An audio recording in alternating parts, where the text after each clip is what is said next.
Okay.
Okay. What am I gonna do today? I'm gonna do the same thing.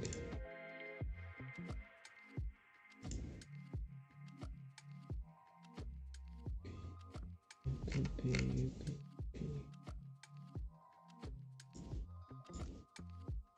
Is anyone streaming? No. Watch more. Future Canoe. Untangle.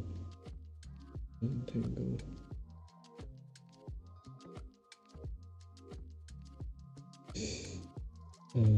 So cold.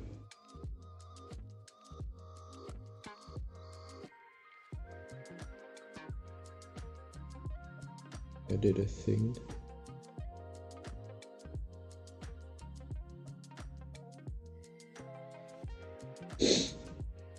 Ooh. Is it a bit too loud? No, seems okay.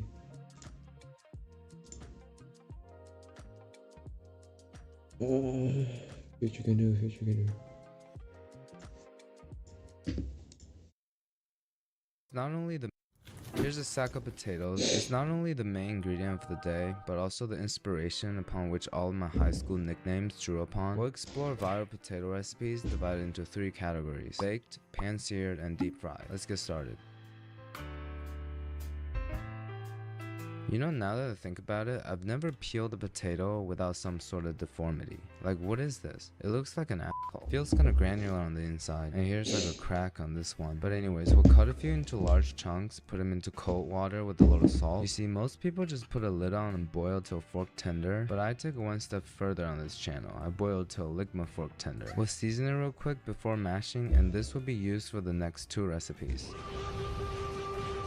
We'll move half of it to another bowl and add in 2 egg yolks. This is pretty much it before baking, but I'm gonna take it above and beyond as usual and add some European MSG. About 2 ounces of Pecorino Romano. Mix everything together. We're gonna pipe it into these ice cream shape. I don't have a piping bag, so we're using Ziploc.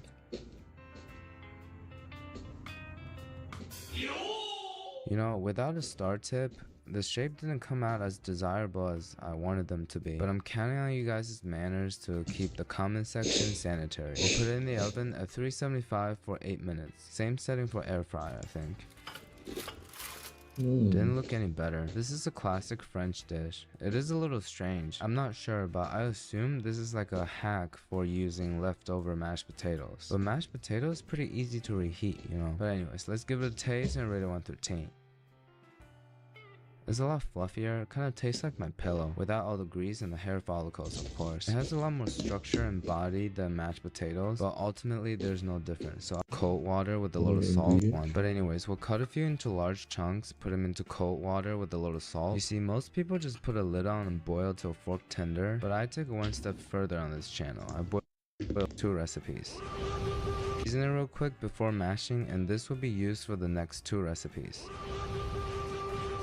We'll move half of it to another bowl and add in 2 egg yolks. This is pretty much it before baking, but I'm gonna take it above and beyond as usual and add some European ice cream shape. 2 ounces. I'm gonna take half of it to another bowl and add in 2 egg yolks. European MSG. About 2 ounces of Pecorino Romano in Ziploc. With 175 for manners to keep the comment section sanitary. We'll put it in the oven at 375 for 8 minutes. Same setting for air fryer, I think. Didn't look any better. This is a classic French dish. It is a little strange. I'm not sure, but I assume this is like a hack for using leftover mashed potatoes. But mashed potatoes is pretty easy to reheat, you know. But anyways, let's give it a taste and rate it 1 through 10. It's a lot fluffier in body than mashed potatoes, but ultimately there's no difference, so I'll give it an 8. This recipe must have some algorithm magic, because every time somebody posts it, it goes immediately viral. Starting with 6 tablespoons of milk, I'm out of that, so I'm doing 3 tablespoons of water and 3 heavy cream. A little bit of salt, a cup of flour, and start mixing till it becomes shaggy like that. Now we go in with our hand till it comes together, and finally 2 tablespoons of butter. This is the most annoying part. You gotta keep rubbing it till all the butter is absorbed. I might just go rub it on the couch.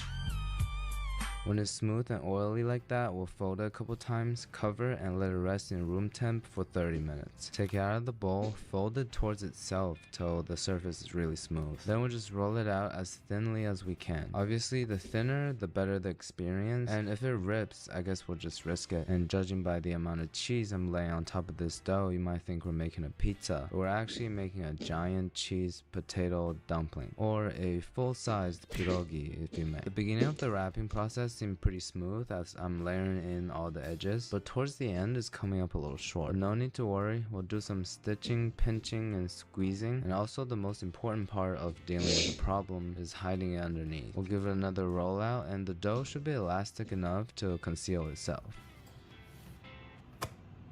What the hell is even that?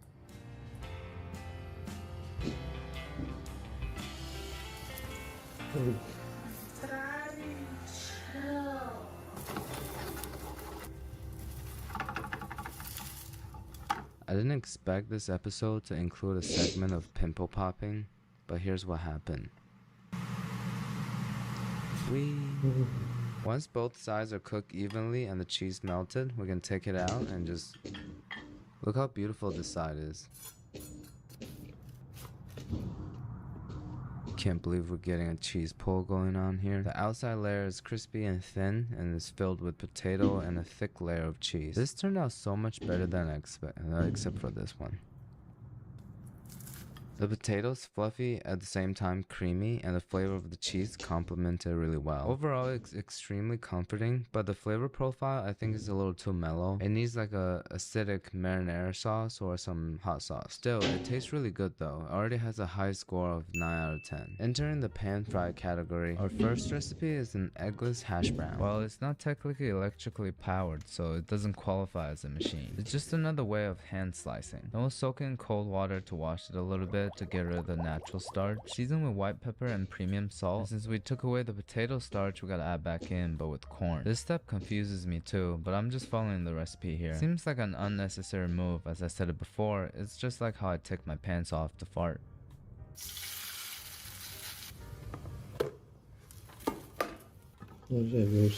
About 3 minutes on medium high each side till it's golden brown. That was surprisingly easy to make. Looks pretty good too. Growing up, I never really had a lot of hash brown, because why have breakfast with your family when you can sleep for extra 15 minutes? But I know for a fact that this one is very different from the usual hash browns that people eat. Because there's no eggs or flour, there's no mushing going on. Every single potato strip has its texture intact. The outside gets really crispy and the inside kind of tastes like 100 different french fries compiled together. 9 out of 10. Highly recommend. Now entering the deep fried category, all of which is going to involve mashed potatoes to start. I'll just make a big batch of it so I don't need to show this process again. Do you guys think my apron's clean? You can get yours at my merch shop in the description. Is my shirt inside out?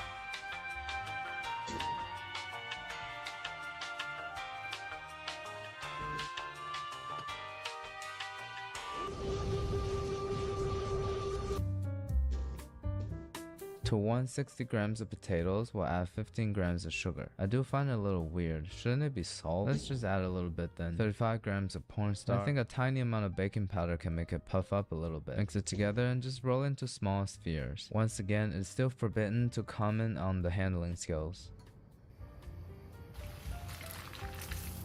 The balls are going to slowly float up. You can take them out once they're brown and the bubbles reduce significantly. Seems like they puffed up a bit, the baking soda worked, and the deep frying created this outer layer that's pretty crispy. Reminds me a lot of the first recipe we did, the Duchess potato. Also pretty similar to pakoras too. Overall, I find it kind of bland, but judging by how easy it is to make, I'll give it a 7 out of 10. So this is supposed to be a cheesy potato onion ring, but I forgot to get onions, so we'll deal with that later. To 200 grams of potatoes, we'll add a tablespoon and a half of potato starch. Salt, pepper, you know the drill. Now we'll take a tube of string cheese and cut it in half. You see how in the video they stabilize it inside of an onion and cover the outside with potatoes. The cheese is too soft to hold its shape, so we're gonna have to improvise. I'm taking 2 pieces of toothpick and we'll just pin the 2 ends together. An onion and cover string cheese and cut it in half. You see how in the video they stabilize it inside of an onion and cover the outside with potatoes. The cheese is too soft to hold its shape, so we're gonna have to improvise. I'm taking 2 pieces of toothpick and we'll just pin the 2 ends together to form a ring. You see how it's a perfect circle? The situation is turning up already. And I know at this point all of you have the urge to call me a genius, but let's hold it back a little bit. We'll finish the cooking process and check out the result. We'll just shape the mash around the cheese and put it through a standard breading process. I guess not too standard because I'm using cornstarch, and the dropping egg hack I saw on TikTok is supposed to perfectly crack it. And finally, breadcrumbs.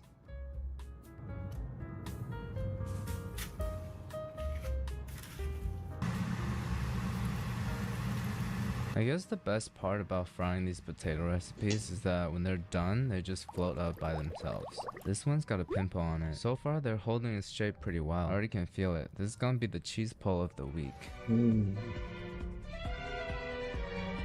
So let's give it a taste and rate it 1 to 10. The toothpick. It's kind of starting to taste similar to everything we just made. I wish I had the onion in there to change up the flavor profile a little bit. 6 out of 10. Next, we're keeping it kosher with our beef franks. The meat stick is strong enough, but my wood is lacking strength. It wouldn't be able to support the girth of franks, so I'm gonna have to use these takeout chopsticks that Uber Eats gave me. It even has their logo on it. It's pretty cool. It's too long to put in the pan, so I'm gonna have to chop it a little bit.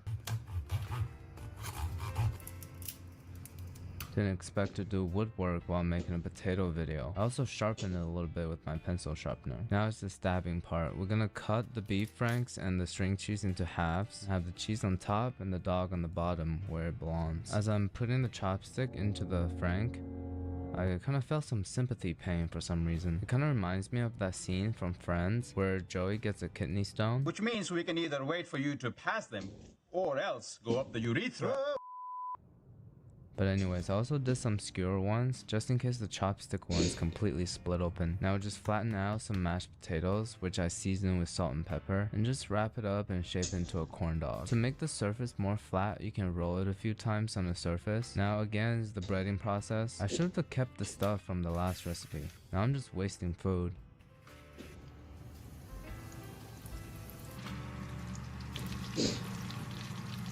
Everything inside is already cooked, so we're just trying to melt the cheese at this point. It's gonna be done maybe about 4 minutes or so. Just because it's made of potatoes doesn't mean we can treat it differently than other corn dogs. We'll top it off with ketchup, mustard, and finally some chives.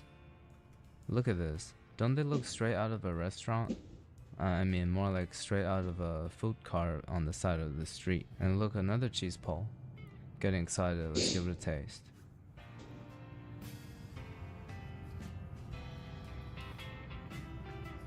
That donut thing, I wasn't sure, but this is definitely better than a normal corn dog. First, the potato is so much more tender than a flour-based mixture. Second, I feel like the mashed potato made it less greasy while being creamy on its own. It's almost a perfect canvas for the cheese, franks, and a variety of sauces. This is probably the best potato recipe we've done on this channel, so I'm gonna give it a high score of 9.85.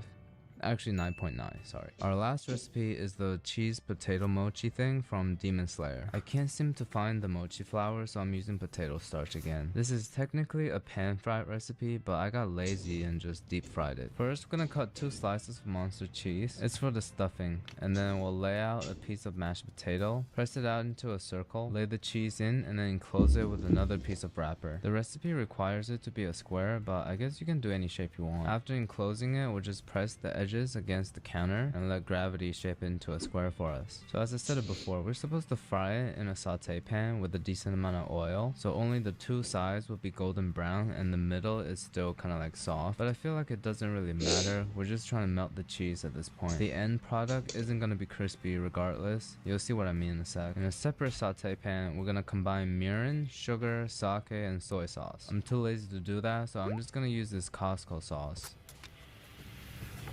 When it's simmering, we'll put back all the fried up mochi and let it absorb all the flavor. This is why I think it doesn't really matter you pan fry or deep fry, because it's all going to be covered up with this sauce anyways. For the final decoration, we'll take out some sheets of nori and cut it into squares, and just put it on top.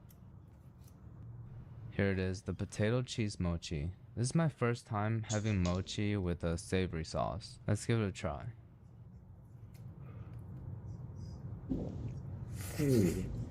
I think because the frying is solidified the structure, it kept its shape, and also added an additional layer of texture. The fried up part of mochi absorbed all the sauces, making it extremely flavorful. The chewy mochi and the soft cheese combined with the sweet and savory notes from the sauce, making it very addicting. Overall, I give it a 9.1 out of 10. We made a lot of good recipes today. But anyways, I'm still in the South right now. These footage were from before the trip. I'm super excited to be in Texas, eat some barbecue, and I heard of this thing called Blue Bell ice cream. Supposedly is the best ice cream in America. If insulin wasn't such a big deal, I would drink ice cream as water. Thank you for all the suggestions recently. I'll get to them soon. Alright, thank you.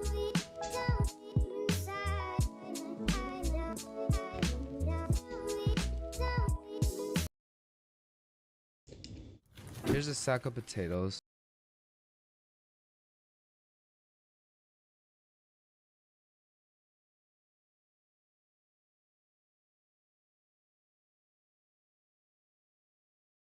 One of my all-time favorite cooking video genre on the internet is the cute animal-shaped kawaii foods. When it comes to animal-shaped food, you have to be careful to make it cute but not too realistic. Otherwise, you're gonna end up with something that feels too wrong to eat, like this one. Man, look at that. Oh. Today we'll try to create some of the cutest recipes ever to counterbalance all the radioactivity on my channel. Get ready for some kawaii overload. I've seen this recipe all over the internet. It was pretty viral a couple years ago. The dish is just omelet on rice, but it looks like a cute bear sleeping under a blanket. Let's prepare all the elements, starting with the blanket. We'll whisk up 2 eggs and pour into a hot pan with some oil. I'm not gonna move it at all, just gonna put a lid on it, as our past couple attempts to make eggs have all turned into disasters. Once everything is cooked all the way through, we'll release it onto a plate, just like this. It never folds into a perfect omelet when I want it to. In the same pan, in goes some sesame oil, some garlic, and some soy sauce. You can't really see very well on camera, but it's splattering everywhere. These soy sauce oil burns gonna make people think I'm rich enough to afford beach vacation because they look just like freckles. As you can see on the screen, we're having a bit of a disaster right now. It kinda looks like an oil plant spill. If Uncle Roger catches me frying rice like this, maybe I'll finally go YouTube viral. You fucked up. I'm adding a little bit of water here to finally admit my defeat. Since we're making a brown bear, not a polar bear, we want to mix the rice thoroughly with the soy sauce to completely dye it.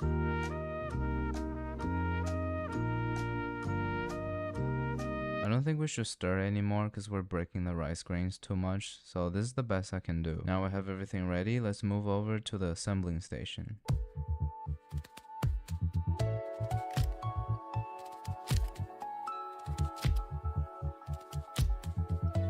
As instructed by the video, I cut out some circles from the plastic cheese with my water bottle lid. I also grabbed 2 small pieces of nori to help us with decorating.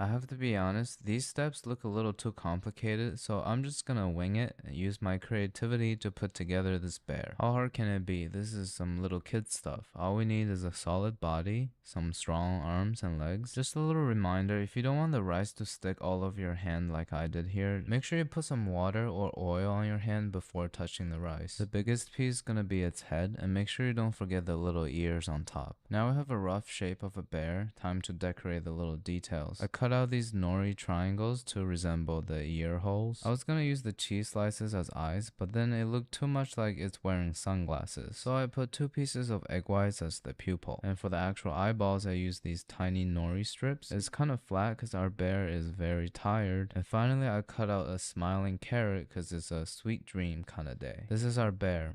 How cute is it? Rate its cuteness from 1 through 10 and then give it a name in the comment section. Now we're gonna put an egg blanket on top of our ethnically inclusive bear. Once I put it on, I realized I don't like this side of the egg blanket. It seems kind of dirty. It looks like our bear had a little accident, if you know what I mean. So we're gonna flip it and use the cleaner side instead. So finally, we'll drizzle a little bit of ketchup to give the blanket a nice pattern.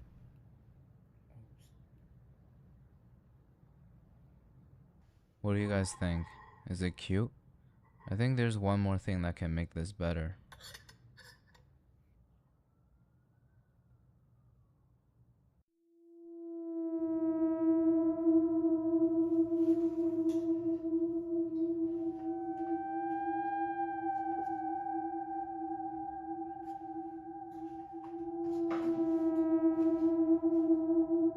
Nice job, team. I'm still gonna rate it 1 through 10, but on cuteness. For this one, I'll give it a 7 out of 10. Our next recipe are these animal-shaped hard-boiled eggs from Tasty Japan. It's a popular lunch preparation among Japanese mothers. When kids get these fire kawaii bento boxes, not only can they flex on their classmates, but they also finish their meal. Before we cook the eggs, I'm just gonna go into my bedroom to grab our first ingredient. I'll be right back. We're gonna have to use this carrot for a lot of the decorating. Also, we're gonna need some black sesame seeds as well. Now let's move on to the stove and boil a pot of water. We're gonna drop in 4 eggs and then immediately set a timer for 6 minutes and 9 seconds. It's the best duration to cook hard-boiled eggs. If you want the yolk to be nice and runny, put the eggs into an ice bath when the timer's up. But like many other things, I like it hard, so I left the eggs in the hot water with the heat off for an additional 3 minutes. Look at this egg, it's tall and skinny. If it gets this haircut, it can become a famous TikToker. If you've been watching this channel for a long time, you know that I've never successfully peeled an egg before. Hopefully this time things will be different. Yeah! Once all the eggs are peeled, we'll get the carrots ready. I think I want to make the bunny one first, so we'll cut out 1 tiny strip of carrot as the nose. Now we'll make 2 opposite slits at a 15-degree angle so that it looks like bunny ears. Just stuffing some rice underneath so they stand up like this. Now we'll insert the carrot strip into the center and put on some sesame seeds and our bunny is complete. Look how cute. His name is Bugs, and he comes with a carrot. Our next animal is a hedgehog. As you can see here, I'm making 6 half circle slits at about a 20-degree angle. And same as before, we're stuffing rice underneath to make it look spiky. Finally, give it some black sesame eyes and a beautiful carrot smile. Let me introduce you to Sonic the Injured Hedgehog. Last but not least, we have Pumbaa the pig, and all we need to do is put up some carrot ears, black sesame eyes, and I use spicy bean paste to draw on some nose. So here are our animals, and the one on the right is sort of a self-portrait that I made. So now all of you know what I look like. I bet you didn't expect the face reveal in this video. All of these decorations took me quite a long time and a lot of effort. It's good to know that Japanese parents put all this love and care into lunch boxes, while American parents drink espresso martinis in their leather pants. You can always elevate your morning time with some intense cardio and a healthy breakfast. Luckily, both of these things can be done in bed. This recipe is called the cutest way to make an omelet. If you make this for your significant other in the morning, they're definitely gonna want a second round of breakfast. As you can see here, once you get your eggs separated, beat them up and we can move on to the stove. Once your pan is hot and nicely oiled, we'll take our whiteless eggs and start drawing little hearts like this.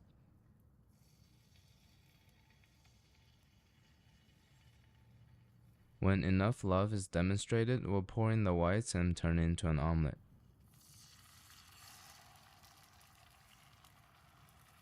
We'll give it a quick season and try to flip it. We just did a flawless omelet, so I'm pretty confident in this one. Alright, now we've loosened the bottom, we'll just give it a little toss. We can still save this, just imagine you're cooking for the love of your life.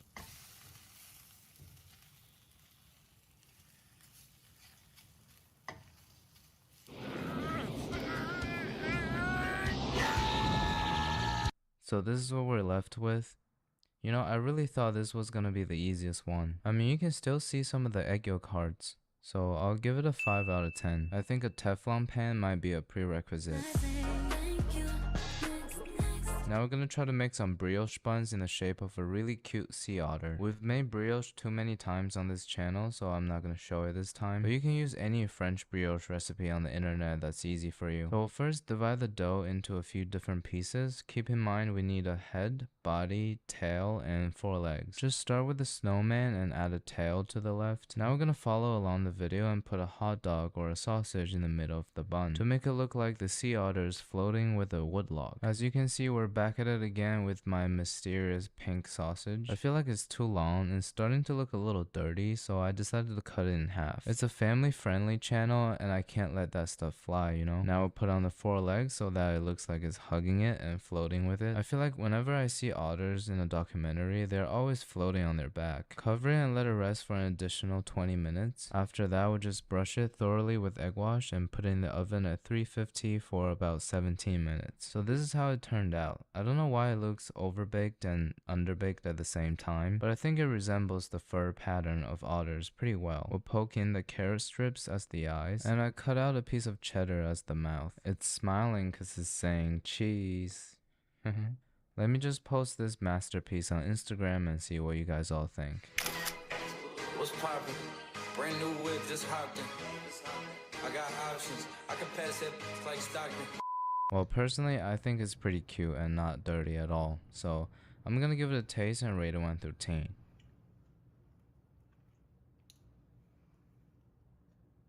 It's pretty good, very light and flavorful. It's a good combo. I'll give it an 8 out of 10. Since we still have some brioche dough left, we're gonna make another bread recipe. And it's gonna be not only cute, but also strong. This is basically a testimony to how well you can arrange balls. We're gonna need about 15 balls in total, and the arrangement is quite simple. You need 1 head, 2 chest, 6 pack, 2 legs, 2 biceps, and 2 hands. So basically the body composition of an active user of steroids. Yes. And we put up these cute ears and the bear is ready to go primal. After covering and resting for 20 minutes, it's ready to get egg washed and baked. So same thing as before, we'll bake at 350 for about 17 minutes. This one turned out much better than the sea otter. I gave the same face as well. I'm gonna name this bear Chad. He's happy, healthy, lean, and tan. He's been posting consistently on Instagram and waiting for that Gymshark sponsorship to come in any day now. I also made a little dumbbell for Chad to lift. You can see the 2 weights and the bar. The shape got a little distorted in the oven, I assume, but as long as you know what it represents. So this is Chad when you tell him we're getting Chipotle for dinner.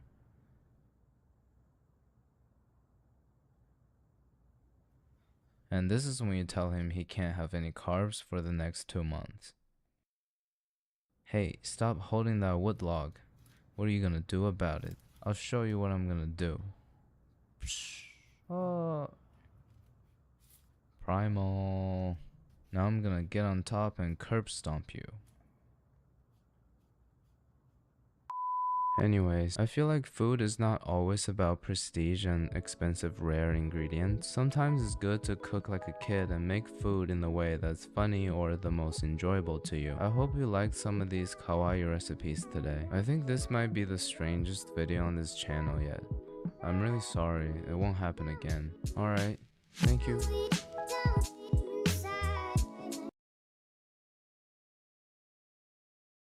This video is sponsored by Typhorcyn Gold Dual, the ultimate golden probe.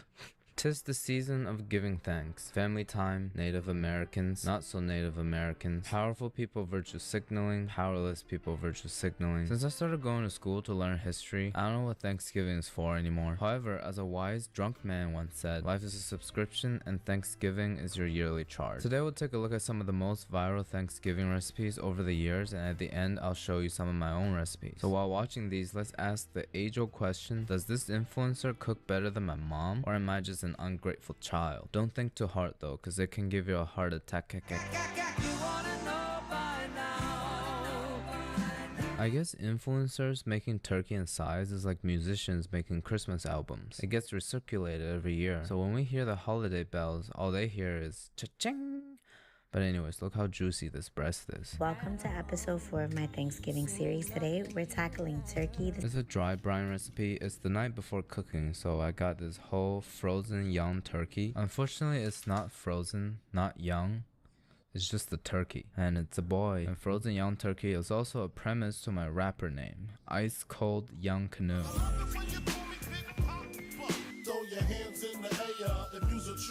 And we'll just salt it all over. Make sure you hit it from the side and go deep inside all in there. And then we'll just let it sit in the fridge overnight. You can do 2 days if you want. It's gonna be drier. In terms of the herb butter, you guys know that usually I skip the herbs and just go straight to the powder, which is also my approach to having a fun night. But today we're gonna use thyme, rosemary, oregano, and parsley, because you know it's the holiday season, whatever. I do have a question for the rest of you though. When the herbs start turning black, can you still use them? Now to season it according to her instructions, we'll put in a lot of Cajun seasoning and just salt and pepper. I guess it's more of a Cajun turkey then. Never in my life have I remembered to leave butter out to soften it before making a compound butter, so this is the best organic way to fasten the process.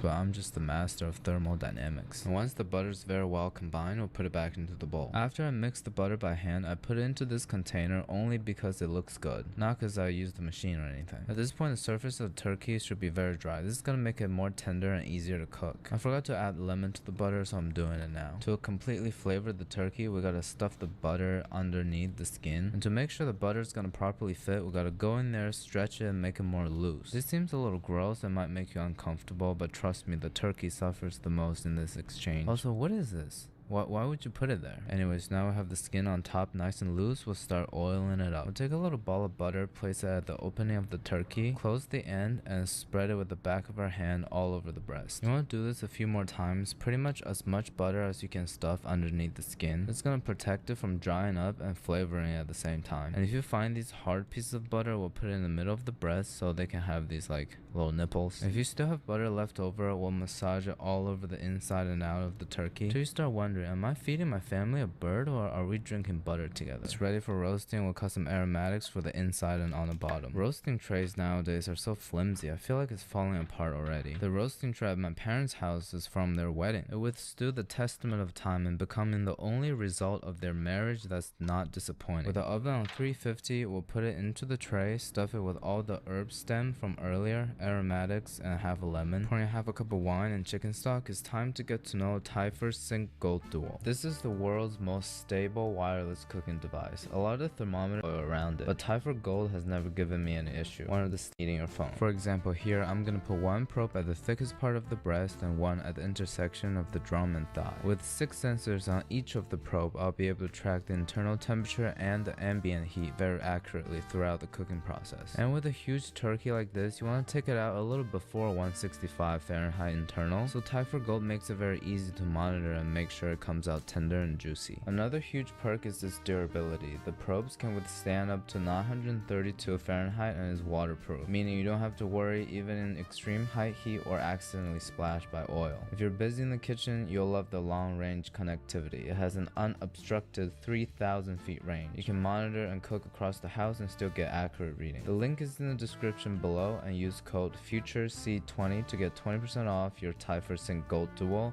if you're ready to make your holiday cooking smoother and stress-free. After about an hour of roasting, we'll take it out, and this is when your mom will tell you to start basting it every 30 minutes or so, but that's totally not enough. It's gonna dry it out, so we have a better and less tiring approach to it, starting with injecting some of the Cajun butter into the breast. I have no idea if it actually makes it more moist. I just like to play doctor.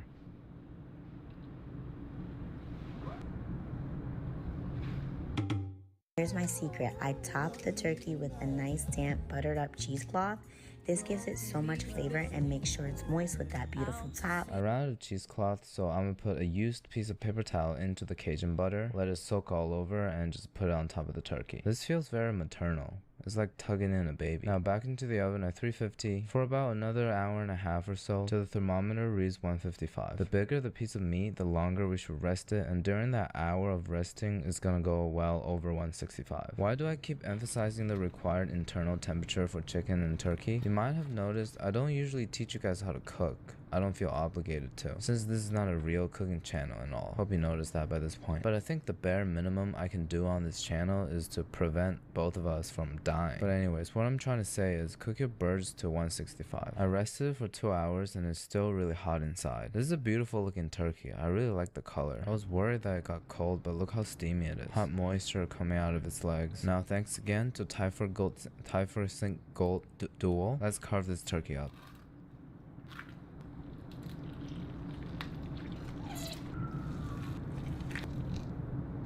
Check out the juice on this leg. I hate when people squeeze meat on the internet to show how juicy it is, cause you know, it all runs off. But I guess you just become the people you dislike. Let's give it a taste and rate it 1 through 10. It's not as tender as I expected, but it's probably the best you get for a turkey breast. Arguably the worst protein on earth. But the Cajun flavor is strong, the butter is very pleasant, so the dark meat is obviously freaking amazing. So I'll give this recipe a 9 out of 10. How to make this recipe even better, you ask? Maybe a fire gravy to go on top of it. Let's check out this lady's easy turkey dripping gravy. Stick this in the fridge and the fat will solidify, making it easy to separate. I did let it sit in the fridge overnight. Let's see how easy it is to separate. I think I just launched some turkey fat into space. The best approach here is just to take the entire thing out and scrape off the jus. We're gonna save the roast turkey fat though. I'm gonna use it on other dishes as well.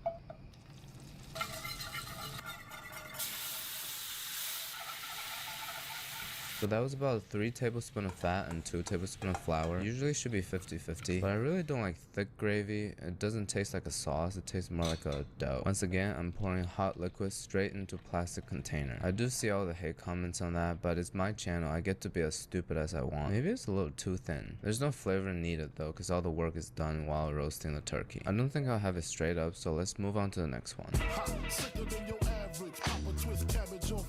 While most viral turkey recipes on the internet are pretty much the same, but these two that I picked have very fundamentally different approaches to it. Last one we did a dry brine with just salt. This time we're making a wet brine with water, and what the hell is this? This is a brand new head of onion, I promise you. Besides that, in orange, we'll also add some garlic, oregano, thyme, rosemary, and parsley. It's not over yet. Bay leaf, salt, peppercorn, sugar. I'm running a little low on brown sugar, so I'm using maple syrup. This is everything in the pot. It feels like I'm about to summon a demon or something. We'll put it on high heat, enough water to cover it, and let it come to a simmer and turn off the heat immediately. Before we brine the turkey in there, we need to make sure the water is completely cooled. We don't want to boil anything here. We used a young turkey earlier because of the size of my pot. We're going to use a younger turkey. We'll just drop it straight in, stuff some aromatics into it. When it brines in the water overnight, the osmosis is going to impose a lot of water into it, seasoning at the same time making meat more tender. Supposedly. I highly doubt that. But anyways, our job is to follow instructions, so we'll cover it and rest overnight. It's now the next day. We'll take the turkey out of the water and set it aside. I guess the onions and stuff used in the brine is gonna be stuffed into the chicken. I don't have another onion since we got a cursed one earlier. Once again, we're back to making an herb butter, same as before: oregano, thyme, parsley, and rosemary. But Tina also adds the addition of chives. I'm sure if you check out the original video, you'll notice both of them use sage and tarragon. But don't hate on me too hard. You should be glad I'm not throwing weed into this. To the butter, we're also gonna get zesty with 1 lemon and the juice as well. Don't forget to season it with salt and pepper though. We'll blend it to soften it and add in the herbs. The lemon juice is reluctant to mix into the butter, so it makes the whole thing super slippery. It's not even sticking to the side of the bowl. How am I supposed to mix it thoroughly? I guess this is what I get for never softening the butter in advance. This recipe doesn't require us to stuff anything under the skin because we're putting everything on top, but I don't know why the surface is just so slippery. The butter refused to stay on top of it. It just starts falling off, like my channel. But to combat that, we're gonna flavor this turkey with the fat drippings from the previous turkey, employing the age-old strategy of if you can't oil them up, you probe them. It's really crazy how much work you have to put in just to make a bland protein taste more like beef. Anyways, I laid some more butter on top, 350 for 50 minutes first. Make sure you use the best thermometer, Typhusync Gold Duo, as I forgot here. After 45, we'll do our second round of injecting the shit out of it back into the oven for another 30 minutes. This time we'll put in our thermometer. Looks like it's almost done. Where are all these juice coming from, yo? This turkey significantly looks worse than the last one. It looks like it went to the beach and forgot to turn around. Let's cut into the breast and see if the injection method is better than the cheesecloth. The breast looks a lot more granular, but maybe it's just because of the difference of species. I think overall for roasting, dry brine is much better, a lot more mild reaction and flavor. After wet brining protein, I feel like it soaks up too much water and it comes out during the roasting process. Wet brining saves space because you can put everything in a bucket, so I think old-fashioned restaurants still do that. But at home, we should just dry brine everything. Teeny's recipe, 10 out of 10. My execution on this turkey, 7 out of 10. We first heard about Teeny from her famous 100 million views mac and cheese recipe. Since we already dedicated a video to that, we're not going to try it again. So today, let's give Moribien's Thanksgiving mac and cheese a try. She's the first food TikToker I've ever followed because I think she's super pretty, but most importantly, her recipes are fire. We're gonna use sharp cheddar, Kobe Jack, and smoked Gouda, and yes, you have to grade it yourself. It's kind of an arm workout. We're gonna use sharp cheddar, Kobe Jack, and smoked Gouda. I'm not gonna grade it myself. I don't need no arm workout. I've actually never had smoked Gouda, so let's give it a taste real quick. As you expected, I'm gonna say, it's pretty good. I don't really get why would we ever shred cheese ourselves unless we have to. Shredding is a premise indicating you're about to put in a sauce or top of the baking dish to broil. Once the cheese is cooked, I really don't think anybody can tell if it's pre-shredded or freshly shredded. In the ugly, hard to use, refusing to sponsor me caraway pan, we'll put in an equal amount of butter and flour to make a roux. In the video, she uses half and half, so we'll use a little bit of heavy cream and some milk. We basically just want a thick binding sauce. Don't make it too thick though, because we're about to add in almost 2 pounds of cheese.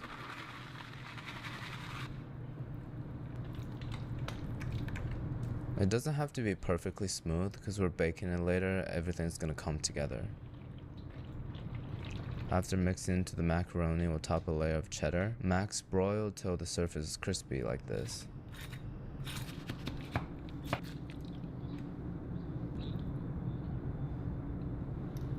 I just discovered that smoked Gouda works the best in the bechamel sauce, and sharp cheddar works the best as the top layer. This is totally my type of recipe. We made it pretty much in one pot, just cheese and carbs, nothing else, and it tastes amazing. 9.2 out of 10. What made America great in the first place is actually corn. So on the Thanksgiving table, we have to have cornbread. This recipe is from my girl Tony Chapman again. Honey butter cornbread, looking amazing. But man, this is bothering me. Okay, I'm gonna tilt it for her. Is this leveled? Starting with 2 cups of yellow cornmeal. I did try masa earlier and it did not work well. 2 cups of flour, 1 cup of sugar, 2 tablespoons of baking soda, and 1 teaspoon of salt. Moving on to the wet ingredients. 2 cups of milk, half a cup of oil. That's weird. 2 eggs. This is what she said her secret is. Add in my secret ingredient, which is a can of cream corn.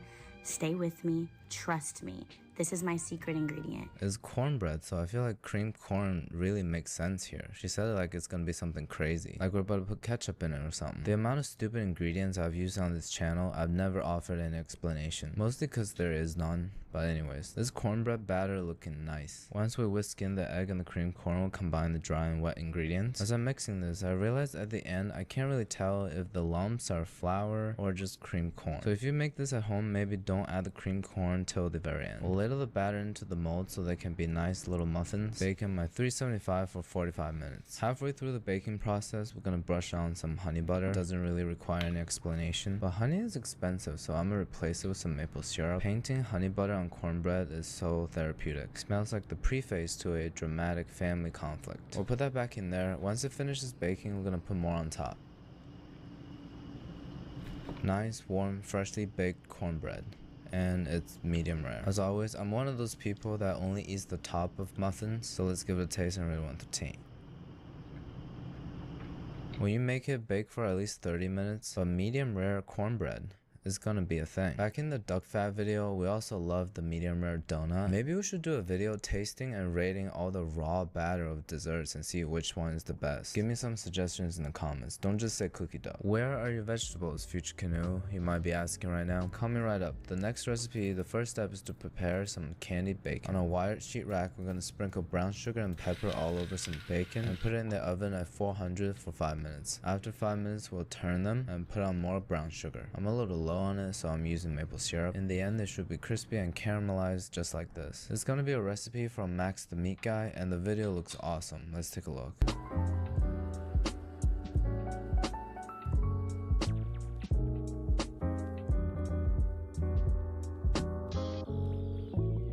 That's definitely the best candied yam I've ever seen in my life. We'll wrap them up, put it in a 400 Fahrenheit oven for about 45 minutes. I just keep forgetting how good a roast sweet potato is. Thanks to GMO, it's sweeter than ever. Once you can easily pierce through them, we'll scoop them out and put it in a separate bowl with some butter, brown sugar, orange juice, and cinnamon. I don't have those, so I'm using maple syrup.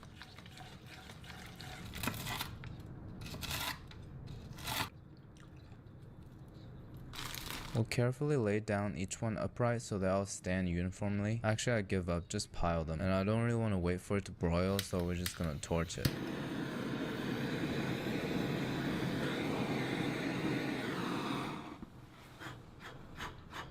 How close does it look to the original? So pretty much only 3 components on here, but I like all of them. Let's give it a taste and rate 1 through 10.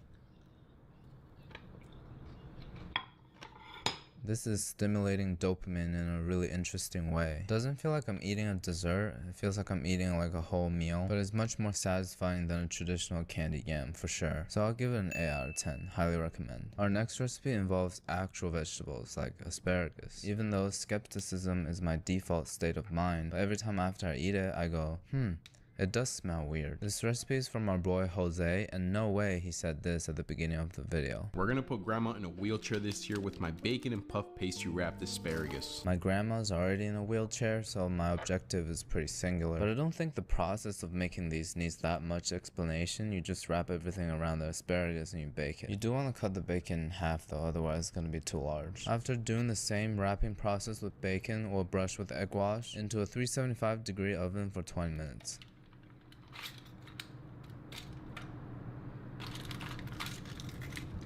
I didn't put any oil on the foil because our ingredients are literally 80% fat, but I feel like it's not really my fault, must be the foils.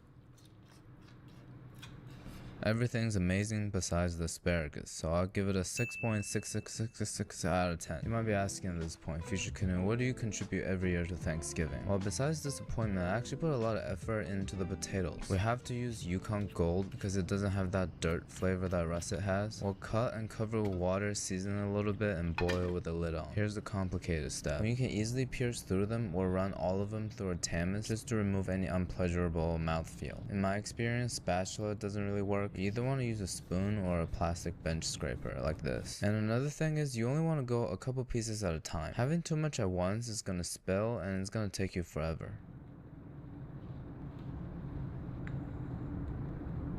We're gonna put it into a non-stick pot because it's gone cold now. We're gonna heat it up. About 6 tablespoons of softened butter, salt, and 1/4 cup of milk. You have to heat it up. Cold milk is gonna break the structure. And we're gonna keep whipping it till it slowly falls off the spatula like that. And you can adjust the consistency by adding more hot cream or milk. I want to give this a perfect score, but I'm obviously biased towards my own recipe, so I'm not gonna rate it this time. This next recipe, I'm gonna name it Future Canoe Going Insane. Starting off with butchering and breaking down another young frozen turkey, which is the premise to my rapper name.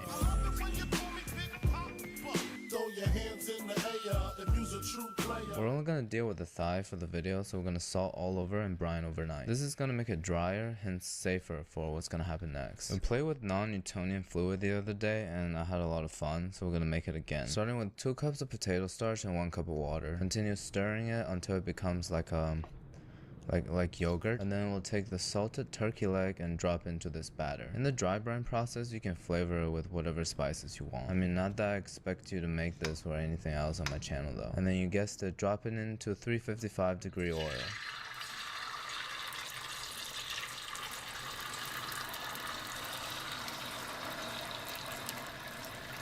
Because of the large size, the temperature of the oil is going to drop to about 375. That's fine. It's going to take a while to cook it anyways. We'll leave it in there for like 8 minutes. The non-Newtonian fluid is going to completely stick to the pan at first, but once it cooks, it's going to release it. Before we do the flipping though, we're going to add some more batter to the top because it's been running out.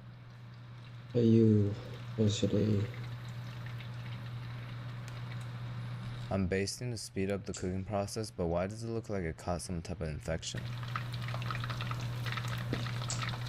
So this is what they mean when they say motion of the ocean. It's been almost 30 minutes, the internal temperature finally hit 159. My face is getting super oily, so we're just gonna take it out and let it come up to temp. Here's the rest of my plan. We're gonna simmer down a General Tso's sauce to cover the exterior, which is just equal parts sugar and vinegar, a little bit of soy sauce for color, some ketchup, and a splash of lemon juice at the end. When it reduces to thick, we'll set aside. Look at this giant deep fried turkey leg. This side's not really pretty. Let me change the side.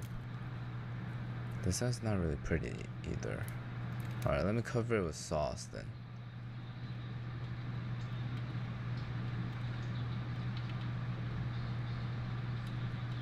Doesn't look that much better after the sauce. Now it just looks like the infection is at its worst.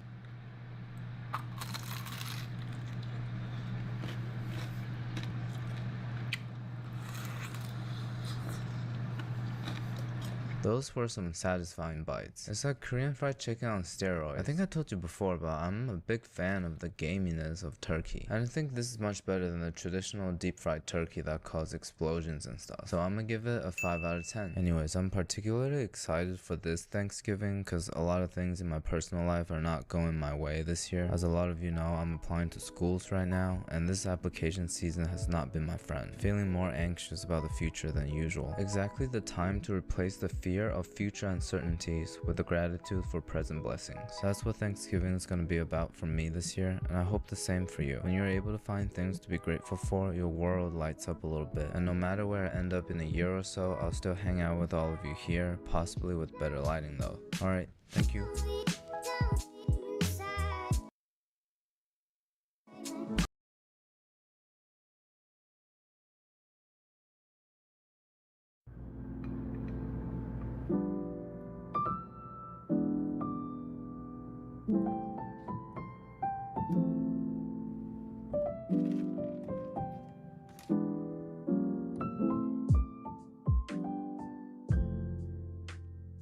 You didn't click on the wrong channel, it's still me. Hope you like that little intro. As you can tell by now, we're doing things a little different today. We're gonna do a viral recipe with no video to follow. This matcha Basque cheesecake is made by a pretty well-known Japanese bakery account on Twitter.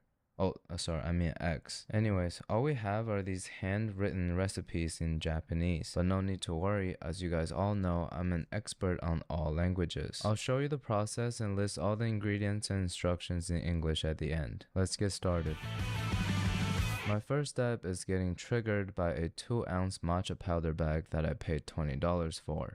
To make the paste, we'll measure out 20 grams of matcha powder. Look, that's $10 right there. So we'll also do 50 grams of water, stirring it with my Ligma fork to combine evenly. You want your water to be around 160 degrees Fahrenheit. It's the best temperature to bloom it and extract the most flavor. We'll make sure to mix it thoroughly till it becomes a thick paste, like this. Kinda looks like oil paint. Now heat up some heavy cream to about 100 degrees Fahrenheit. You don't want it to be too hot. It's okay, we'll just put in some ice and let it chill out for a minute. Once the temp is right, we'll pour in just a little bit to get it going, and when it's fully mixed, we'll pour in the rest of the cream. I have to be honest, this part is really satisfying. I think green is growing on me as a color.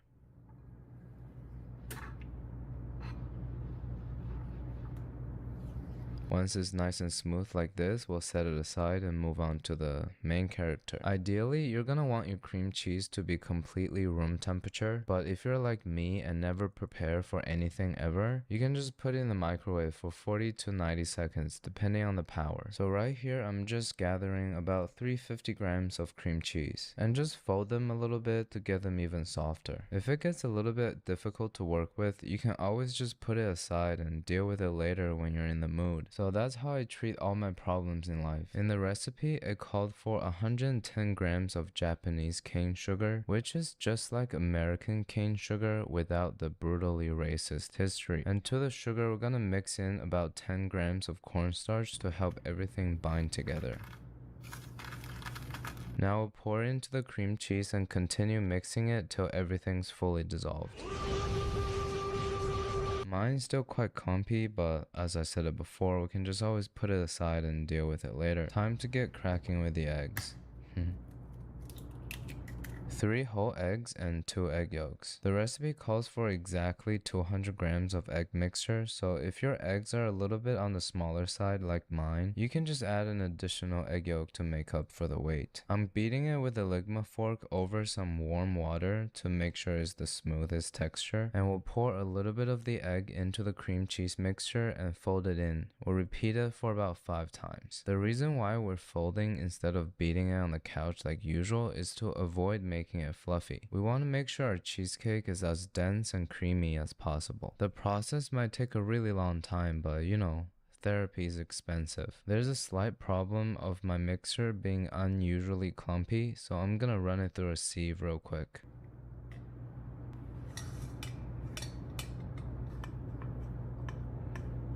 Much better. Now for the most satisfying part of the entire video, we're gonna mix the matcha cream into the cream cheese mixture.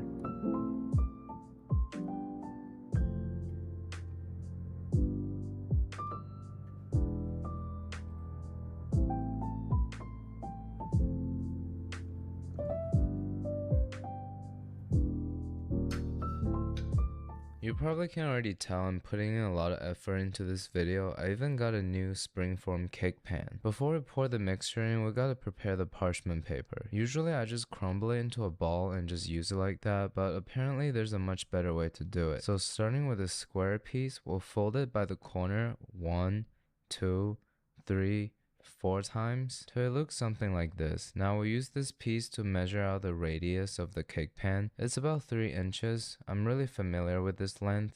Don't ask me why. We'll make a crease by the edge of the pan, and when we open it up, we can see the shape is pretty apparent now. This is where it's gonna get a little bit annoying. As you can see, I'm holding down the crease by the edge of the pan with one finger, using my other hand to fold the upward side inward to make a 90-degree angle with the bottom crease. And just try to make it as perpendicular as you can. And I'm extremely sorry to say this, trust me, we're gonna have to repeat this step to every single fold. Once that's done, we should be able to easily fit into our pan, and every single fold on the side should be nice and even and beautiful, like this.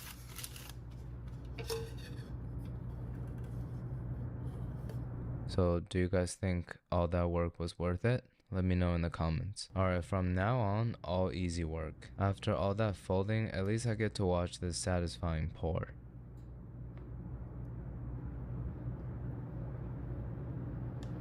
We'll just bang on the counter a few times to get back at my neighbor, also just to make sure there are minimal air bubbles on top. So we'll preheat our oven to 480, and then right before baking it, we'll lower it to 450. I don't know why.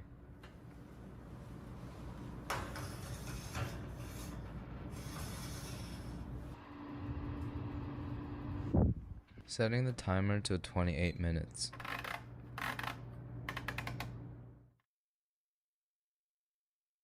So this is the end result. It's supposed to look burnt, by the way. Don't be too mean in the comments. I'm gonna give it a little haircut to make it look cleaner, and we'll have to leave it on the counter till it completely cools. After about 2 to 3 hours, we can just wrap it up in plastic, put it in the fridge, and rest it overnight. It's been about 12 hours. Let's open it up and see what it looks like.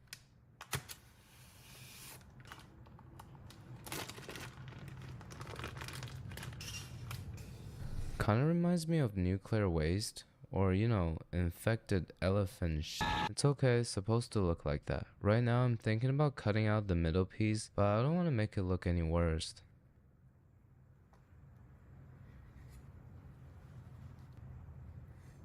Alright, I can feel that a lot of judging's been happening, but let's take a look at the inside.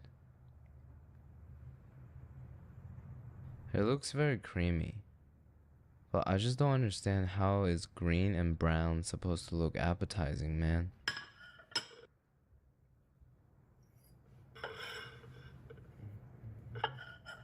From a certain angle, this is starting to look like chocolate covered matcha ice cream. So do you guys think this is greener or my radioactive chicken is? I'm about to do the Instagram comments and I have a feeling that it's gonna be rough. So I'm gonna go make myself some coffee real quick. Alright, I'm fully prepared. Here we go. What's poppin'? Brand new whip, just hopped in. I got options. I can pass it like Stockton. Just joshing. I'm spending this holiday locking. My body got rid of them toxins. Sports in the top 10. I can put the I think this time the comments are generally more creative than usual. Not a lot of bathroom related words in there. So after all that waiting, it's time to give it a taste and rate it 1 through 10.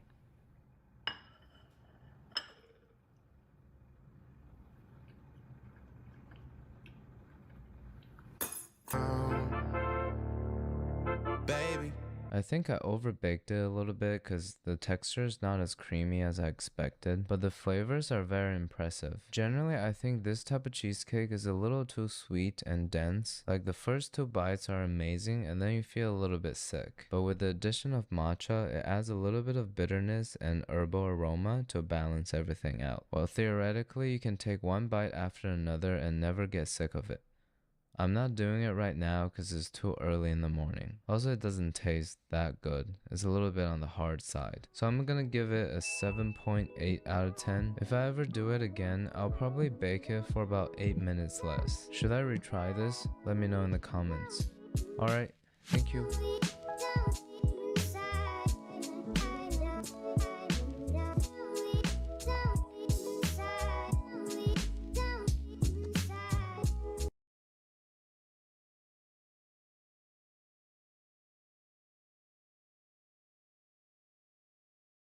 Now let's taste it and rate it 1 through 10 and see what flavors awaits.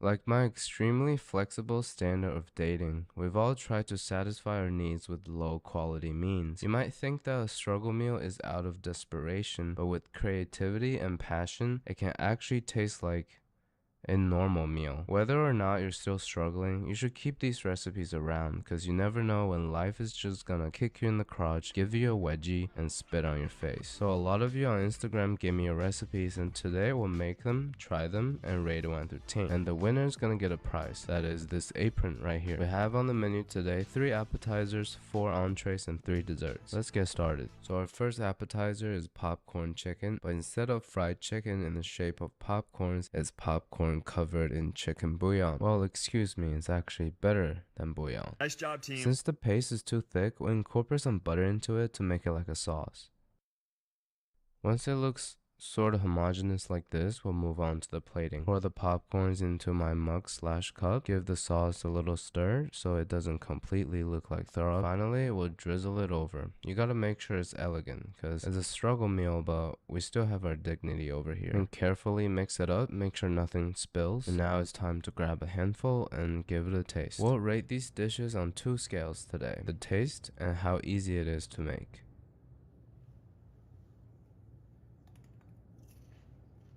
As we expected, it tastes like buttered popcorn with a hint of meat in there.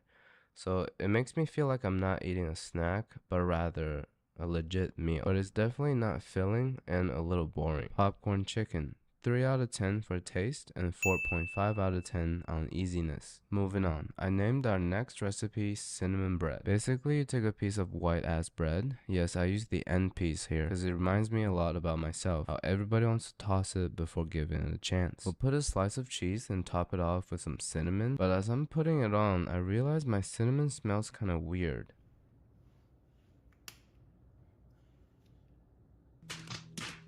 Alright, now we have the actual cinnamon. We can dust it off and then broil it. So I'm too lazy to turn on the oven and wait for it to come to temperature, so I'll just blowtorch it. So this is what it looks like. It kind of reminds me of that time when I did a really good job cleaning my stove with a sponge, but not gonna knock it till I try it. Oh, the cheese is actually melted. And the spices on top actually gives it like a curry taste. 2.3 for taste and 3 for easiness. Alright, our third appetizer is curry corn. Starting with a whole can, drained. I drove across America from San Francisco to Boston once, and that is when I learned that there's more cornfields than people in this country. After it's drained, mix in mayo, curry paste, and a little bit of cheese. Microwave it for about 1.5 minutes till you start to get confused whether this bowl is for your horse or you. It's very creamy and spicy, overall a good dish, but I think it tastes just as good eating it straight out of the can. So curry corn, 2.5 and 4. I never order vegetables at a restaurant because vegetable tastes like sap. But we're going to give this dish a shot since it only requires 3 ingredients. Hopefully Miguel doesn't let me down. I don't have crispy water, so I'm using crunchy water and then some paprika. And I don't have lemon, so I'm using some lime. Ligma fork it till combined, and let's give it a taste. Whoa, that was nasty. I don't really understand what I just put in my mouth. It's literally just straight up vegetables. 0 out of 5 for taste. Well, 5 out of 5 for easiness. And if you're watching this, Miguel, send me a DM. I want to make sure you're okay. Now we have arrived at entree round. First dish being sausage casserole from Leon. When I first saw it, I thought he sent me a picture of a bad situation. Well, he didn't send me any recipe, but from the looks of it, it's just gonna be 1 tortilla, a layer of beans. Check out this bean water. Very appetizing. I think of it as a protein shake for the apocalyptic time. And for our final ingredient, I'll grab real quick from my bedroom.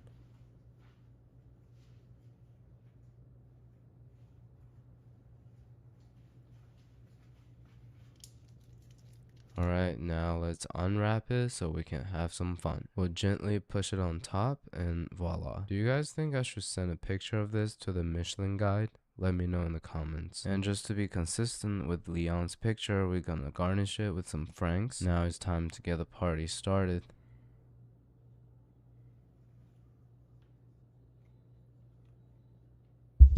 Oh, Lance. Are you using another name? Koishi's. It's the worst thing I've ever tasted. And that That sentence was carries a turkey. lot of It weight wasn't if you've been chicken. watching my channel for a while. But I you think were I half probably right. messed up the recipe or It's a got the wrong bird. ingredients, but I don't want to try that again. This also Shit. marks my only unpleasant experience with the sausage. To calm myself down, let's move on to the mashed potatoes or pomme de terre puree. McLovin over here call it oatmeal mashed potatoes, and It there's is no potatoes in it. So I'm gonna Yes, assume it this is recipe you. makes oatmeal taste like mashed potatoes, which kind of The confuses me poopy because why would boy. you substitute a cheap and accessible I'll forever ingredient remember that with you the an poopy equally boy. cheap and accessible one? Once all the seasoning and milk is put in, we'll mix it really well and microwave it for 2 minutes. And this is the finished product. It got a little thicker, and I totally didn't expect horse feeding to be a prevalent theme Oats, in this yeah. video. It's oats. He calls it horse food. Do you have Amazon Prime? Because with Amazon Prime, you can have a free sub. Very pleasantly surprised. Oatmeal is Okay. very flavorful and kind of creamy. I've never And had like- savory oatmeal before, like but doing this some is a stuff life while playing changer. the It kind of YouTube tastes like a first, mix and between then, mashed potatoes I'll and have to creamy study polenta. later. 4.3 and 4. How's Highly your recommend. I'm university? still a little You said traumatized, James but Cook, right? unfortunately our final entree requires a sausage. Alejandro gave very clear instructions. We just mash up a sausage with mayo and spread it on the piece of bread. So I got another one from my bedroom. We'll first take it out. Yeah. And then cut it into really small pieces. And then mix in mayo, and again with 2 pieces of white ass bread. Just 3 ingredients: mayo, sausage, and bread. But I think it's looking pretty good. The secret to making any sandwich looks taste good, instantly though. better is to slice it down diagonally. Here's the cross section of the sandwich. I feel like they can easily charge you $7 for something like this down at 7-Eleven. And don't judge me for how I bite it. A little bland, but it tastes pretty good. And since this is the only dish so far that has all micronutrients present, I'll give this sandwich a 4 and a 3.2. Definitely not gonna impress the bullies at the lunch table. Before we move on to the desserts, I'll give you a quick update on the bug situation. So last week I trapped the gnat and I asked you guys to give me name suggestions. I received a lot of great options, thank you. I ended up naming it Natalie. However, this week it has a new name. Dead Natalie.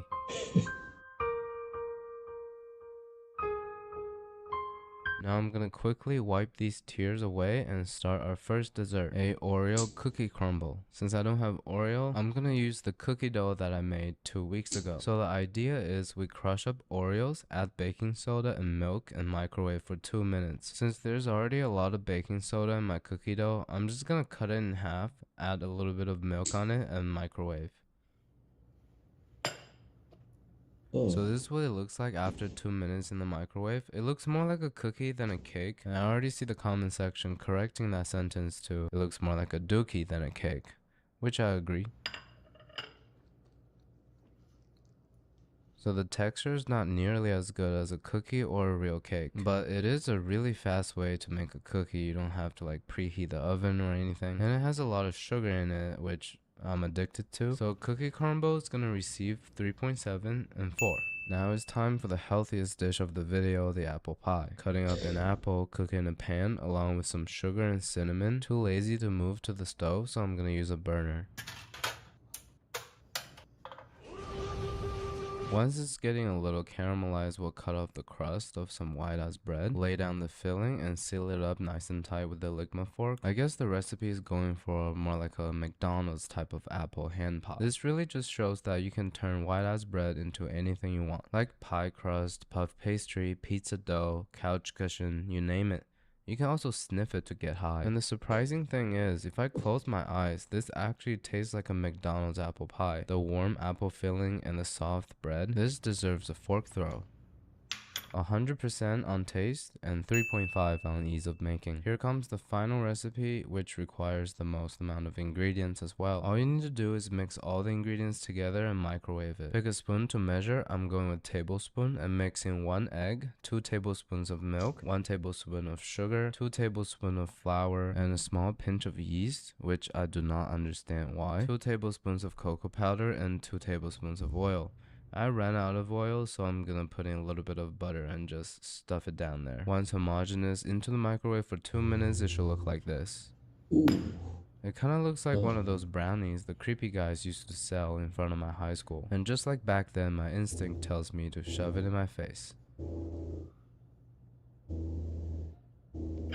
It is way jigglier than I expected. The flavors are very good. This is not too sweet. And just like many things and activities I enjoy, is calling for some whipped cream or frosting. Overall, this just tastes like a really dense sponge cake. I'm giving it a 3 out of 5 for both taste and ease. Oh, look at that. That's the entire menu. As we know, some Michelin star restaurant will provide you with an end of dinner surprise course. As we also know, I cook Michelin level food. So we're going to do a bonus recipe. This onion tart recipe is from Night8765 Court. I love it when you guys have username just as NPC as mine. We'll pay this recipe extra respect and follow it a little closer because they use the ultimate technique of convincing. Trust me bro, with 3 O's. As it instructs, we'll mix half a cup of milk with some sugar, tear up 2 pieces of bread, and stuff them down. I'm assuming the same container. We'll microwave this mixture for 2 minutes. While we wait, we'll finally mince an onion. Well, I only have half, so we'll just put that on there. And finally, we'll garnish it with a layer of ranch and a layer of Takis. You know, I always see people eating this, but what are Takis? They're like little taquitos. Baby taquito. I would like the Taki G on the phone. Yeah! So here we have a cup of milk, bread, raw onions, ranch, and Takis. You know, I usually try to keep an open mind, but this is pushing it a little bit. I'm gonna use the Ligma fork to grab it to keep me safe. It kind of looks like a strawberry flavored dessert, except it's gonna be spicy. Now let's taste it and rate it 1 through 10 and see what flavors awaits.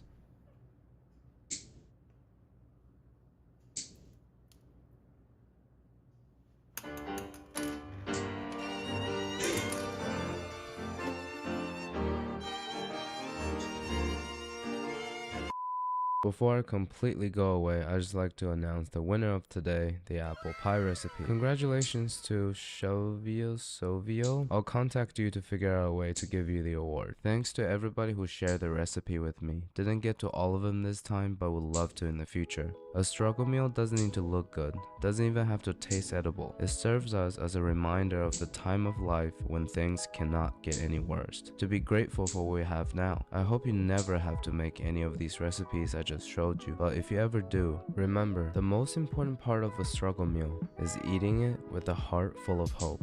Alright, thank you.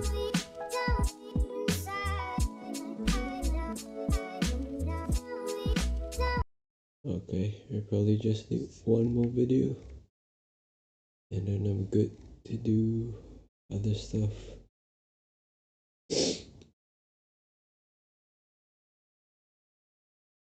This one.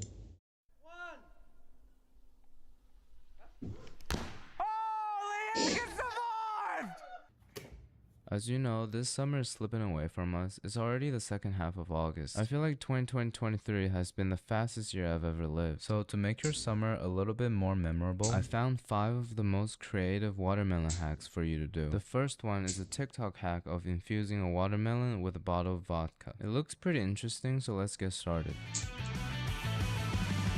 This recipe requires 24 hours of soaking, so we started last night by removing the rotten part of the watermelon. These black spots are said to be extremely toxic bacteria that can make you really sick. They also make the entire watermelon unsafe to eat. Putting vodka into it immediately solves this issue because alcohol helps to numb your stomach pain. This is the vodka we're using today. It's Absolut.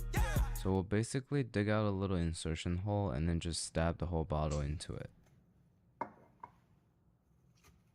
And then we'll simply just turn it upside down, keep it on the tray, and then store it in the fridge for at least 24 hours. Later. This is what it looks like the next day. It seems like the alcohol reduced a little bit. The ideal results I'm hoping for is that both the watermelon and the vodka has imposed flavors upon each other. This doesn't look really natural. Let's cut it open and see how it did. It seems like the color of the watermelon deepened a lot, especially around the area where the vodka was. But we have to taste it to find out. I know a lot of you like watermelon ASMR, so here we go.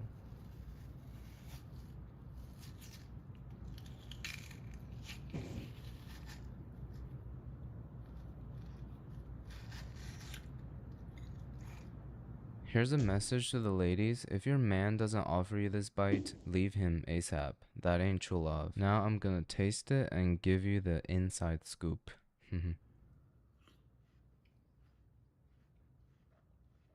You know, I failed the second law of thermodynamics in high school, but today the second law of thermodynamics failed me. There's no additional flavor whatsoever. I feel like the vodka didn't flow into it at all. Let's taste the vodka to see if there's any watermelon flavors. Oh, that's a bit too much. That's a small bottle. Oh shit, one shot. More than a Great, shot. not only did I not taste any flavor, I'm gonna be drunk soon and have to stop filming for today. I rewatched the original video and the only difference I had was the size of the vodka bottle. Maybe if the bottle's deeper, it provides more pressure to push the alcohol into the watermelon. But overall, I'm gonna give this a 3 out of 10. So if you know what I did wrong, let me know in the comment section. Moving on to our second hack. I was today years old when I found out that every watermelon has a flat side, and you find it by letting it roll and stabilize like this. For our second and the third hack will be demonstrated on this same watermelon. This one is significantly bigger and harder to cut, so our first step is to split it into 4 quarters. We're gonna first separate the fruit from the rind. Yes, I saw that fruit fly too. I'll take care of it later. Then we're gonna use the rind as a container to hold the boat shape.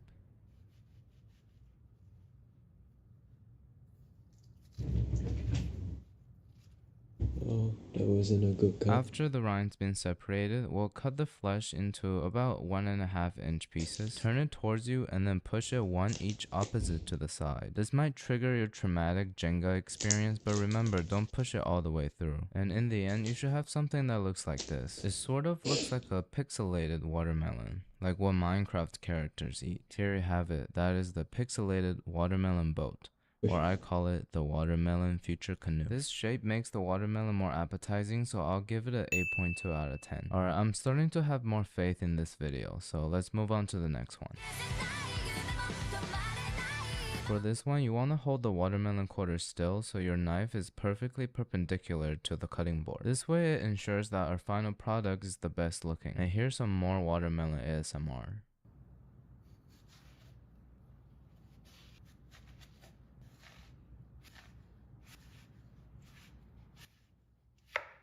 After they're in sort of even wedges, we'll put it vertically on a plate. This is when we can start shaping it into a tower. We'll first arrange it so it looks nice and even. Kinda looks like that 7-star hotel in Dubai. Find a stick, skewer or chopstick and stab it all the way through. Twist each piece 15 degrees to one direction and then repeat that to every single watermelon piece. Keep fixing it so that it looks nice and artistic. By the end, you'll have something like this. A rotating tower or what looks to be the center staircase of an upper-class American family. This hack does look really good, but it required additional tools, so I'm gonna give it a 7 out of 10. Overall, I found the previous 2 hacks great ways of cutting and arranging watermelon pieces. Just imagine you brought this tray to a summer party. Everybody's gonna want a piece of that, even when they don't like watermelon to begin with. Our third hack is said to be the best watermelon cutting method of all time. It has the most amount of views among all these hacks, and we're gonna need a whole new watermelon for that one.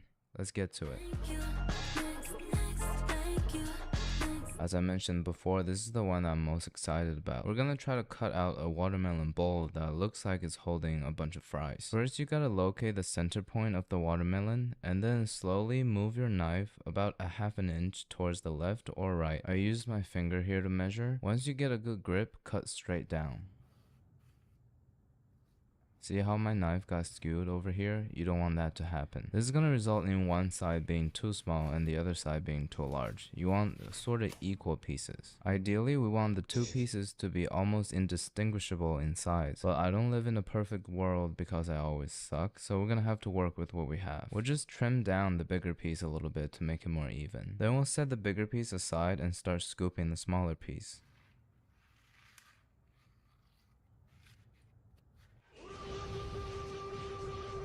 You see how messy scooping watermelon is? Look at all these stains. And the best way to protect yourself are these tomato aprons. Link is in the description. Once the smaller one's bald like Top G, we'll move on to peeling the bigger half. I have to admit, this process is way more satisfying than I expected. It kind of feels like you're making a sculpture, like Michelangelo's David, but edible.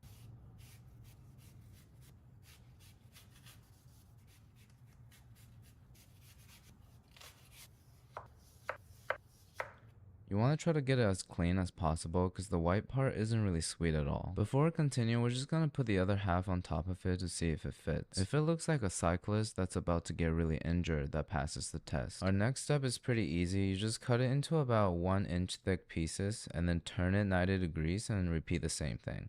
And by the end, you should have something like this. All the pieces are rectangled up, ready to be shared. So we'll quickly clean off the runoff juices and put the helmet back on. So here's the part that might get a little messy. We'll have to flip over the cutting board so the helmet becomes a bowl. Hopefully the pieces don't fall out.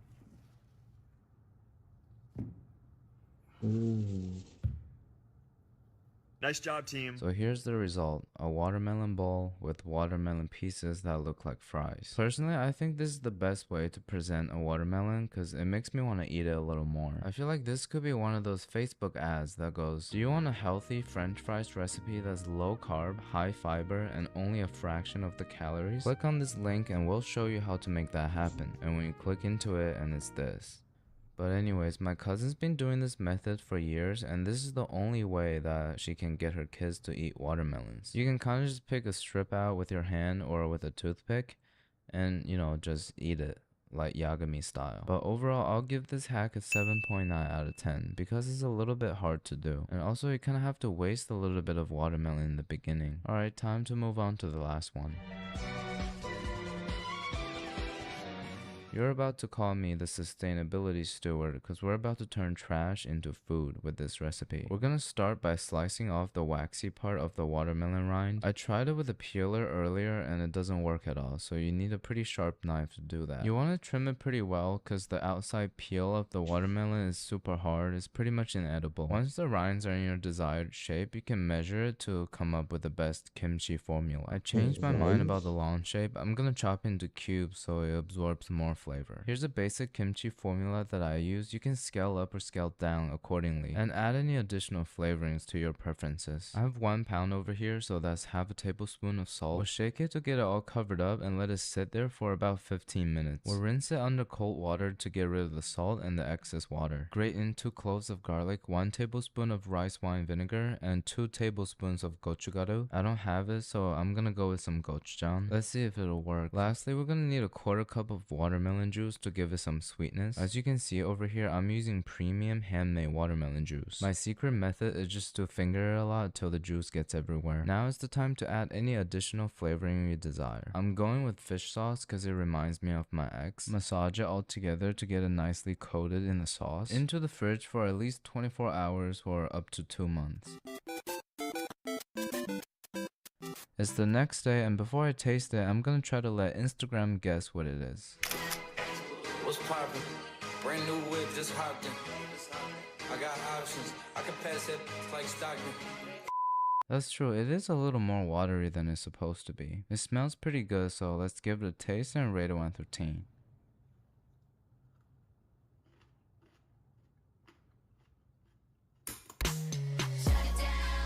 I think I didn't let it soak long enough because the center still tastes like a flavorless vegetable peel and the outer layer is already too salty. I think I'm gonna give it a few more days in the fridge to let it balance everything out. Right now it's a 5 out of 10, but in about 2 days I'll update you on the final score. I remember talking to my mom in the beginning of the year when I first started making videos that I would be lucky to have 100,000 subscribers by the end of December. I can't believe we're already at 400,000. I'm extremely grateful for all of your support. We really are the most wholesomely toxic community on YouTube. Let's make sure that never change. Alright, thank you.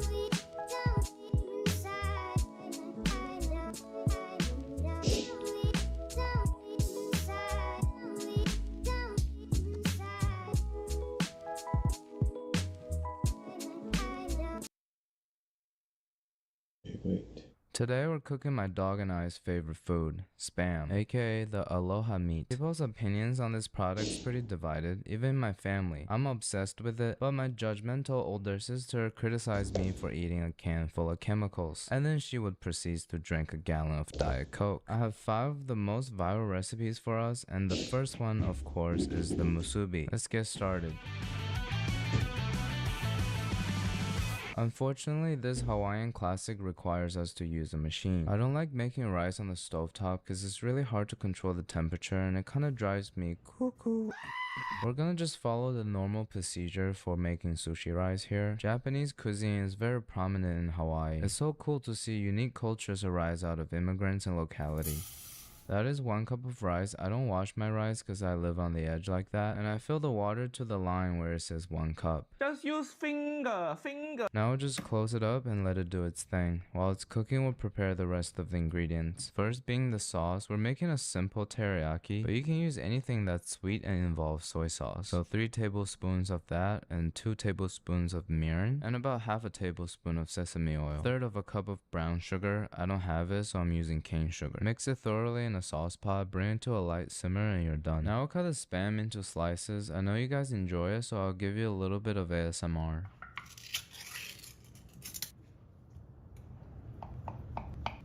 We'll put it on a plate and check out this Spam juice. Kinda reminds me of a liquid that always squirts out onto my hand, but I don't use that much Purell anymore. Now, based on the shape of the can, we'll cut out some nori. My knife isn't sharp enough, so I have to use scissors for this. Speaking of seaweed, we also need to grab some of this rice seasoning to enhance the flavor. Once the rice is done, we'll prepare the sushi rice seasoning, which is 1/8 of a cup of sugar, 1/4 of a cup of rice wine vinegar, and half a teaspoon of salt. Pour it all in, and then mix it thoroughly as you fluff the rice. Now on medium heat, we'll sear our pieces of ham till they develop a golden color. It doesn't have to be too intense because we're pouring in the sauce later. And you're about to witness my master chopstick skills.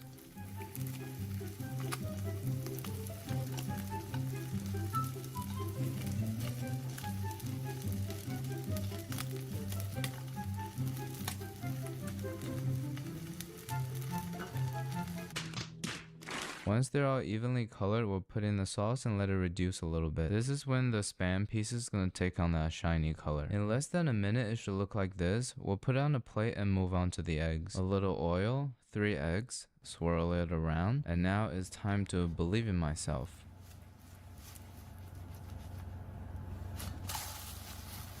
Nice job, team. Using the same can, we'll cut out a couple pieces from the egg and start assembling. Make sure the inside of your can is clean and stuff a plastic foil down there. Load it with rice and press it down so that it becomes like a rectangular shape. Sprinkle just a tiny bit of the rice seasoning on top. Layer on the egg and the Spam. It's looking pretty good, like a healthy breakfast. In case you haven't noticed, this is my first time making musubi. I'm pretty excited to taste it. Rice to topping ratio is a little off. Kinda looks like the diversity portfolio of Ivy League schools. The cross section looks pretty appetizing. I'm a big fan of rectangular food. Kinda brings order into my life. Now let's give it a taste and rate it 1 through 10.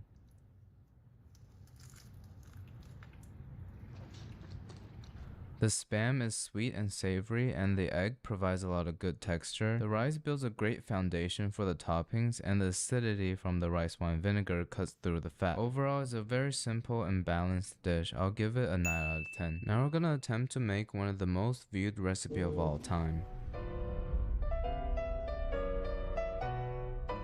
So I found this recipe on the TikTok account of Zach Choi, aka Bayashi, with more color grading. The prep is pretty easy. You slice up some ham, avocado, and tomatoes. Don't judge the way I peel avocados, please.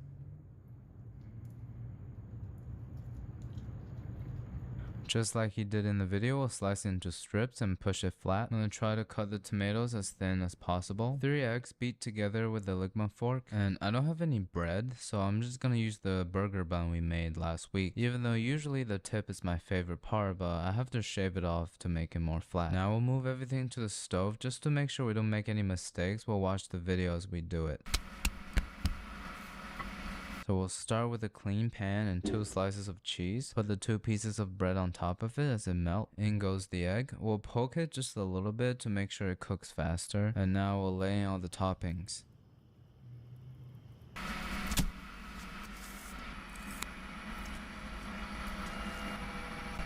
We forgot to flip it, didn't we? No worries, we'll just put the toppings back to where it was and we'll flip it. Since I did it perfectly for the musubi, I think I can do it here again.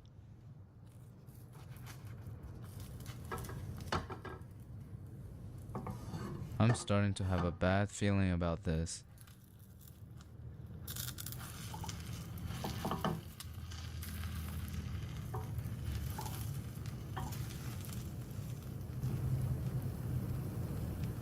You know, sometimes in life you just gotta commit.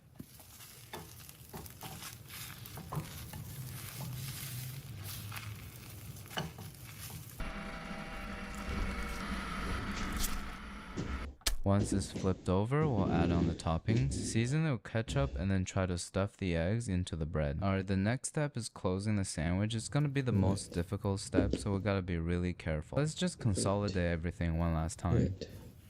Man, can't anything go right in my life? You know what, I'll just assemble it on a cutting board because I'm done. Lance, are you still here? Every time I watch Zach eats, Isn't I'm it gonna incredibly be, like, impressed. 11 Sometimes I soon? feel like Is it's it? AI generated. And here it is, it's the gonna be 11 ultimate soon. spam And do you know what sandwich time it to the is? best of my abilities. It Sounds looks a like little daily. pre-digested, but I'm sure it tastes good. What are my dailies? Who's that? Alexa. 5-star. Wind. Erudition. Who's this guy?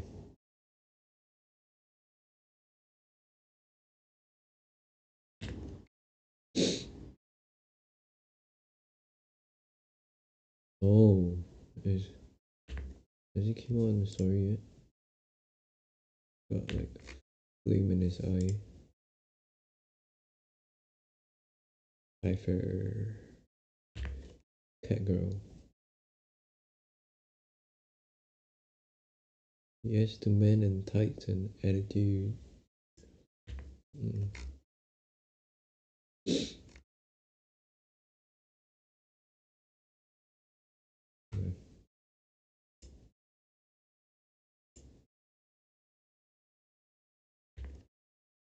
At the dragon. Let me do my check-in before it hits midnight in Singapore. Noise. I'll do this shit later.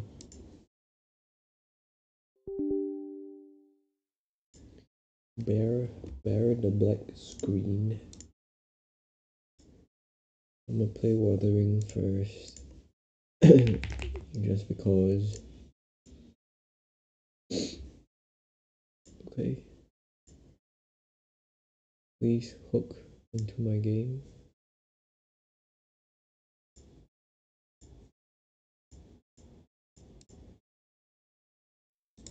Hook. Stop hooking. Nice. Nice. The lens is gone.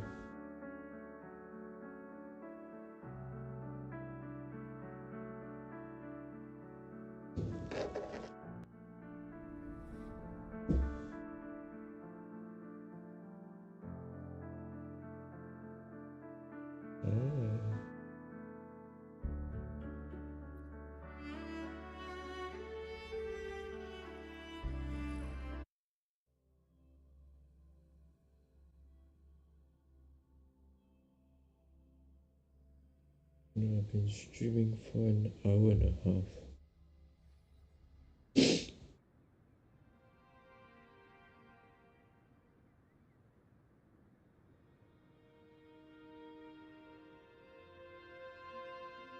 I think my mic might pick up the fan.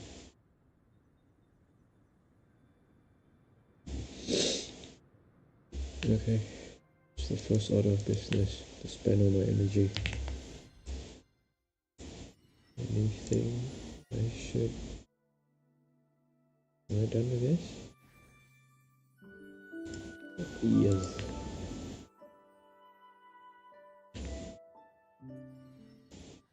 That's a nice event. Tactical hologram. Oh, I should have done this right. Yes, let's do this one first. Let me see about the other one.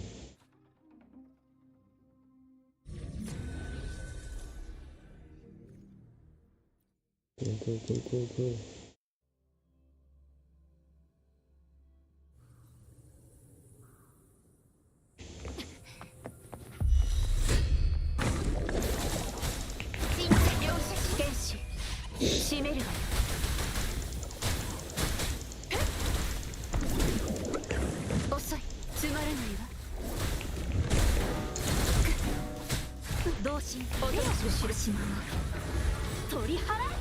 Dead.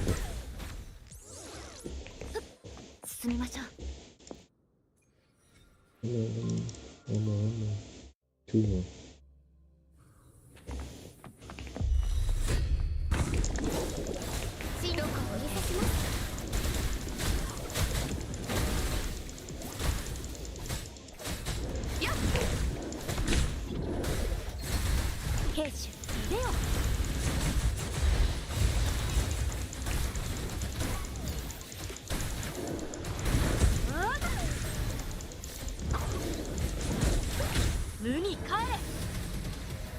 Be gone, there's one more.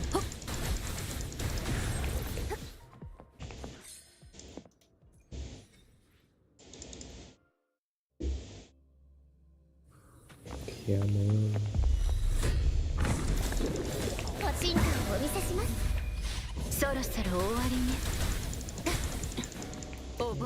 Gentle.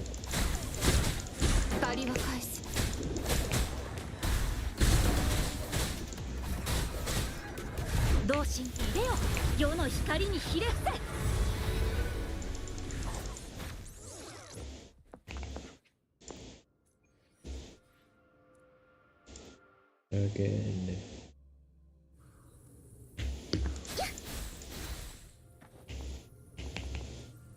Do I have anything?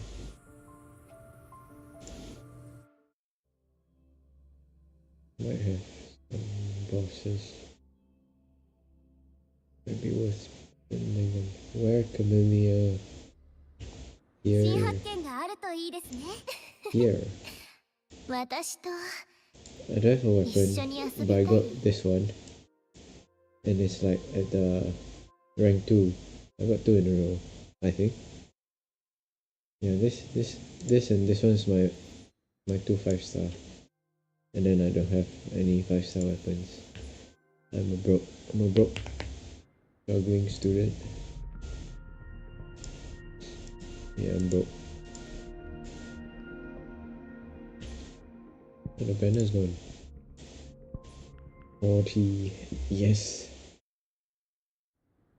I didn't get the gun one though. I didn't get. Oh, you can't see everyone. I didn't get the rifle one. And then I don't know who to get next.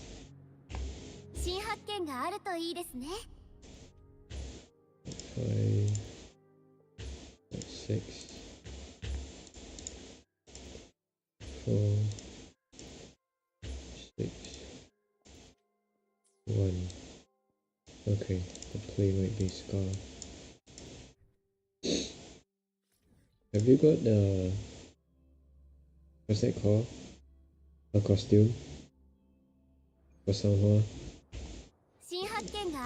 Yeah, it looks so nice. God damn. I think it looks nicer than her. Yeah. Got an Oni mask.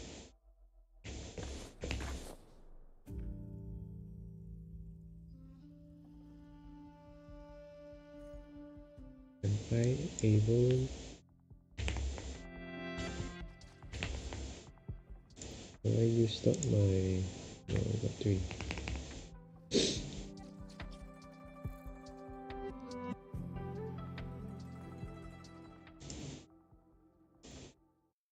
Start. Wait.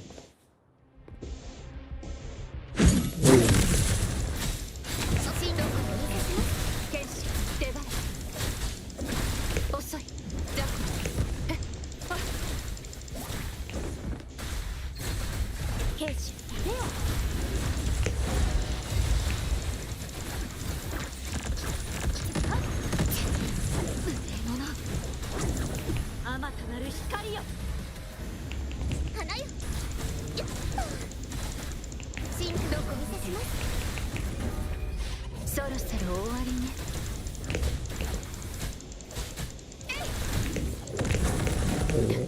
遅い。つまらないわ。近づきすぎよ。同心レ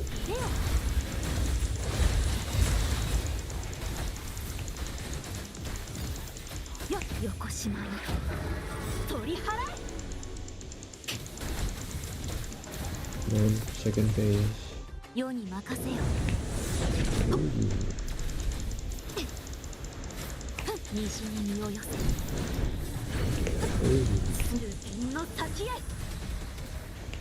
任せてください。行きますよ。よっと今どこを見て痛めつけてほしい。何が。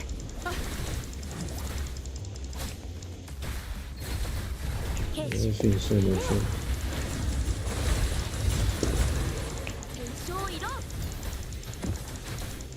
竜輪の力で無に帰れ。花よ。やっ真どこを見せします。天使閉めるわよ。やっ目をそらしちゃダメよ。同心世の光にひれ伏せ。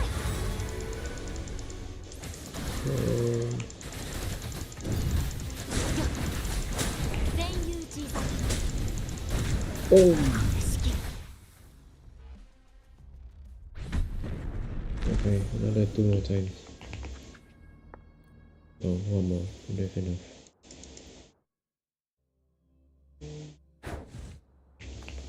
Wait. Ooh. Ooh.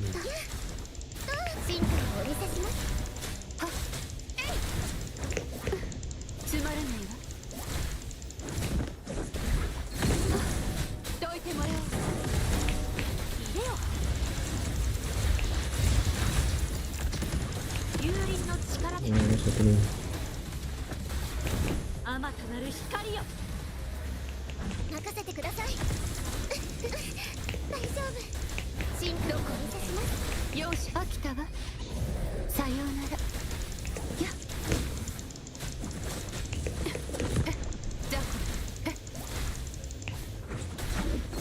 逃げられると思うよ。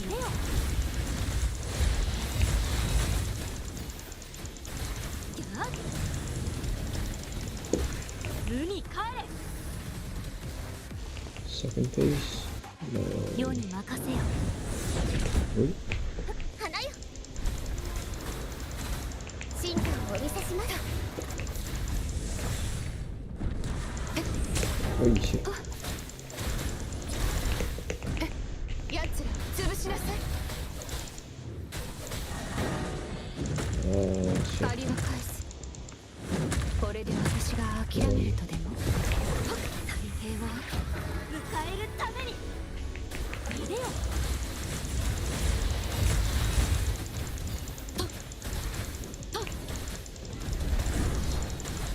風天の先へ。任せてください。植物だって生きてるんです。は？真どこをお見せします。天使閉めるわよ。やった。大したことないわ。つまらないわ。同心入れよ。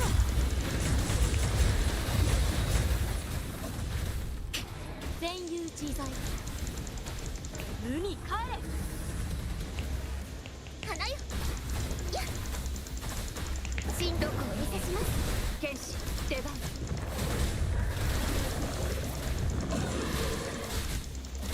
目をそらしちゃダメよ。兵士入れよ。世の光にひれ伏せ。はっ。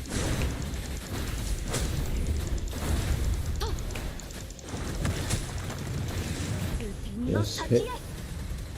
Gone. That's a nice ending.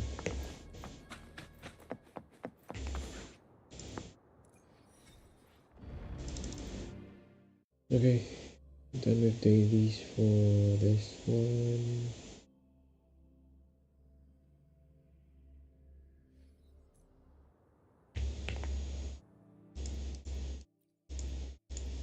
Yep. Anything? Nope. Just try this one. Ending soon anyways. Right. Oh, this is why I didn't do it. Guess I couldn't do it. Oh well. Guess we're moving on to the next game. Anything? Oh.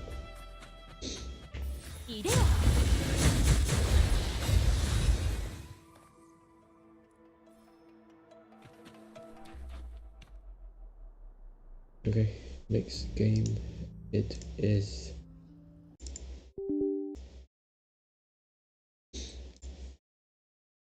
next game.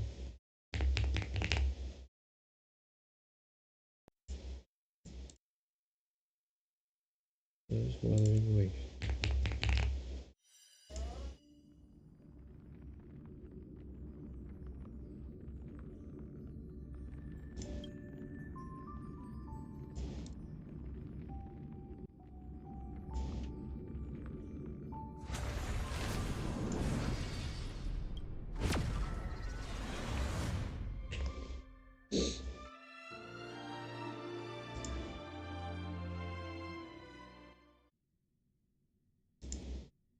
Okay, hold on.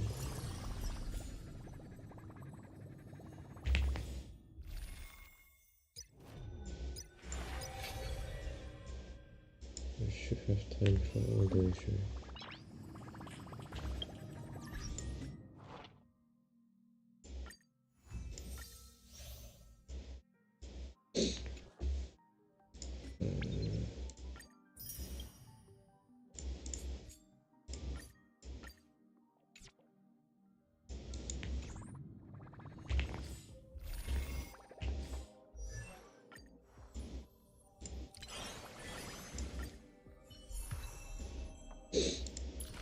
Hey, what?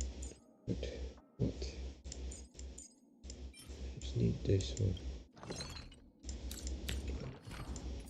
I need 4, I need 13. Just have to run this one.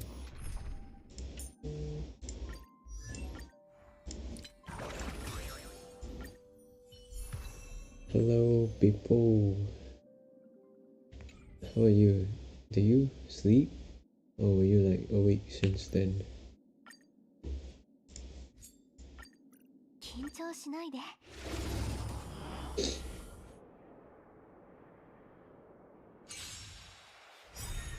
本質は同じ。いずれ風に吹き落とされる。アドリブで。進行。素手では燃え尽きるまで。燃え尽く。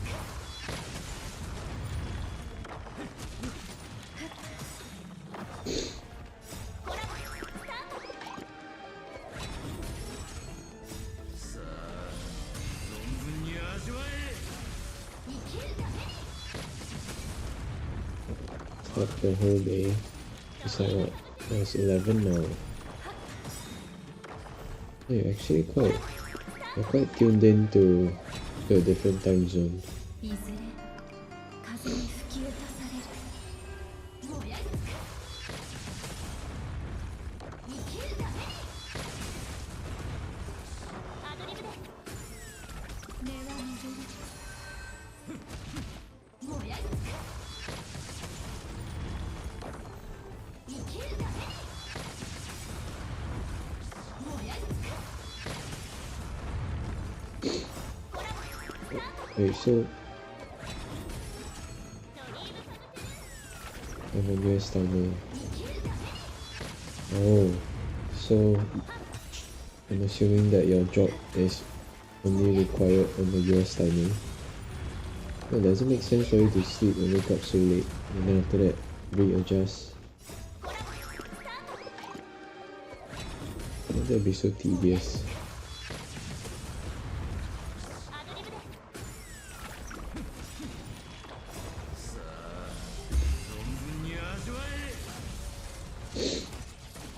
I'm a DJ. And it's okay. So I do all the readjusting, like the time. That's what you do. How do you even manage to like wake up?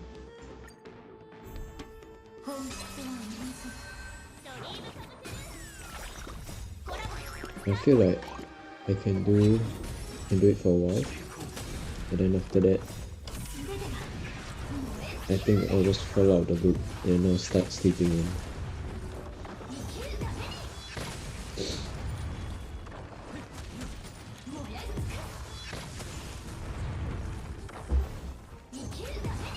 It's like, I think I used to, there was a period of time, I think it was last year November, January, about there, where I sleep at like 5, 6, 7, 8 a.m.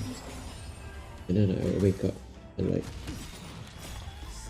4 p.m, 5 p.m. But then because there was a period of time when winter was at its peak, so the sunlight that the UK receives is like only for a few hours. Like the sun comes out at like 8, 9 a.m. and then it goes down at like 3, 4.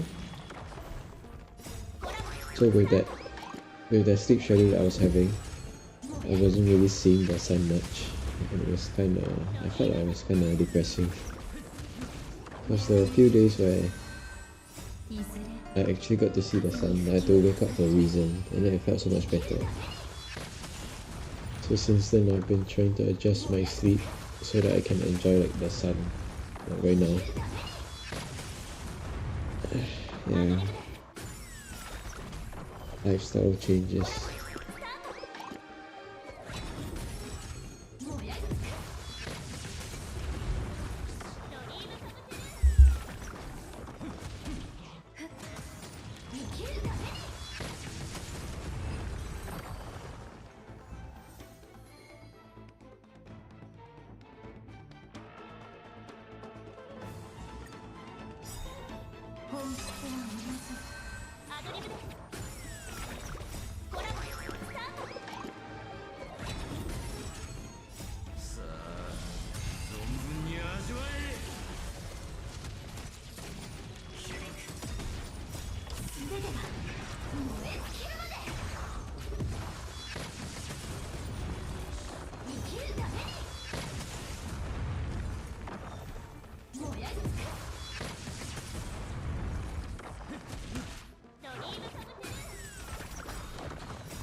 I just play games until I regret. Okay lah, it's understandable because I did it before. Just that I didn't have the regret part. I was fine with the consequences.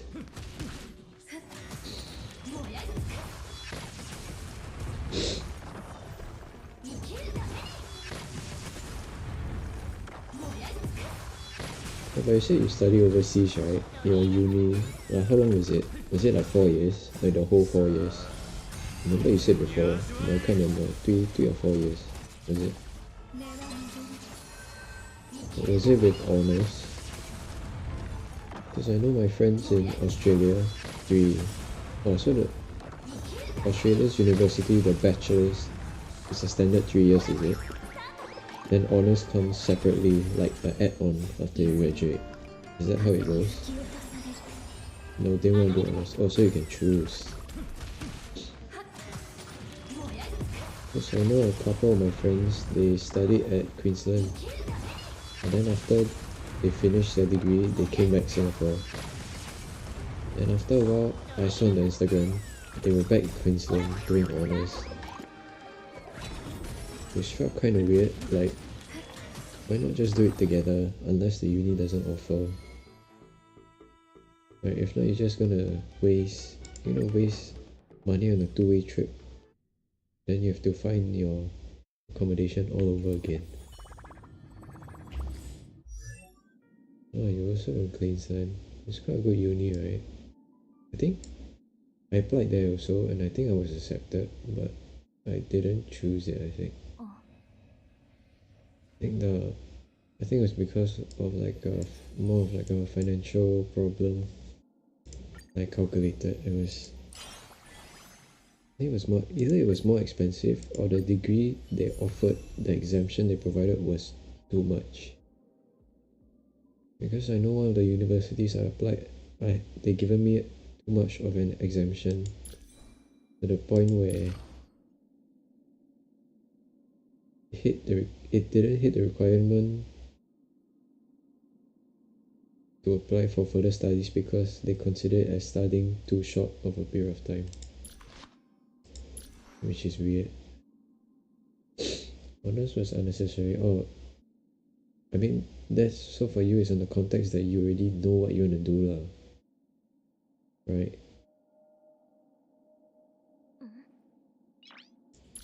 Or is it wrong? Is my assumptions wrong?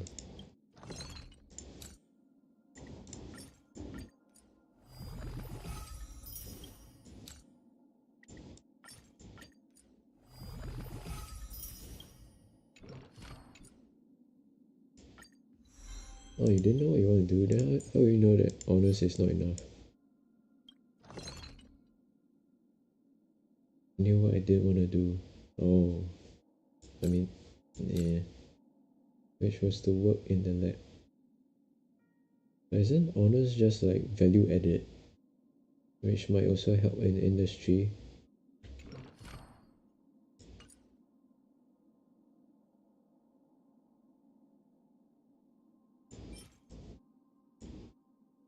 Because my current honours year is not just a year of complete honours. Honours was just half the semester, unless it goes differently in Australia or Queensland. Because our first half is honours, and then our first semester is honours, our second semester, which I'm in, is modules. So in a way, I'm getting more modules,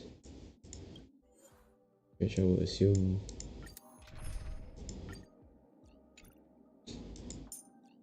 Your honours is like one whole year.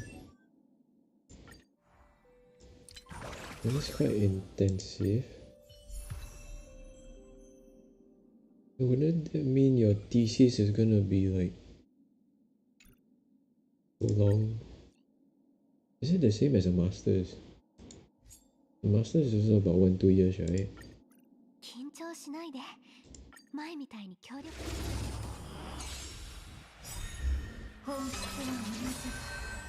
Because I know those friends that went back for their honours. Now they're doing PhDs in Queensland also.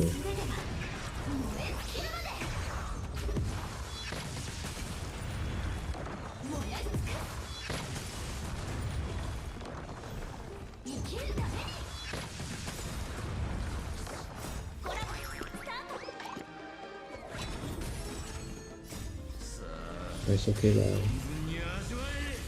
Graduate PhD. Ooh. Did she stay in academia? Oh, she went off to industry I think 2 years back.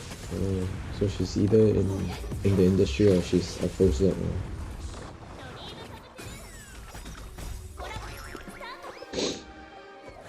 Because I want to do PhD to future-proof, and also because I feel like lab is interesting. Like, I prefer very much to follow instructions because I think it's fun. Yeah, it's just fun. I'm more of a hands-on. That's why I'm very, very low-key regretting that I took biomedical science, because it's a lot of theory, very little hands-on until the lab. lab is hands-on, but then again, lab, if you were in academia, you get to do lab, but then you need to write papers, which is theory. So I'm looking at industry, where you just do whatever they ask you to do for lab. And then you don't have to produce papers. But I have to see how. But I want to try to get PhD first.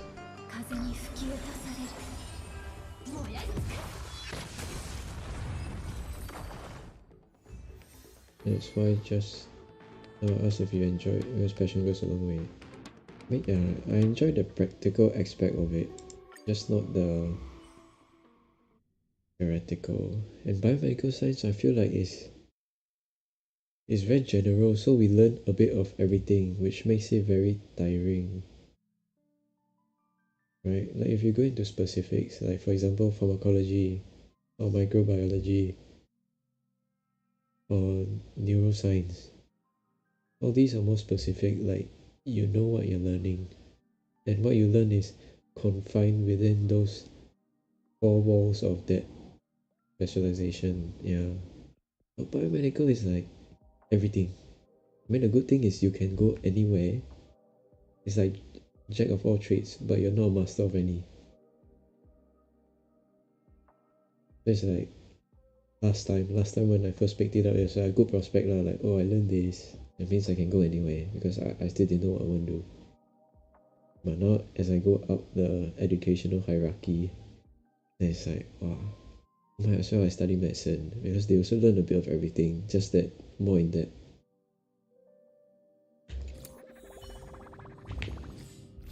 Which was what I initially wanted to do when I applied for biomedical science for uni, because it was one of the only ways that you could progress to medicine. Because I came from poly, I think medicine you only can go in uni if you're JC, but poly you have to go through bachelors, and then only you can go to medicine. That's why I took biomedical. But after I met friends that study medicine, study dentistry, and then the things they study is like crazy. It's like need a lot of memory work. Like they ask you something, yes, I know this, I know that, Krebs cycle, this and that, different diseases. Yeah. A lot of them went into medicine. What country? Maybe it's university dependent, I'm not sure. But as far as I know, I did ask though, then they were like, you have to study a bachelor's first. NUS I think is different. NUS is either they have a special program for poly I think. But NUS medicine is crazy. It's like the minimum requirement is the maximum requirement is 4.0. Other than that it's like maybe 3.9. It's like too high.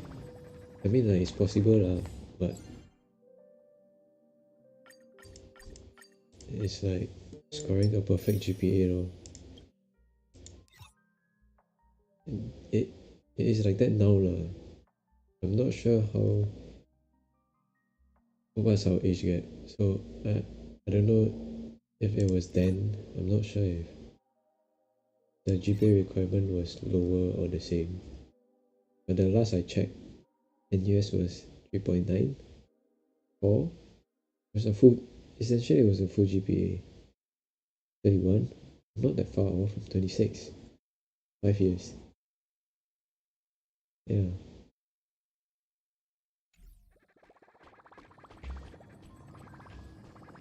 Which is like full GPA. I mean, it's manageable lah, but it's not me lah. I didn't get a full GPA, so I think I tried applying. But I just ended up, it was just like me throwing like what, $15 to NUS, because confirm cannot get in, but my mom wanted me to apply, so just like okay lor, apply lor. But I already knew I was throwing money to NUS. I didn't even get a reply back to say like, oh you're rejected. Like straight out they just took the money and said nothing.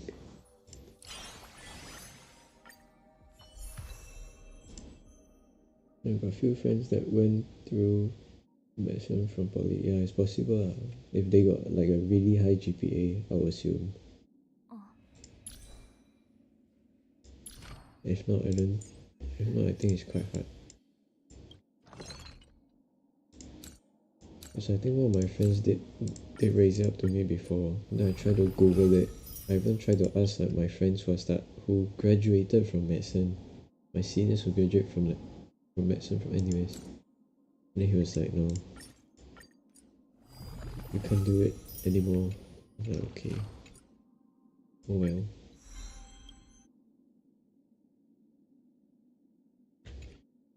Okay, I'm done with her.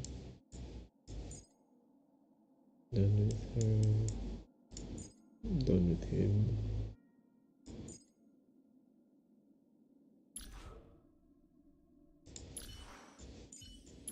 I'm also done with her. Okay.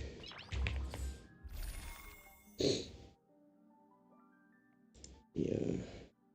It's just, it do be like that though.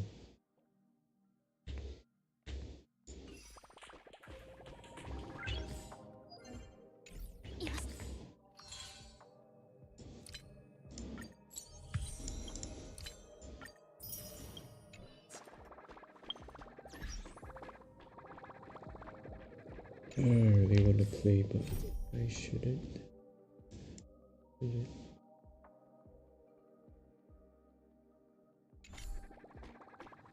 Alright, there's 3 already. I should not play. We're gonna do what we did just now, which is study. Pull this up. Open Edge.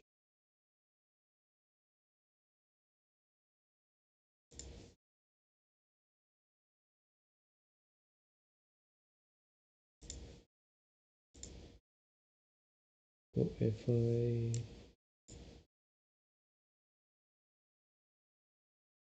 we're on the same zone?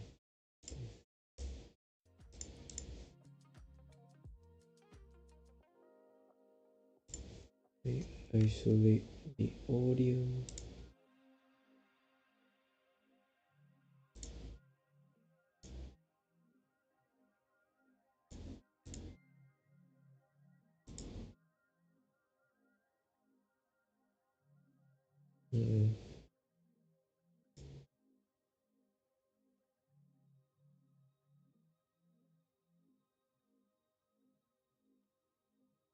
Yeah, I don't know, but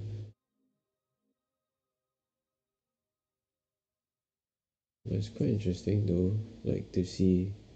Like, I didn't really used to care, but then time to time I'll look back at what my friends are doing. It's quite interesting to see what they're doing. Like some went to do, not some, a lot went to do FA, a lot went to do insurance. And then those that my friend group in secondary school, like clique, they all went off to do computer science. They graduated. I think now they're all earning quite big money, which makes me regret sometimes after computer science.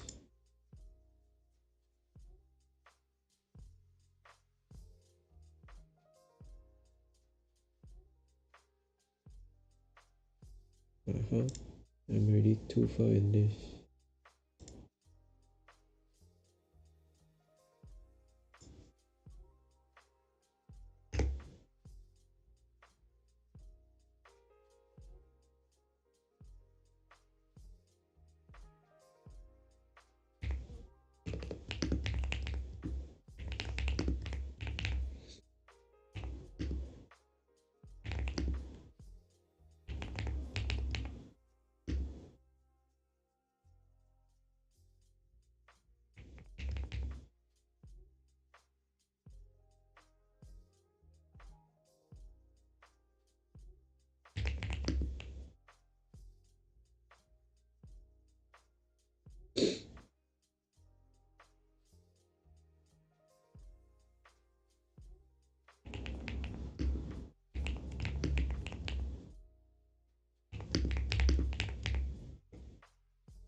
me see my schedule tomorrow.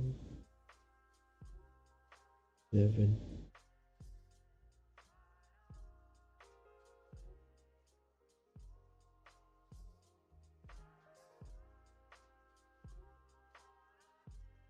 Eight.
Okay, I still have to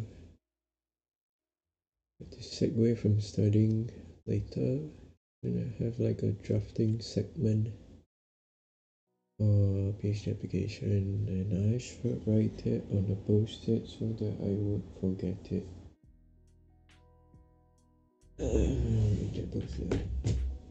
Post-it.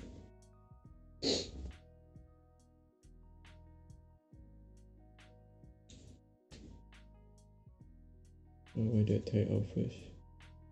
Alright.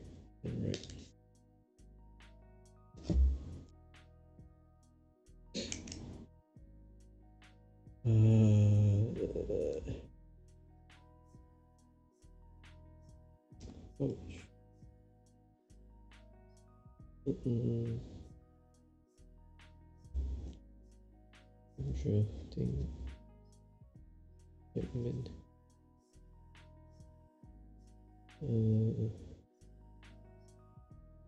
Yeah.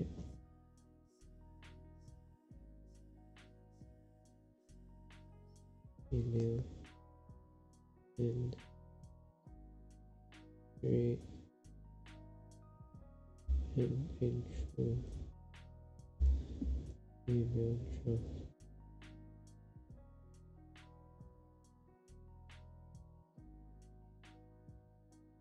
Send to local effect first. Alright, are you in game? Beeple? Or let me paste it. Paste it here. Yeah. This will do. Okay.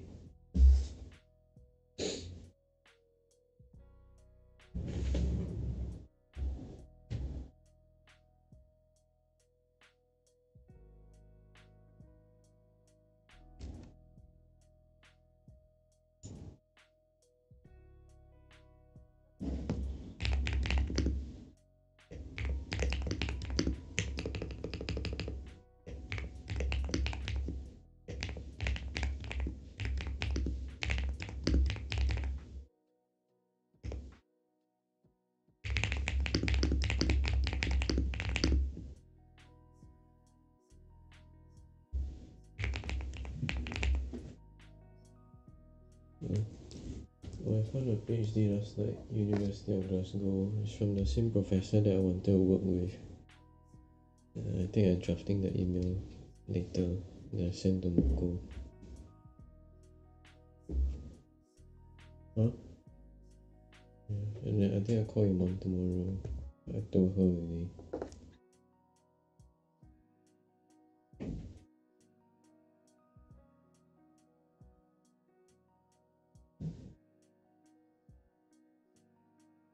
Damn, what do we have here? cheese.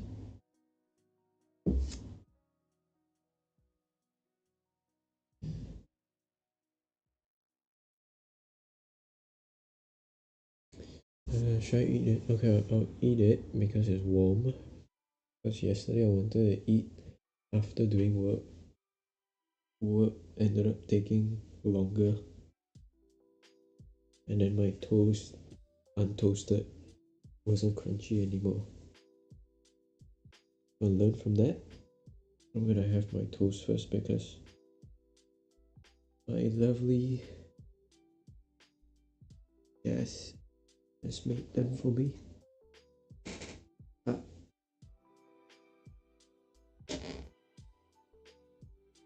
So we're gonna watch more.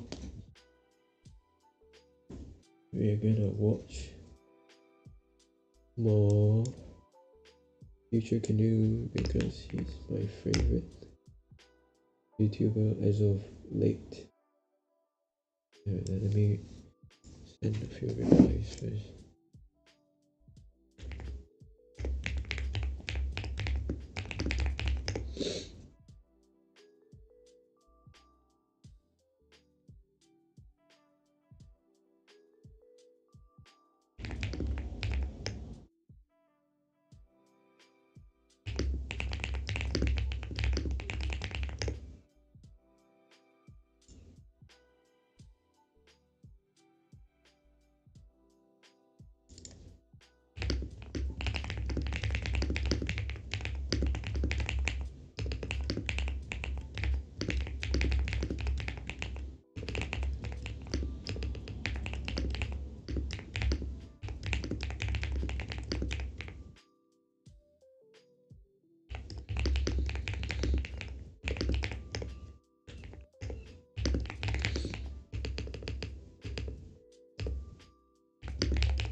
What's your name? Malaria. Who said black man? No. No, I feel racist. Frank Crick.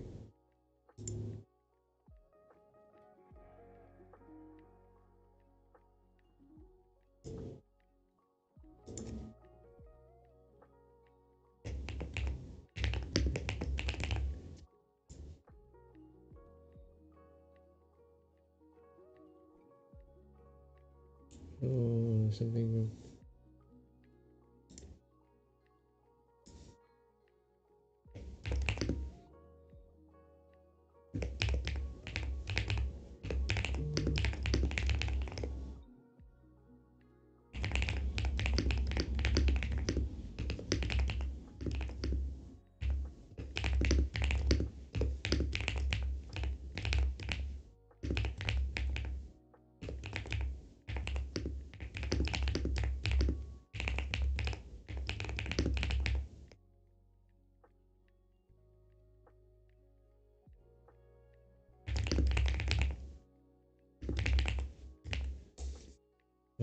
What's his name? Michael J. Blackman. That's malaria, right?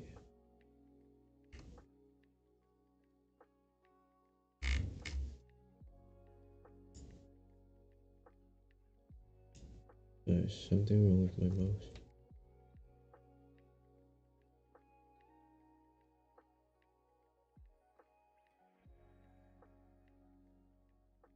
Oh, access denied.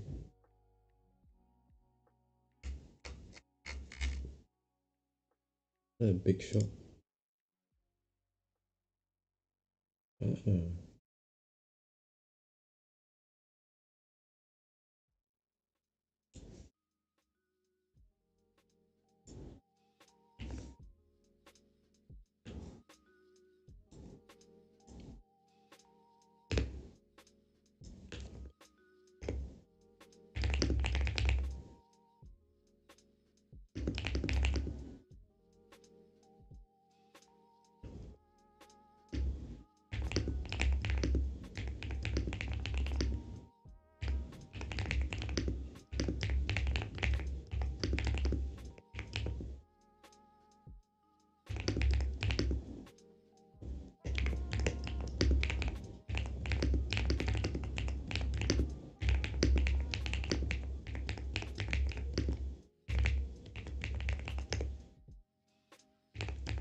Oh. It changed.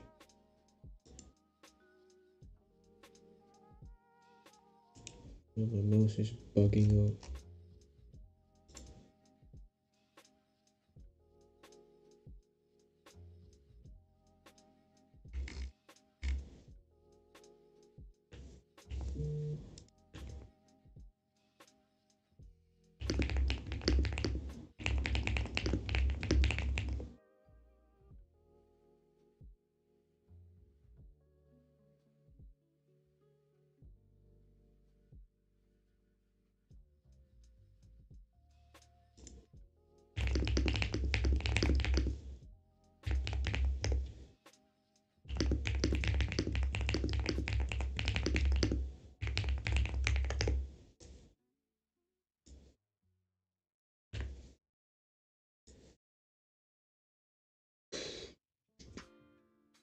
Okay, happening. Oh wait, I'm still in Honkai. My bad. I got change. Okay, we are on somewhere else now.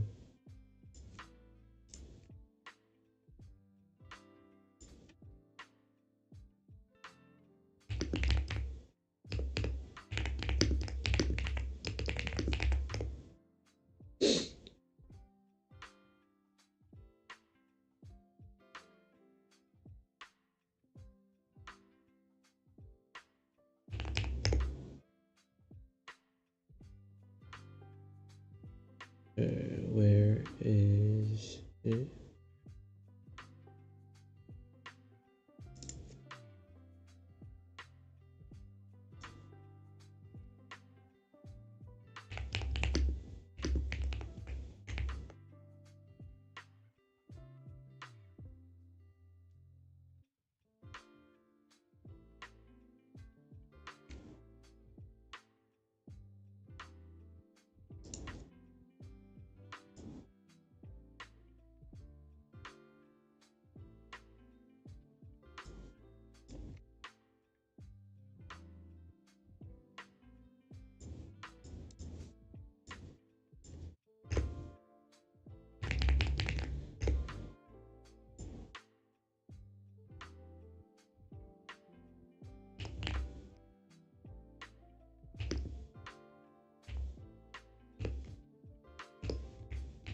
It.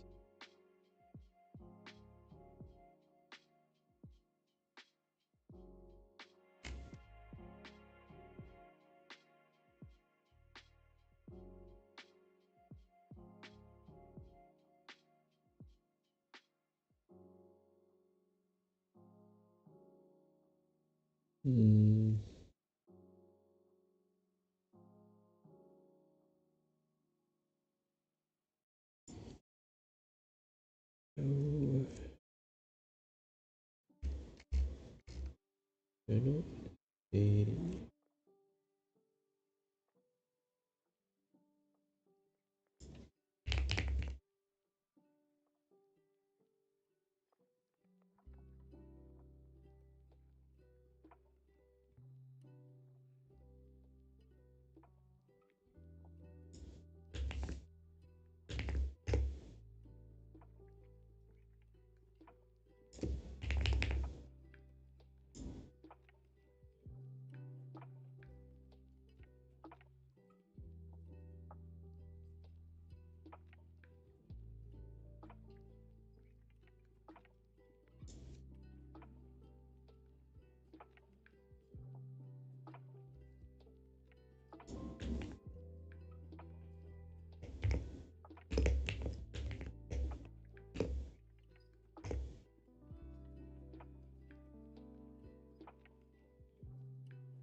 Okay, why not? Let me just watch.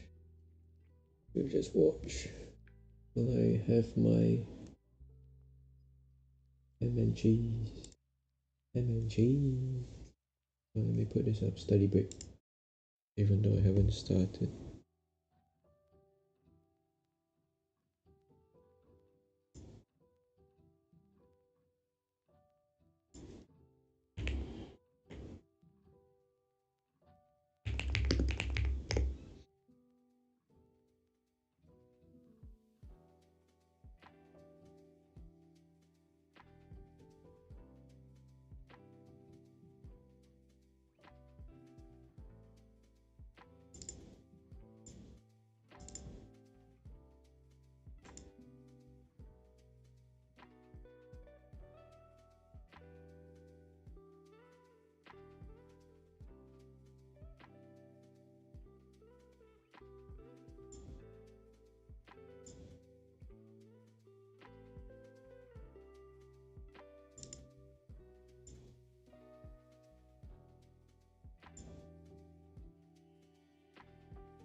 MSG liquid.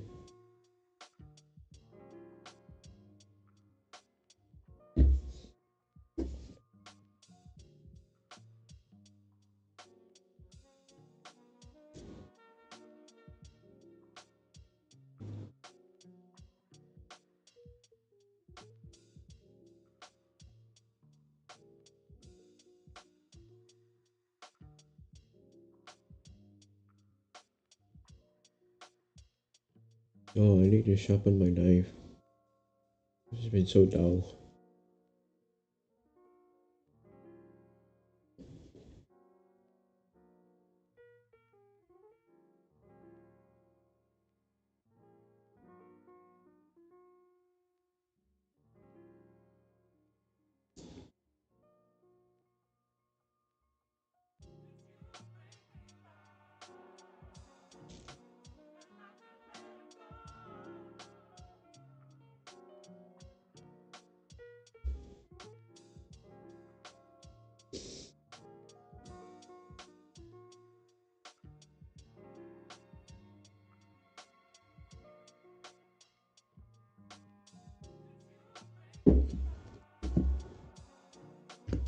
Oh yeah, I realized nobody can hear. My bad, my bad.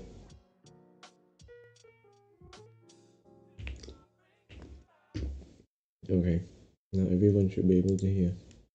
To make sure they're even, don't worry about the filling falling off the sides for now, we'll put it back in later. Once the shape is pretty much formed, we'll stuff back the filling and pinch down 2 sides to close the wrap. While holding them tightly, we'll roll it back and forth to turn it into a cylinder. Well, Camilla didn't send me a picture, but I feel like this is more or less what it looks like. Now the final step is just to wrap it in aluminum foil and make it look completely like a burrito. Look at this little baby.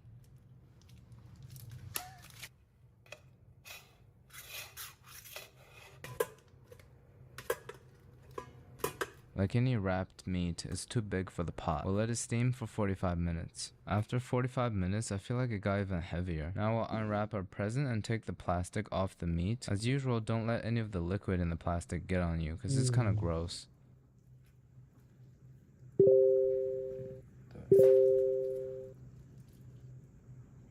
You can just tell this is extremely juicy. It's everywhere. I'm surprised it held its shape so well. Let's check in with Camilla real quick. She didn't criticize me too much, so I assume I got it right. Let's cut into it. I'm so excited to see what the middle looks like.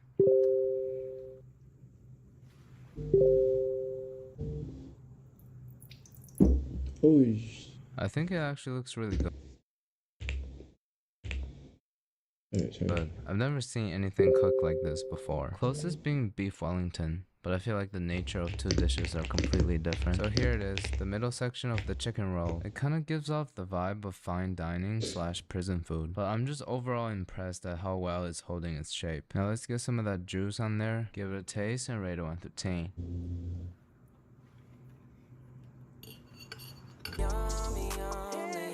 This is so unnecessarily good. Such a good balance between the fattiness of the bacon and the lean protein from the chicken breast. And the ground beef in the middle is explosively flavorful. Onions is a little caramelized, aromatics from the herbs and the spices. Most importantly, that sweetness from the apple really takes it to another level. And a hint of smokiness too, imposed by the bacon. The dish is definitely a solid 9.2. However, I'll never be making it again.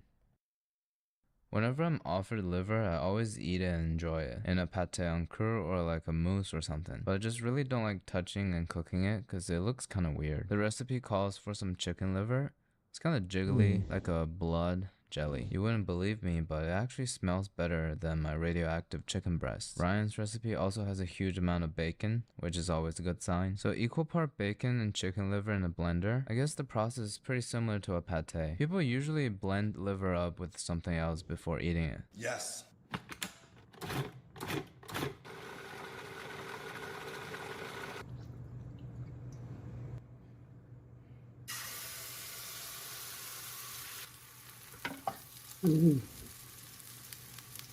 The plastic. We just want to keep cooking and stirring it until everything changes color. Maybe I should have put less oil because the bacon is releasing a lot of fat. Once everything's pretty much cooked, we'll season it with 1 squeeze of ketchup and a few dashes of your sister's sauce.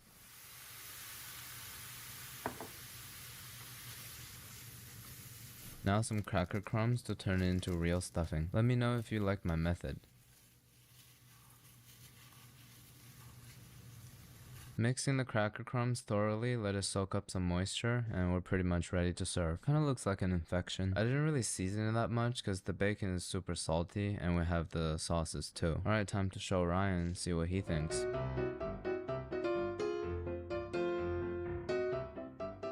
He said it's just like his grandma's and thanked me for trying it. What a nice person. Thank you for sharing, Ryan. Now it's time to rate the Delzin family legacy from 1 through 10.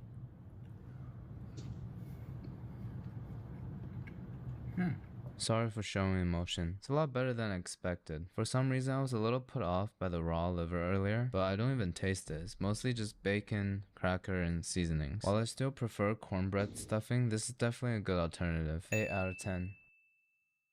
Let's cleanse the palate a little bit and try out some desserts. This is the no-bake banana cake recipe from Asha's girlfriend's grandma. All we need to do is to mash up some bananas, sour cream, and sugar. There's no measurement, so I'm just gonna improvise with a whole cup of creme fraiche, half a cup of powdered sugar because I feel like it will melt better, and finally 2 bananas. It's diabolical. I don't have clear containers, so I'm just gonna use this glass. As instructed, the bottom will be a layer of salty crackers, and then just pour the cake batter into it. Ideally, it will set overnight and then become like a cake, but I'm having doubts right now, even more when all the crackers started floating up. So this is what it looks like the next day. Seems like it's set. Asha said we need to flip it over, but I'm not gonna do that. Let's just eat it with a spoon. If you guys can't tell, this is not a solid texture. Let's give it a taste and rate it 1 through 10.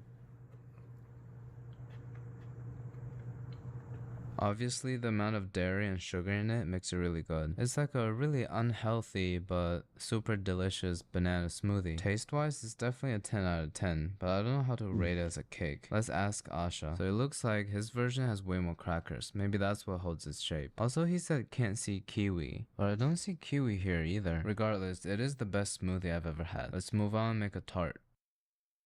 Elaine sent us her aunt's Canadian butter tart. She said they're very Canadian, and I took a look at the recipe and realized the main ingredient here is corn syrup. How is a Canadian dessert without maple syrup? Starting with an egg, half a cup of brown sugar, quarter cup of melted butter. I'm just gonna whisk it together so the egg doesn't get cooked. Half a cup of corn syrup. Looks like we ran out.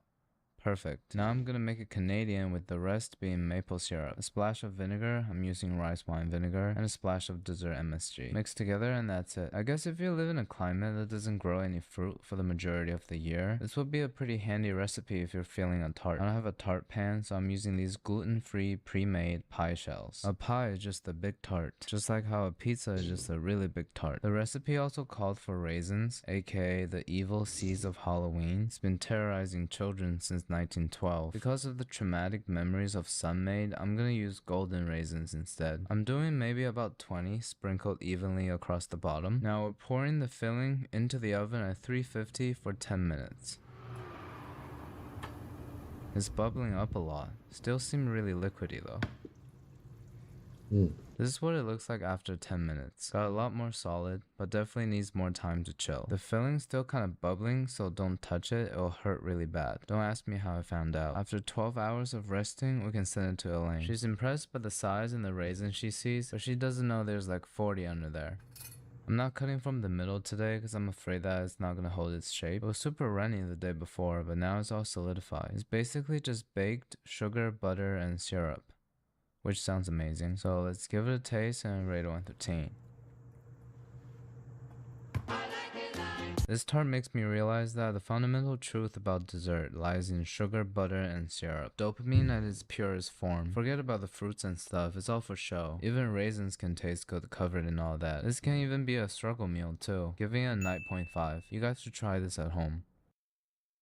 If you've been watching my videos for a while, you know that every time I make flan, it turns out looking like some type of mutated alien feces. So today we're gonna give it another try with this Brazilian strawberry cake recipe from dot. So the cake batter is similar to that of a typical flan. We got 5 eggs, a key bump of baking powder, 2 cups of sugar, and 1 cup of milk. After we beat everything together with a Ligma fork, we'll prepare some strawberries and cut them into dice. Pour everything into the batter and give it a one last mix. And for the clumps of baking powder and sugar floating on top, I'm just pinching them. Sometimes when the Ligma fork is not efficient, I have to take the matter into my own hands.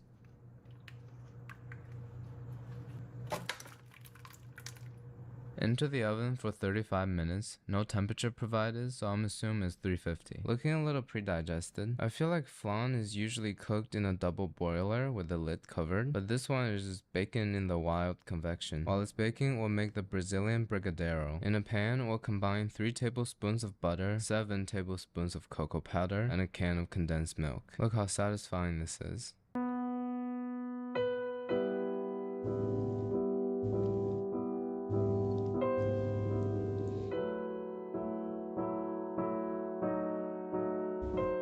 We'll turn the heat on low and just stir till the butter's melted and everything's combined. There's some starch in cocoa powder, so it'll thicken it a lot. We wanted to maintain like a sauce texture because we're gonna pour it on the cake. After baking, the cake shrinked a lot. Let's flip it over and top it off with sauce.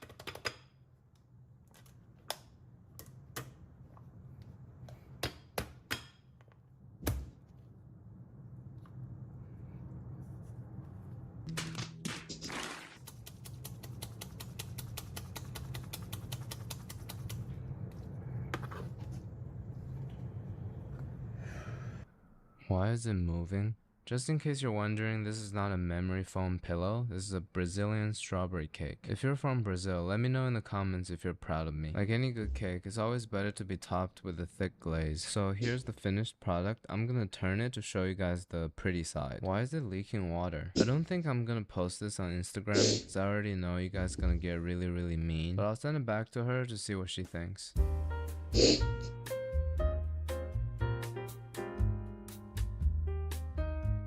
She also said a lot of nice things later, so thank you. This is actually smelling amazing, and I'm extremely interested in finding out what the texture is gonna be like. Let's give it a taste and rate 1 through 10.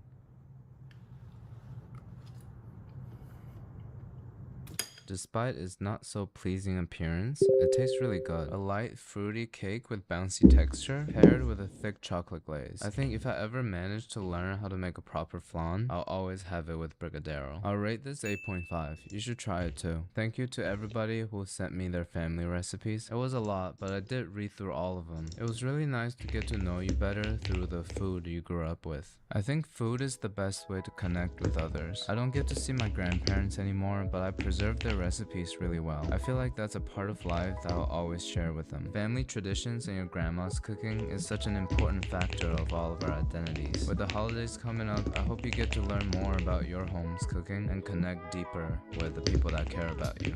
Alright, thank you.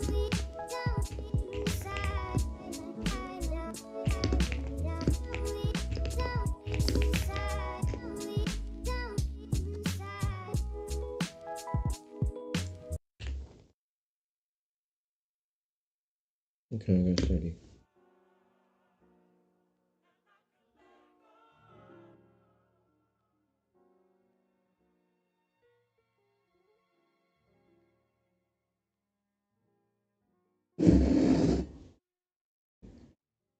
Hang on. Let's keep the dishes.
Oh. Damn.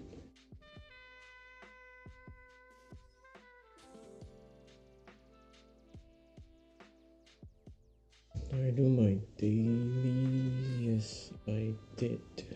Yes, I did.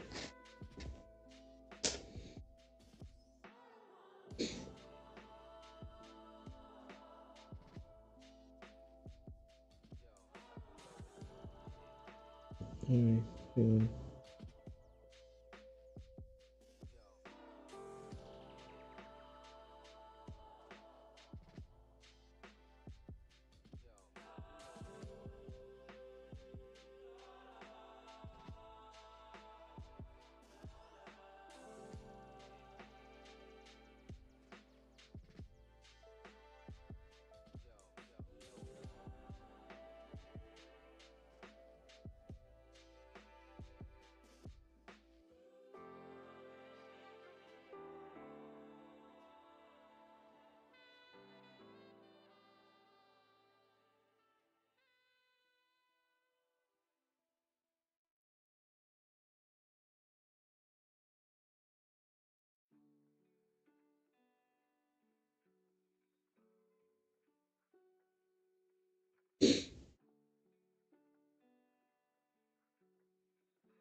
My bad. I'll put my earpiece.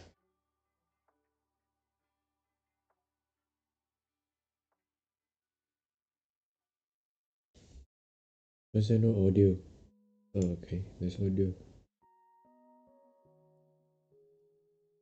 I feel like this one's a bit too sleepy.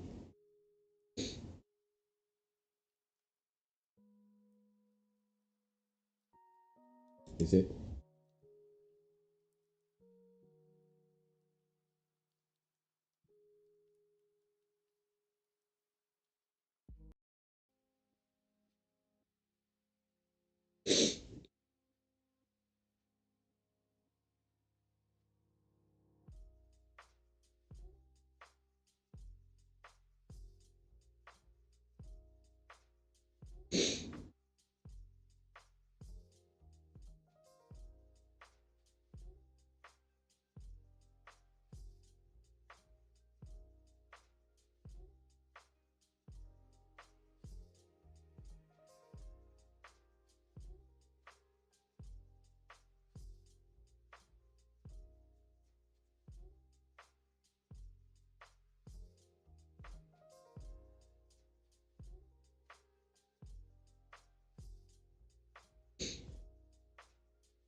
Moses Lim dies age 25. Oh god damn.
It should work now.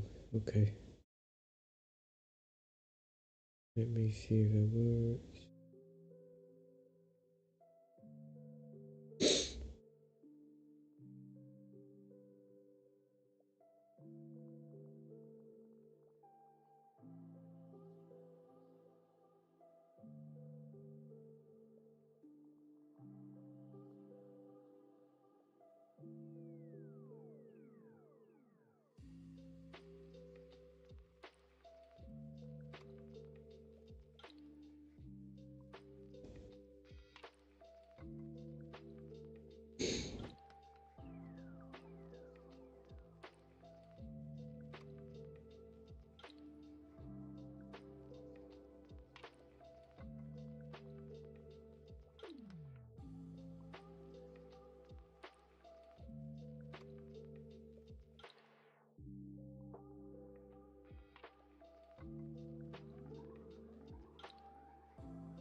Okay.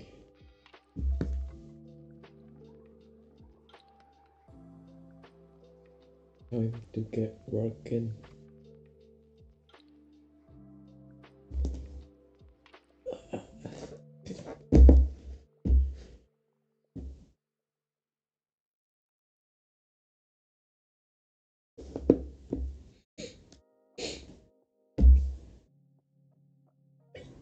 Yeah.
No, I'm not doing a doctor's.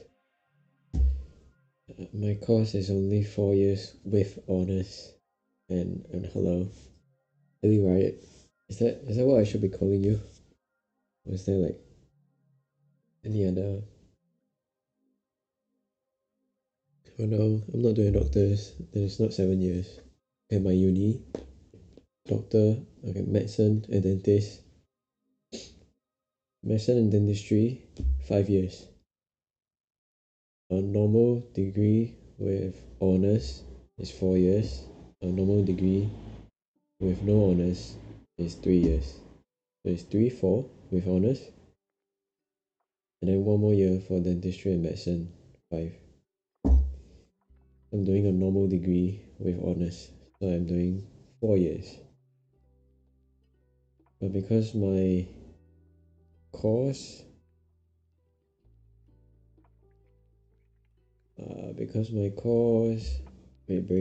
because my course is the same as what I'm studying in poly, they gave me an exemption for 2 years. I'm only studying for year 3 and year 4. So this year is year 4.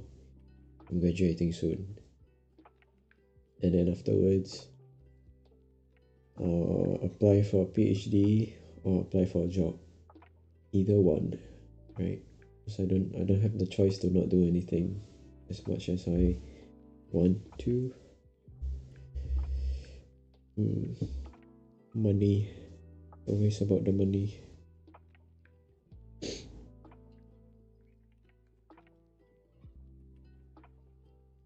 Okay, what did she say?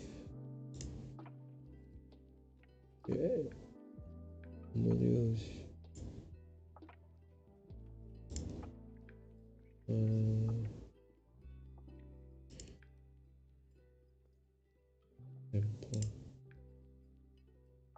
I'm not sure if it's still here. I kinda missed out your message for like 1.5 minutes.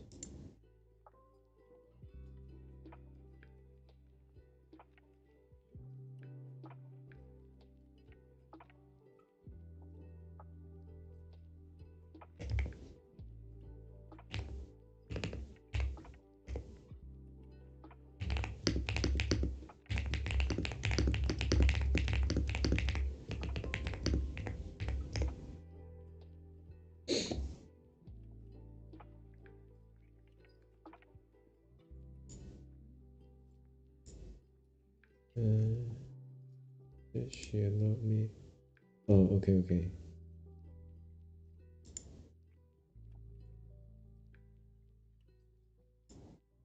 With this one, right? Another one.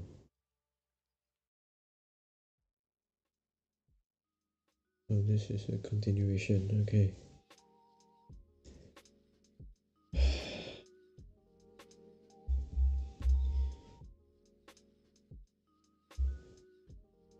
Just have to last till next week. And then I can book a bus to Glasgow to enjoy. Getting a bit dark. Not really. Lesson 2, right? Okay.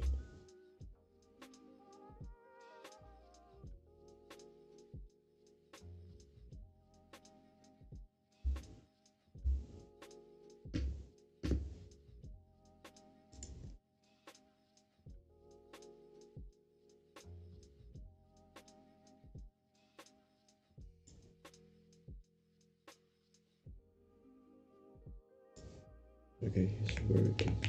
So let me drop the lecture and email.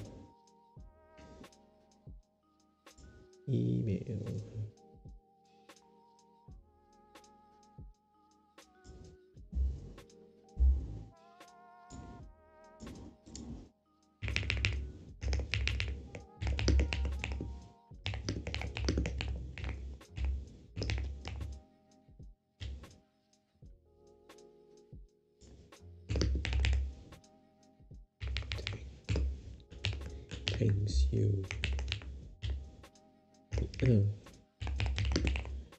Kindly gods. Okay.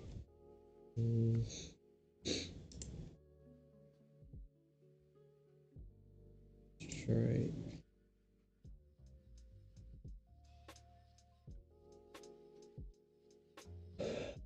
Ah.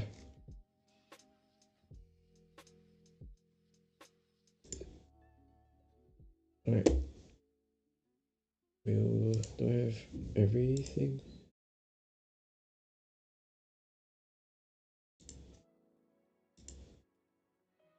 Okay, everything is in the right place.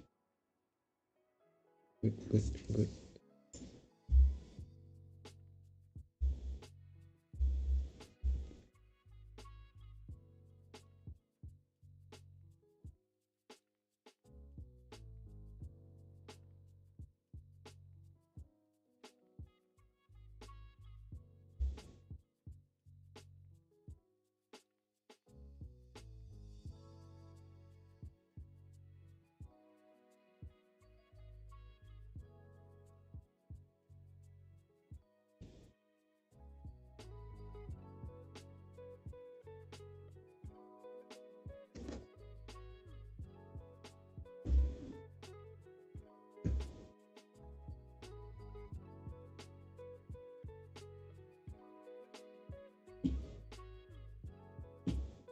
Touch.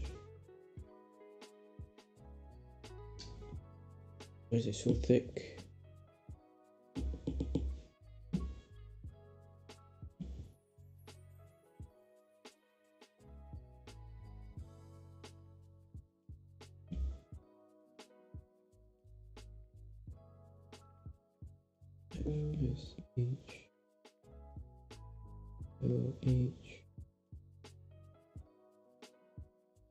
LSH LH ACTH GHERL. Oh, it's PRL.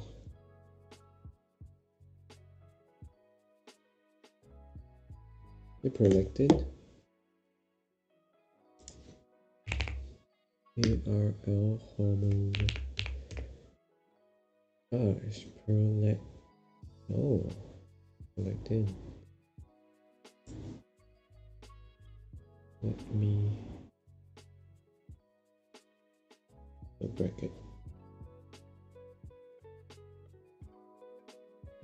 Is it smudge?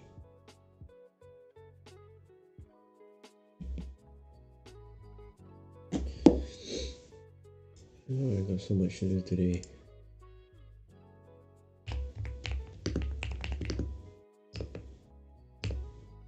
Send you a draft tonight. Send you a draft tonight.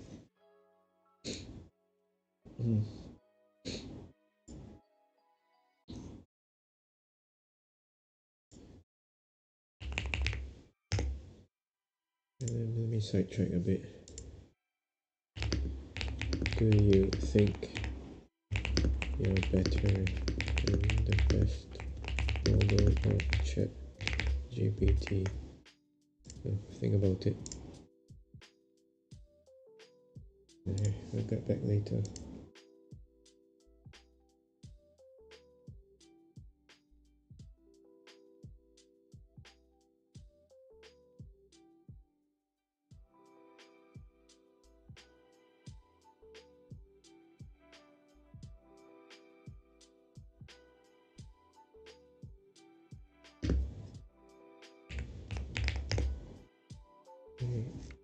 I'm not asked for the question.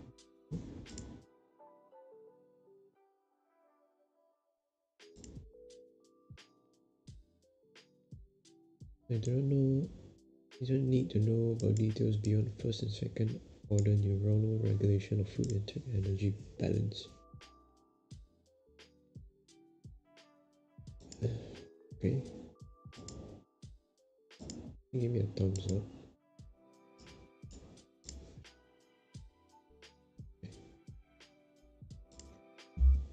Okay. That is for PFA. I'm assuming it. You're not gonna test, right? Okay.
Central injection means into the brain.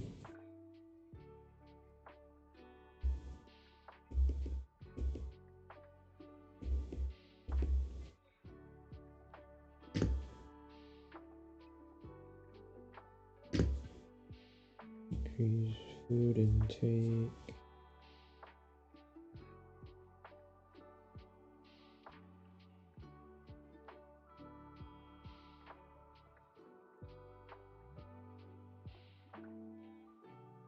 Inhibits. Decreases food intake. Reduces food intake.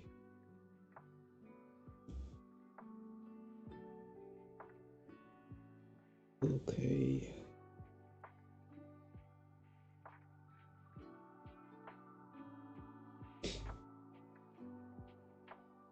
This one increases food intake.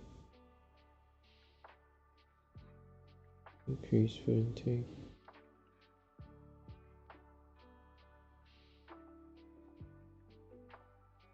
Increase food intake.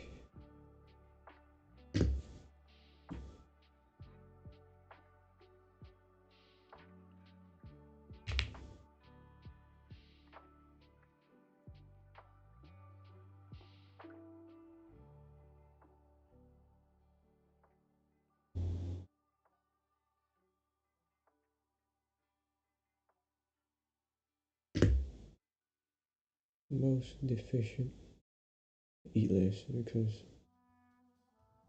increase food intake. Eat less are hyperactive and lean. Eat less. Increase energy expenditure.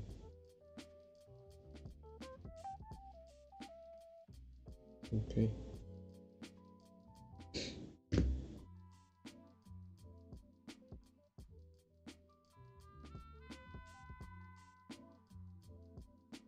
Obese. Yeah.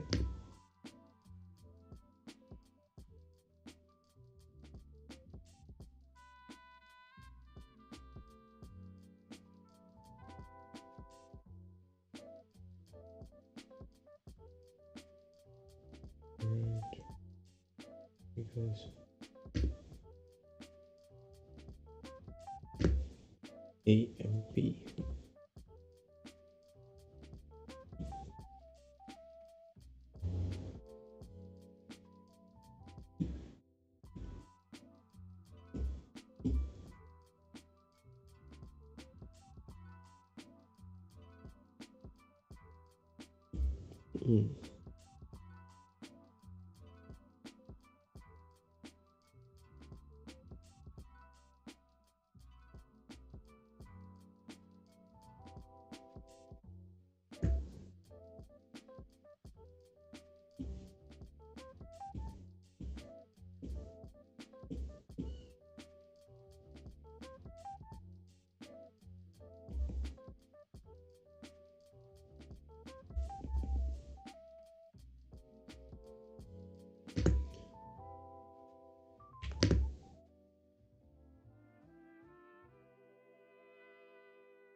Oxygenic.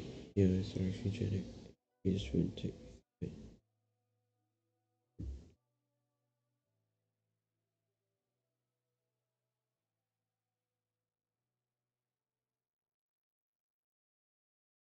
Narcolepsy.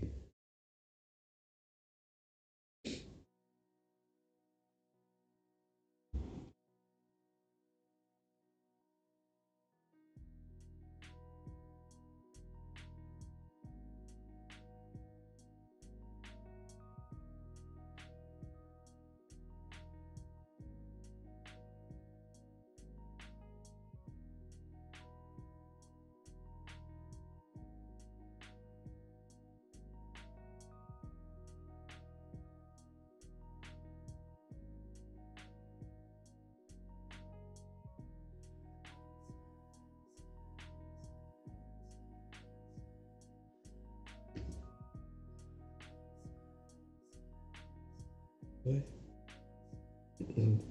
Excuse me.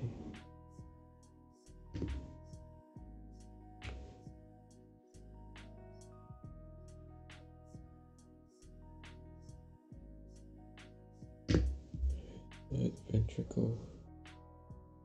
I have written somewhere.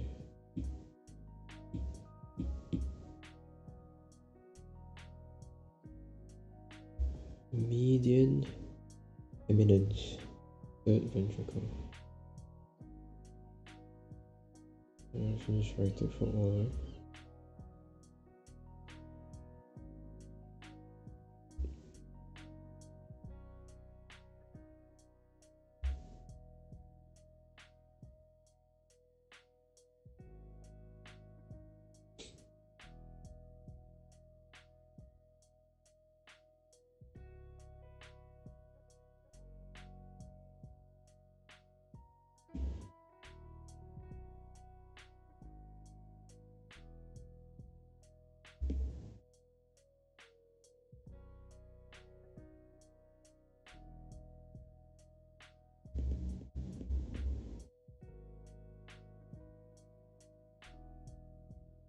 Median eminence.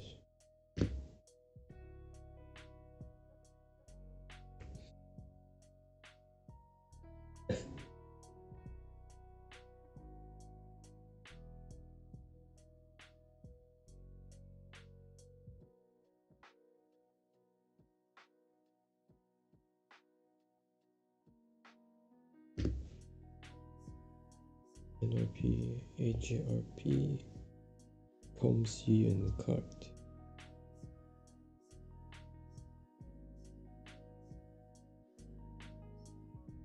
Co-expressed.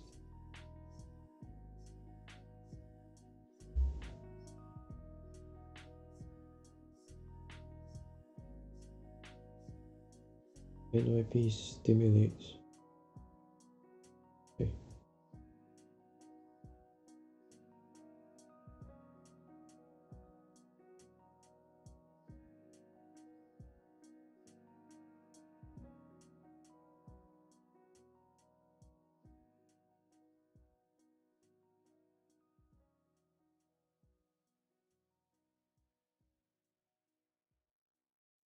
AGRP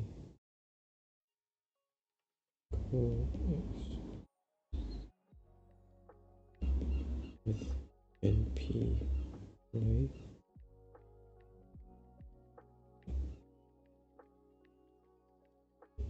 Will stimulate food intake.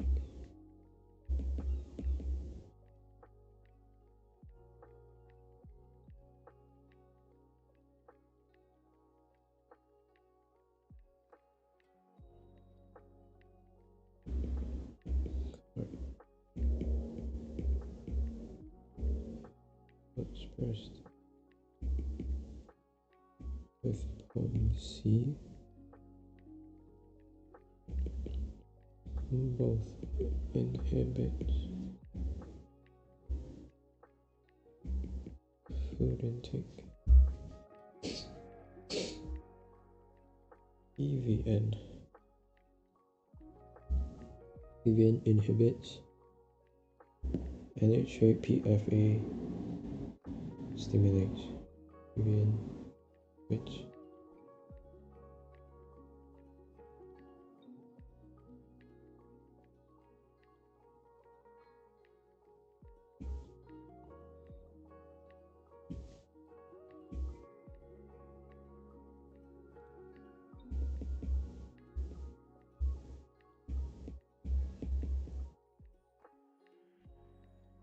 PFA stimulates food intake.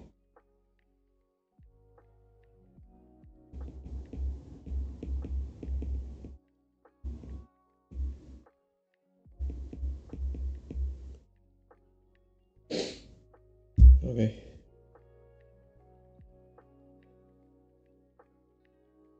Hit this.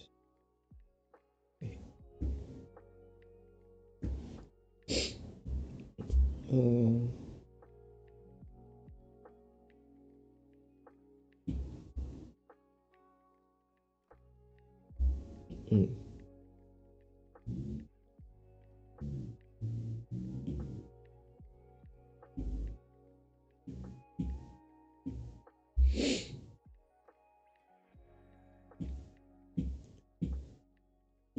Just do everything here, right?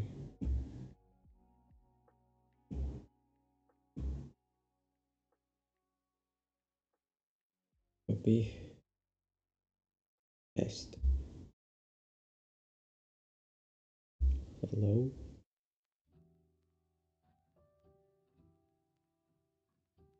Paste. Okay.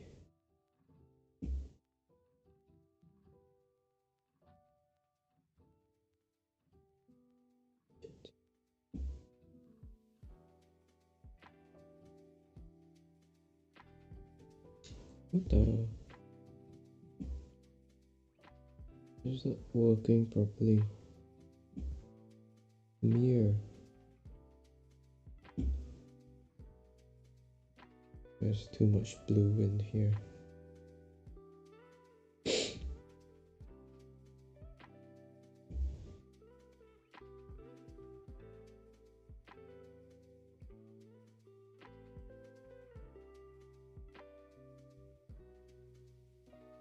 No, that's fine.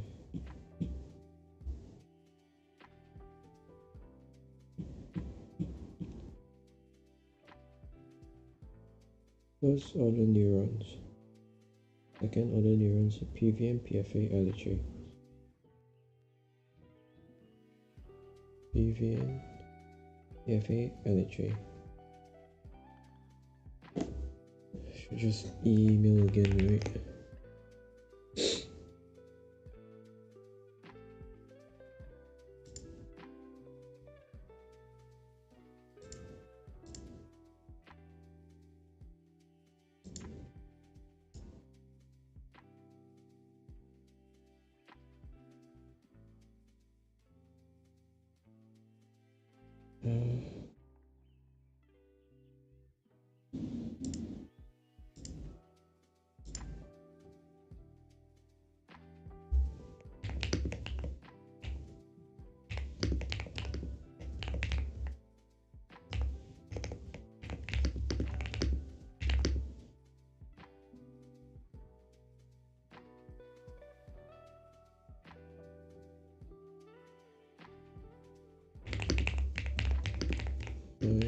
Only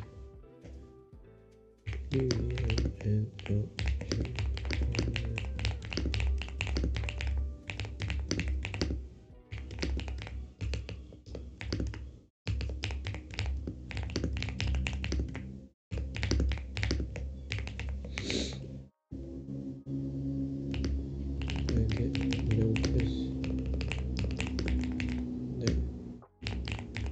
sometimes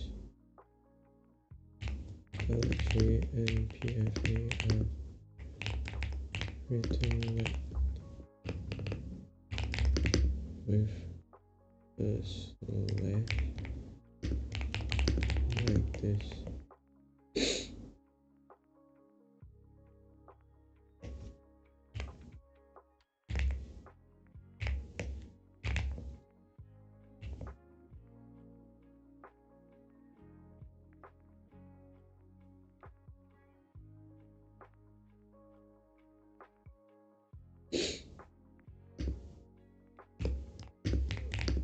but I don't think that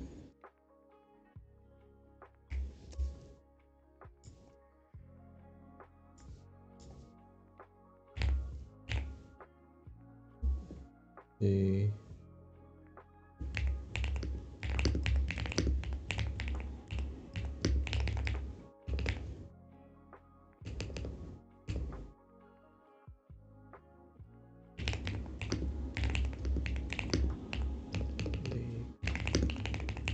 are different.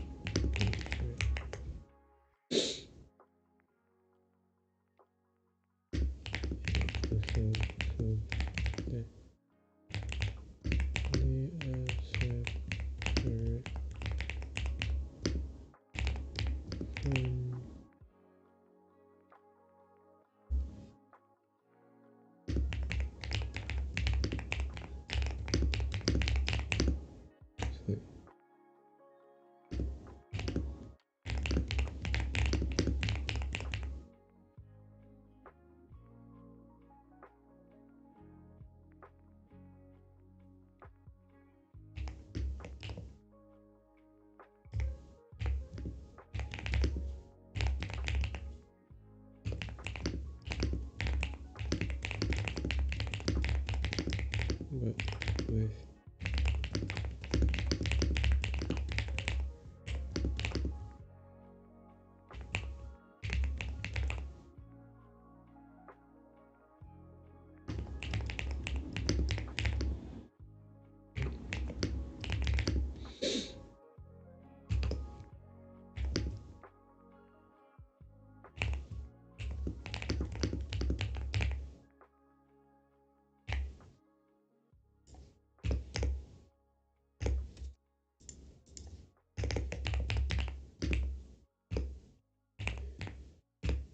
shit.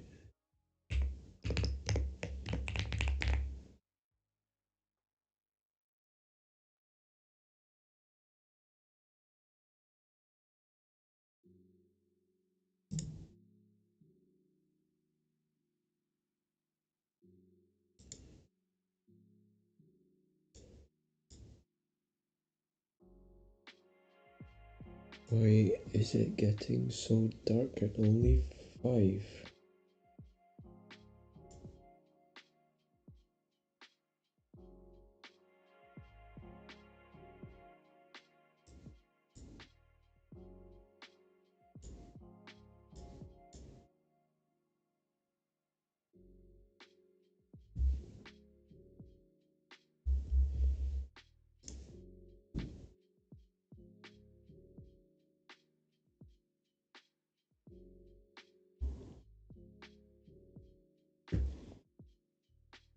Okay, hold on.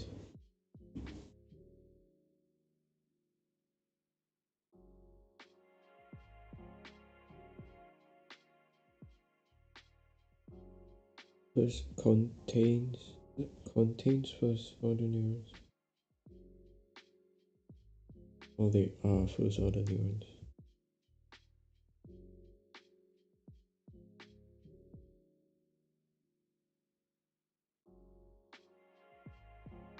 No, they are first order neurons, but they contain peptides.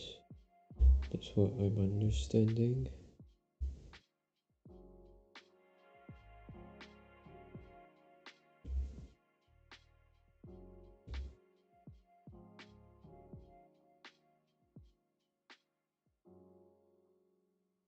Second order neuron.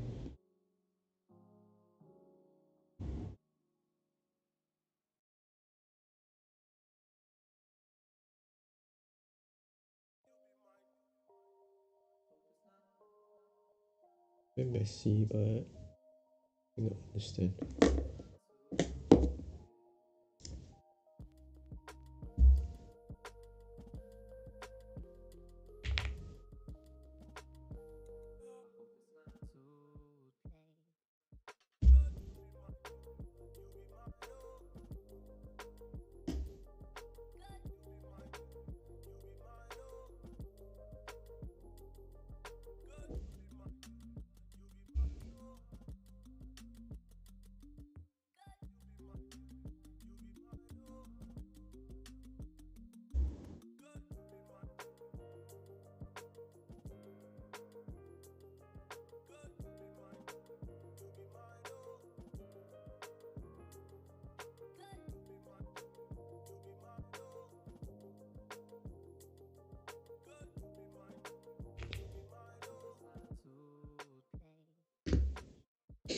Those are the neurons.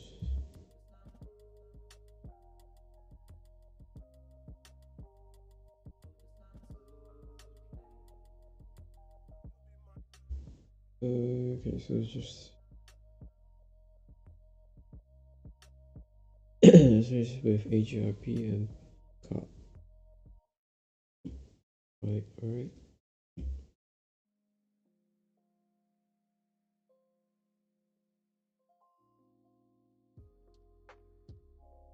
NPY AGE neurons. C card.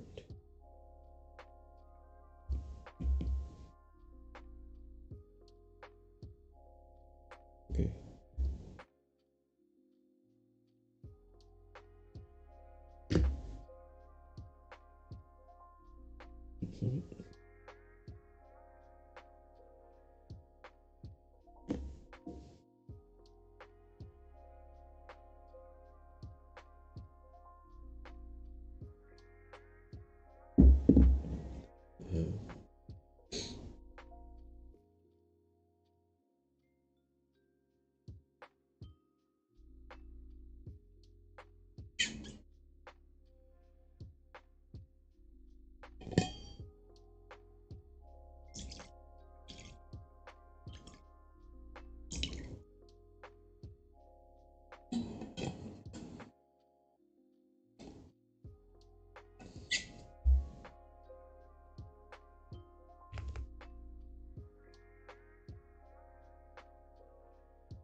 Do I need to know this?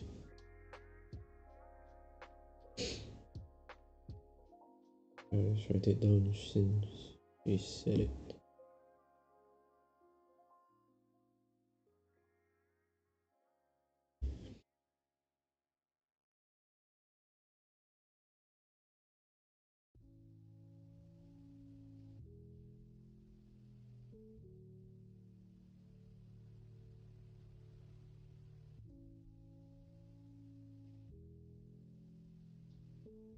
Anorexigenic pathways.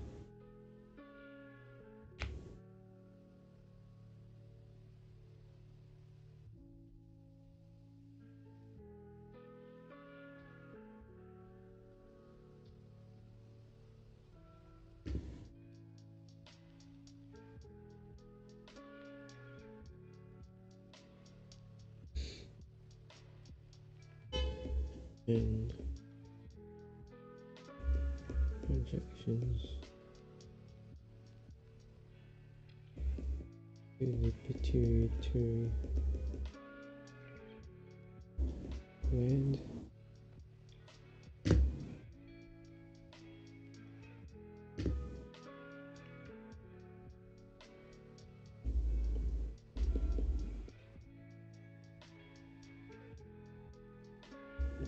Connect the product and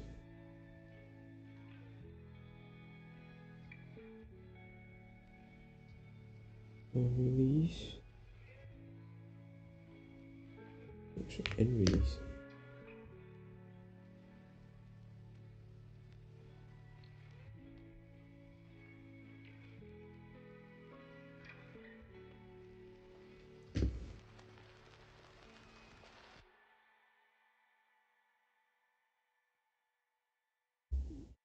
These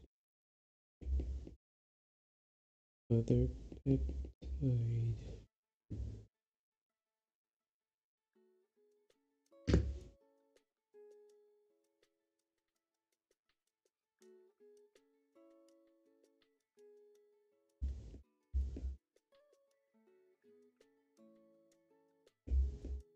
Cylinders.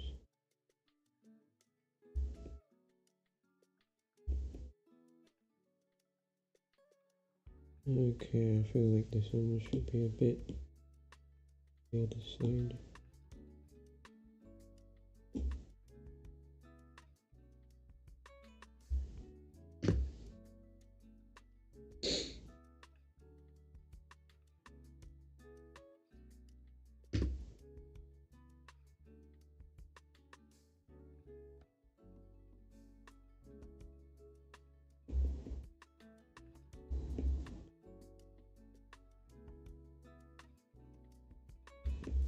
Also, why is this so ugly?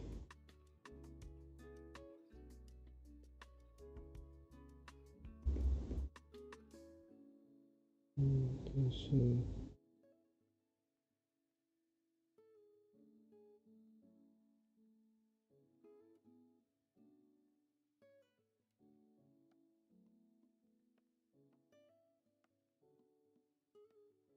and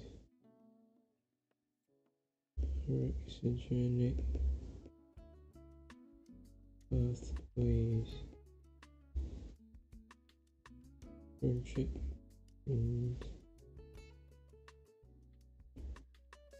to other part of the brain.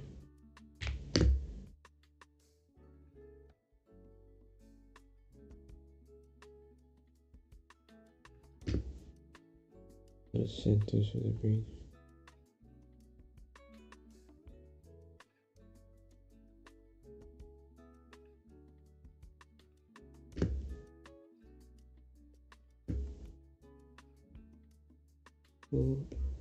Autonomic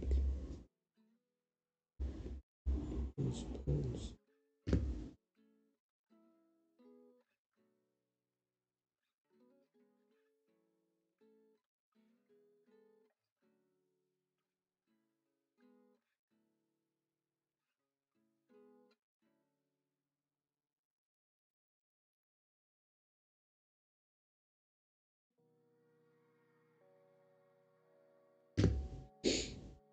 Okay.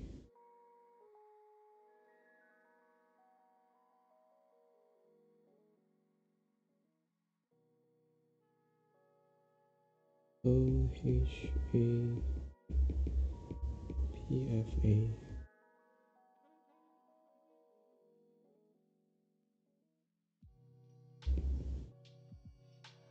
And then send Rexogenic pathways and projection.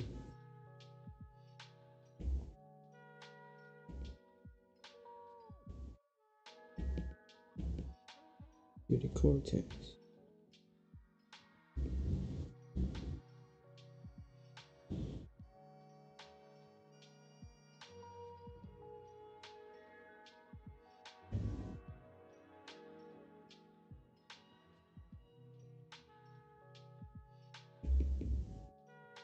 They can regulate the production and release of other peptide hormones.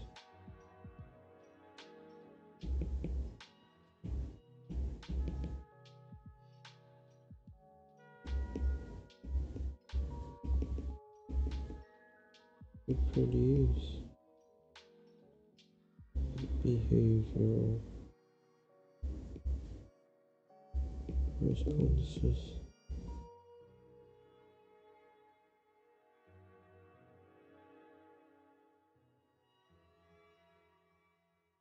You can also send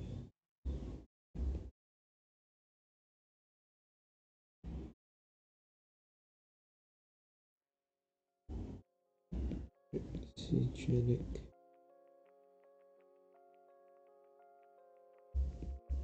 pathways and projections. Other central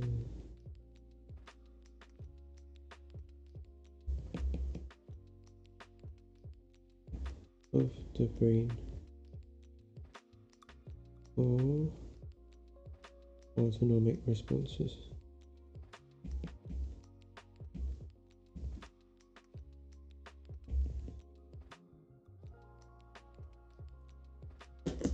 Yeah.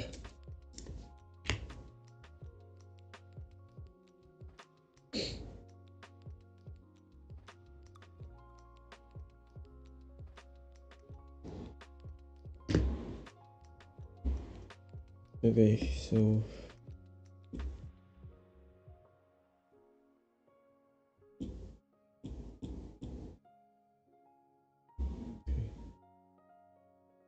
endocrine responses.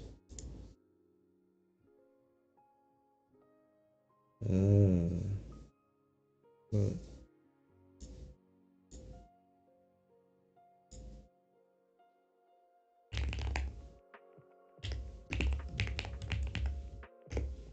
Endocrine responses.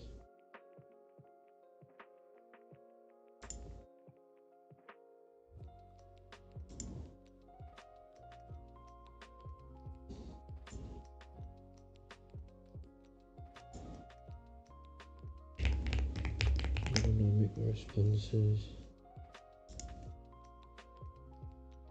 A shit ton of it. Behavioral.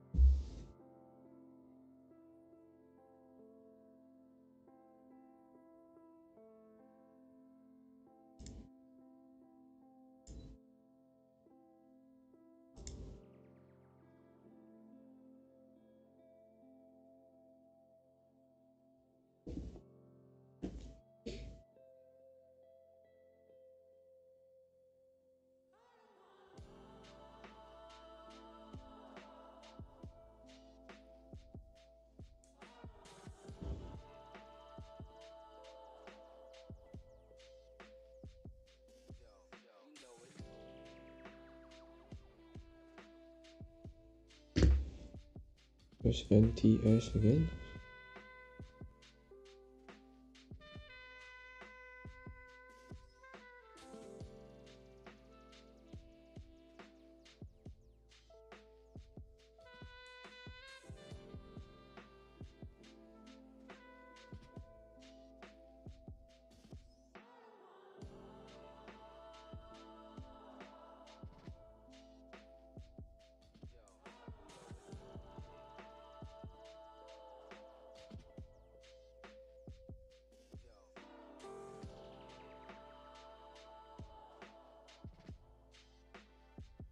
LTS.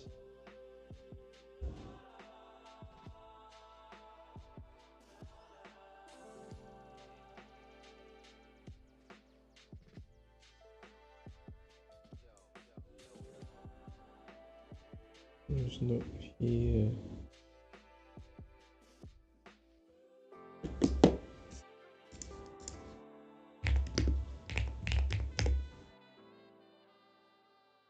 Solitary nucleus.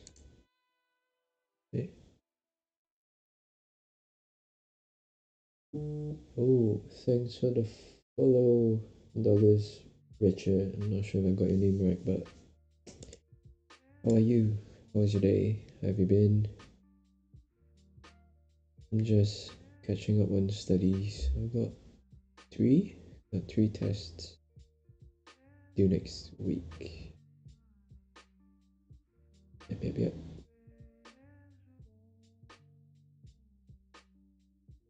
Anti-solitary tract nucleus. I might have searched it up, but why is it not here?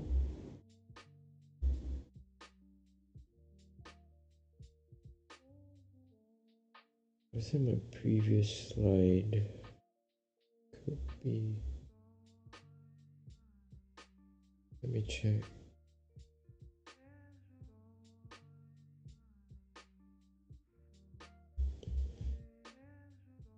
It can't be here.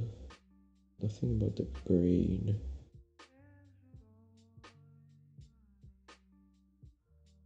TS.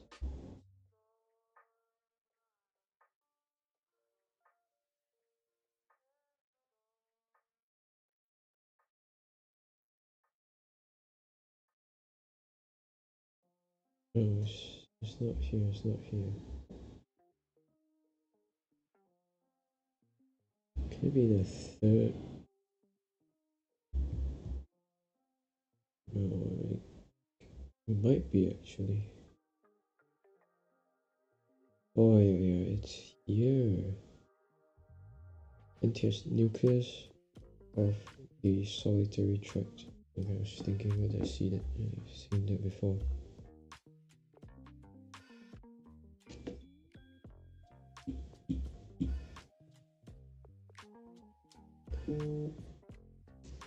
Okay, am I having notifications?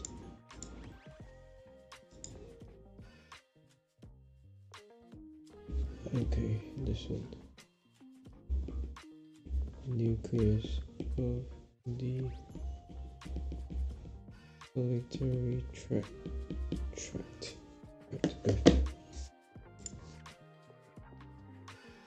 Right, okay.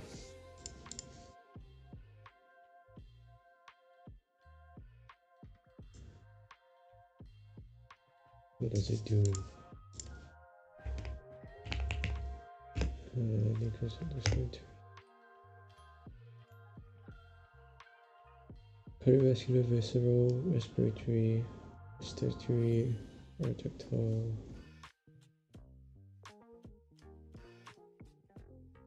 Receive taste inputs.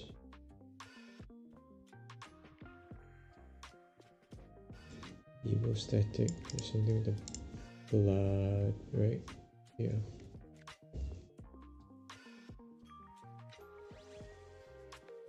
Okay.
Wait.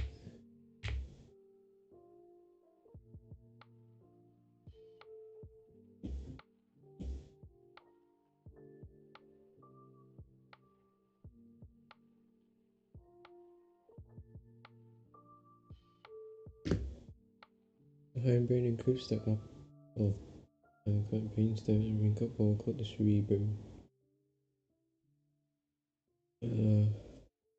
Where's the end?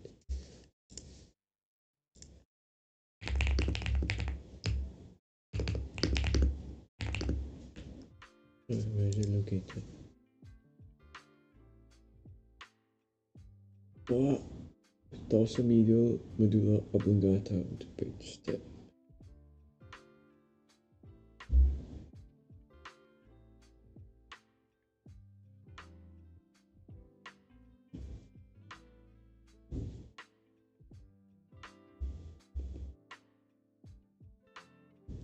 Okay,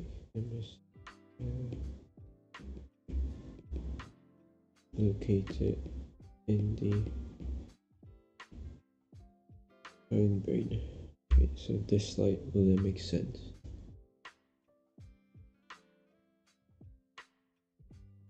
Brainstem.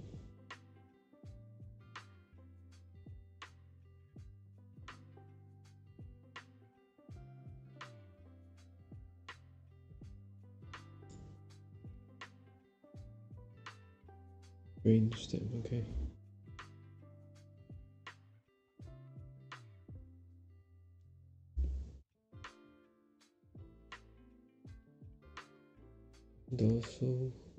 Dorsolateral, dorsal medial. It'd just be the safest to say that it's in the brainstem.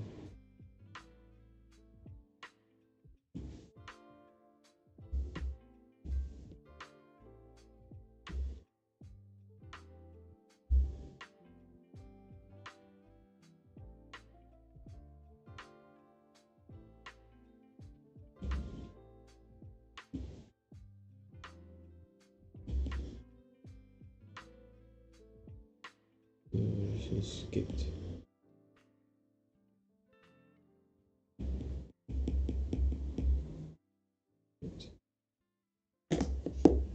Okay.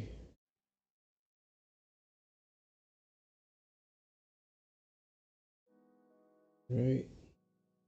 We're good with this one. Next. This one, right?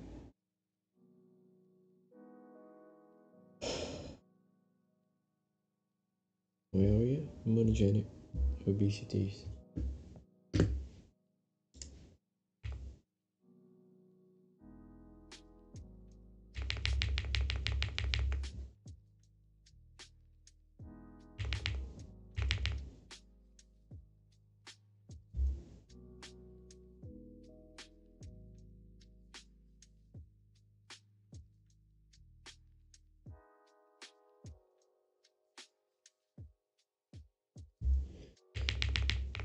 What did she say?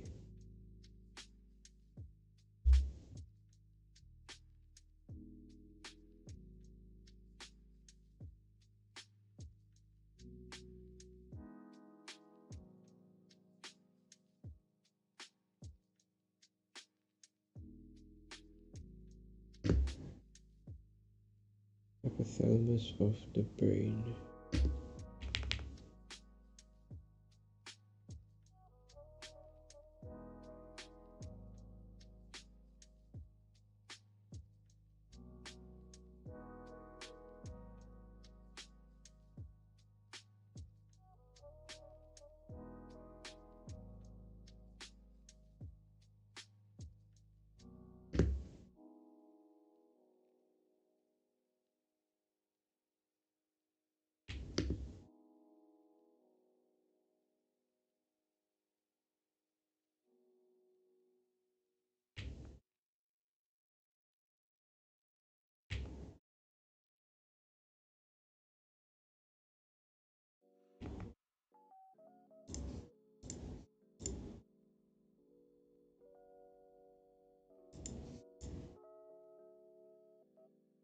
Male size.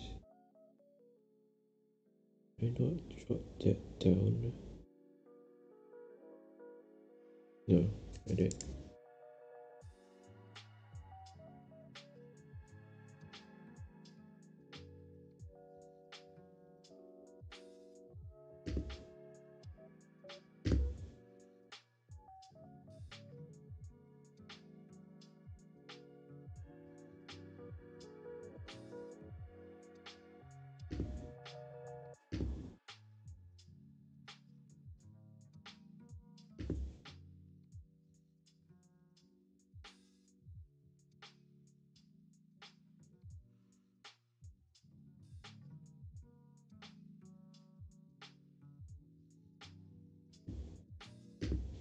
Insulin and leptin.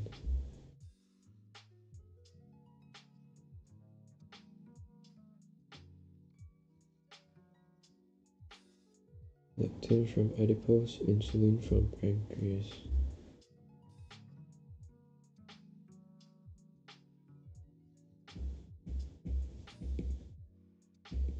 Insulin, leptin.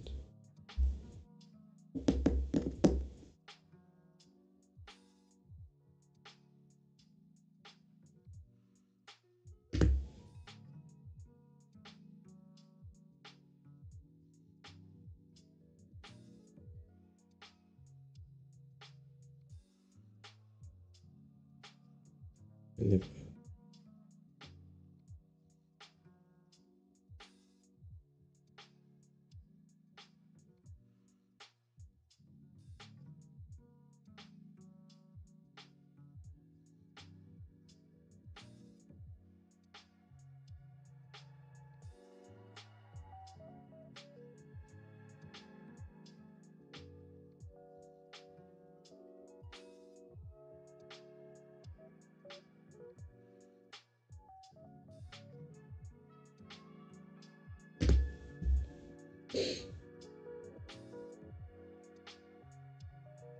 Did we?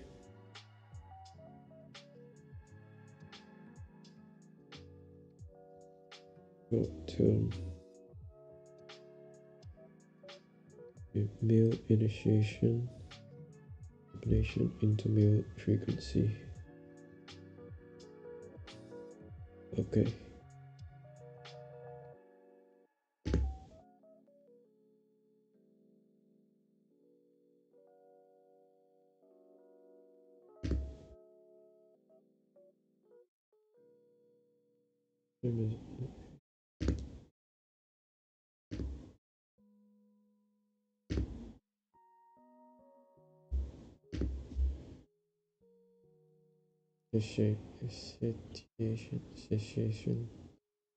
Satiation.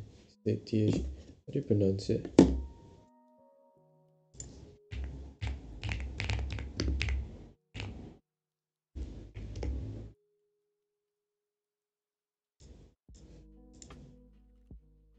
Satiation.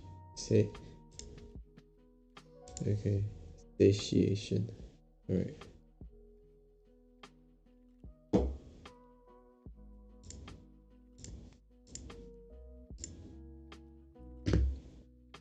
Slow her down.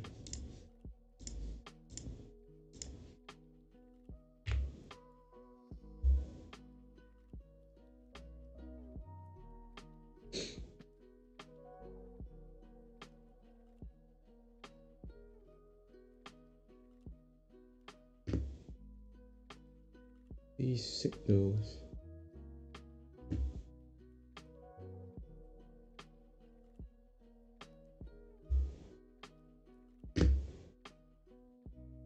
Okay.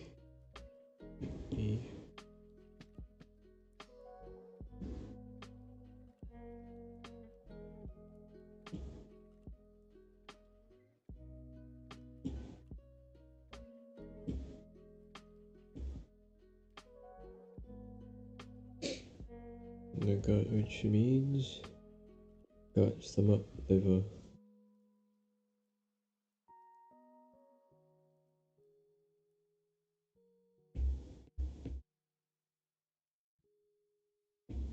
Okay.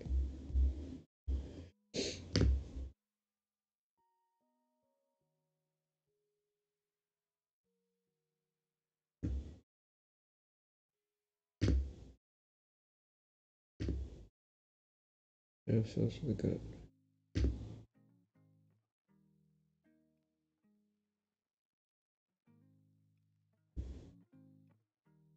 That's the same.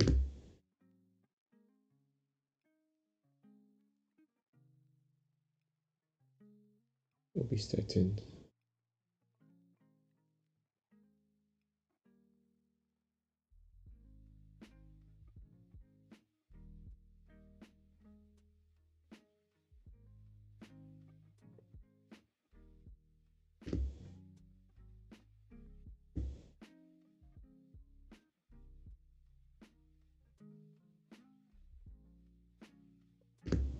Okay.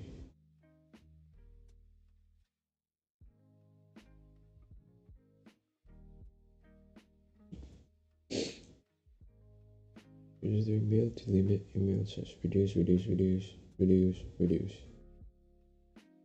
Okay.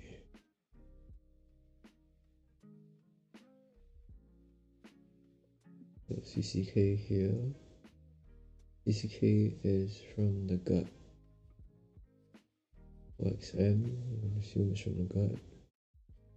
Obistatin, you're not sure. EYY, I'm test gut. Yeah, it's from the gut. Alright, just calling everything gut. GLP from the gut. Okay.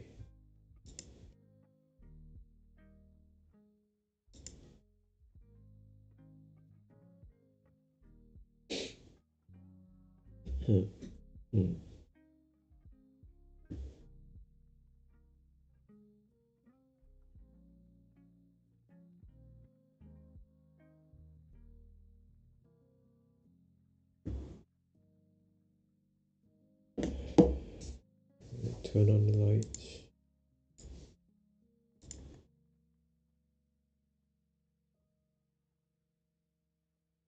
Alright, why is it still study break? Lecture muted. Okay.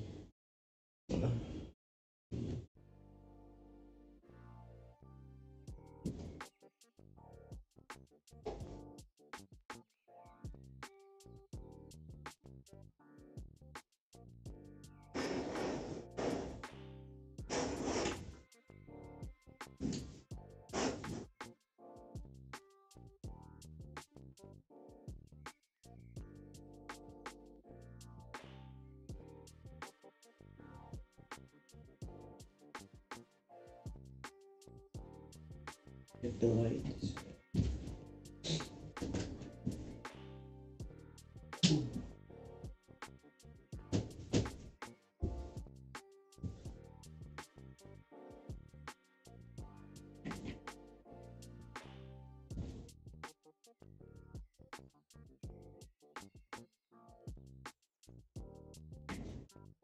Blue.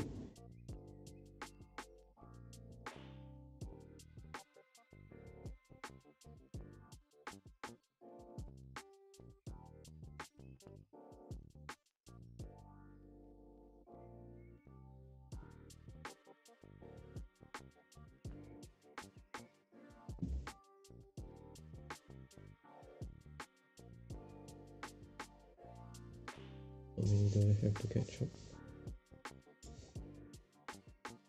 1, 3.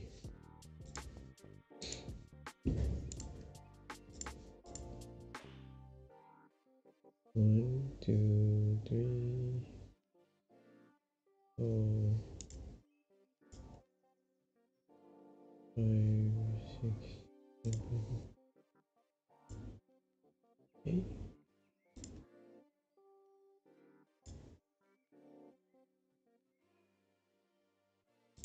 9, 10,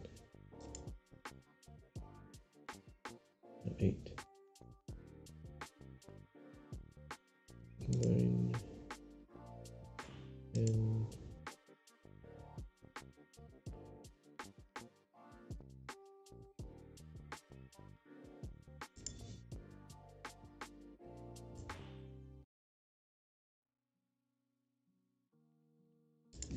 There's a shit ton to know about.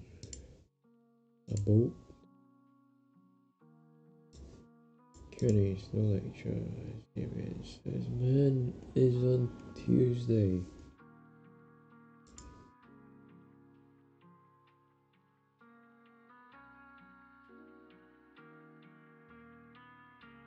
I'm not prepared.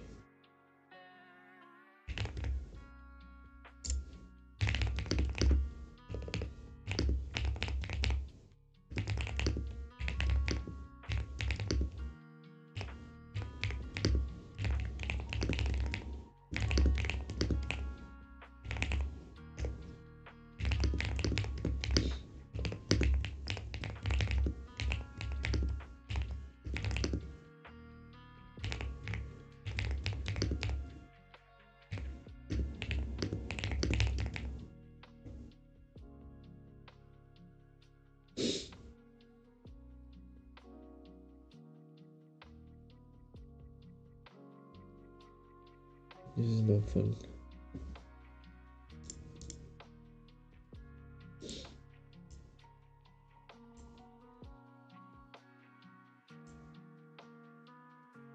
I'm here now.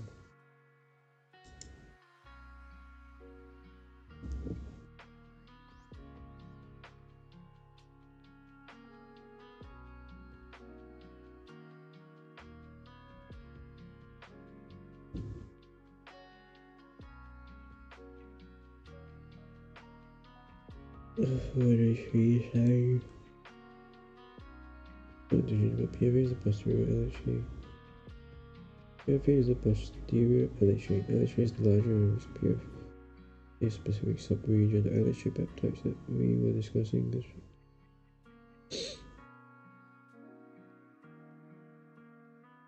Oh.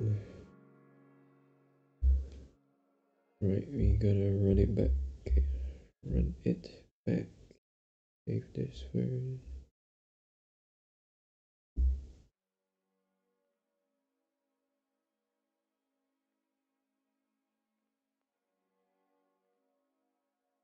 Okay.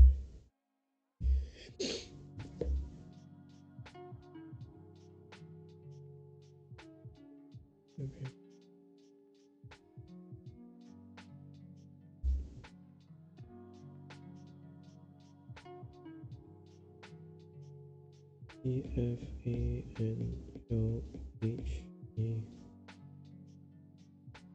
Not in.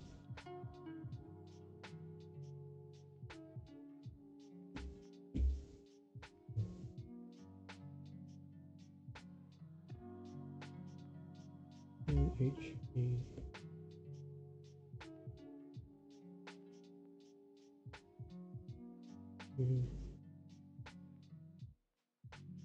Which EFA is a specific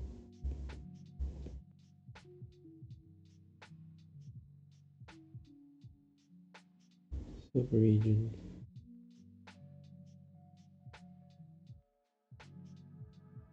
which peptides are discussing includes specifically expressed in PFA.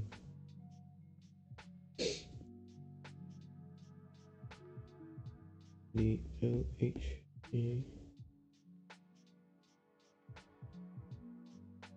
peptides discussed here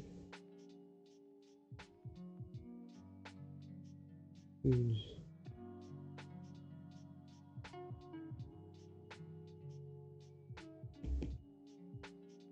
peptides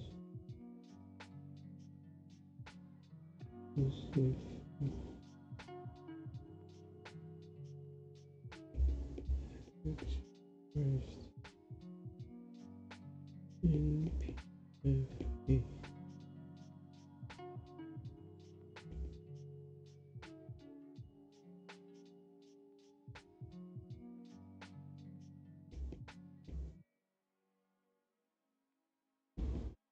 For example,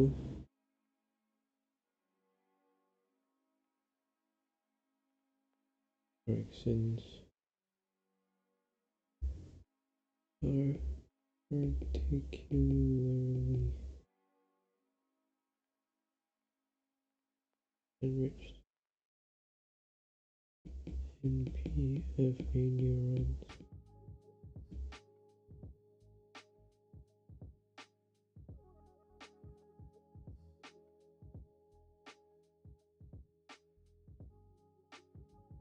Full stop. Important for regulating arousal mechanisms. Okay. Alright. That's good.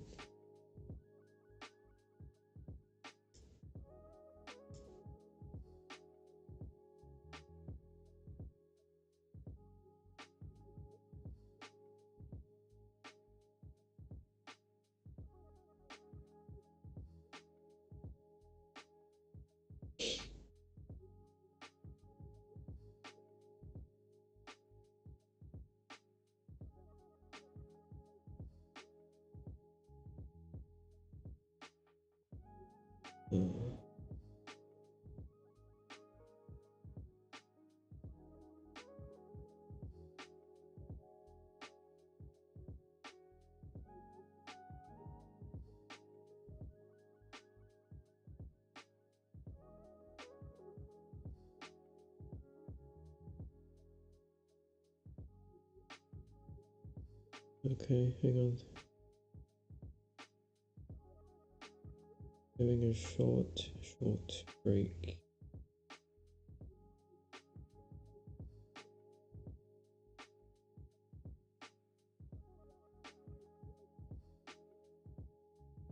Short.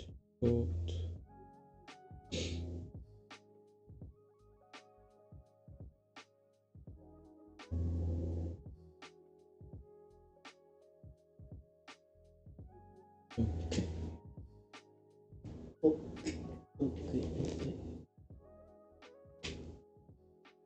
Let me charge my phone.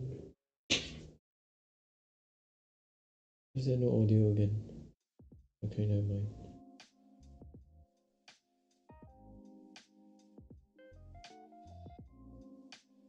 Alright.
Okay, so I've got one less thing to worry about.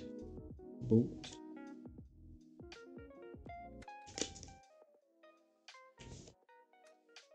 In the bin.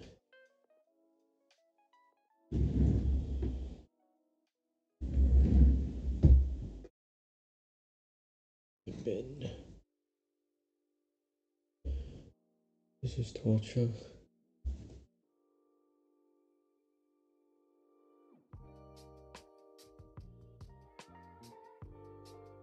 Excuse me.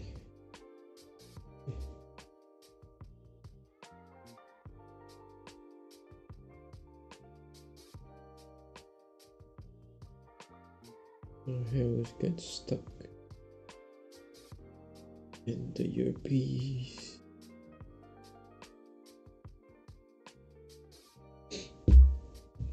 Okay, hold on.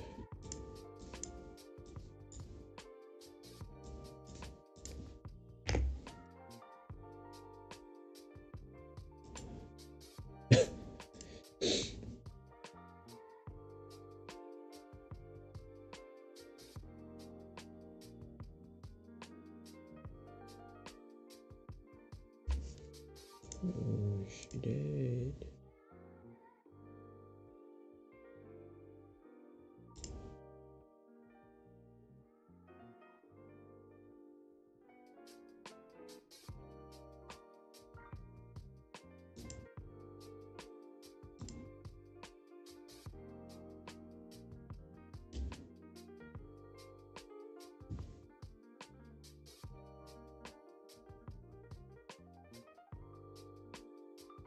Okay.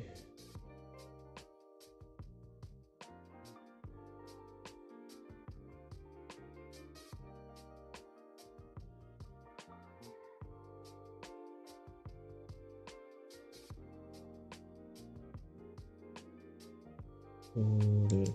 What?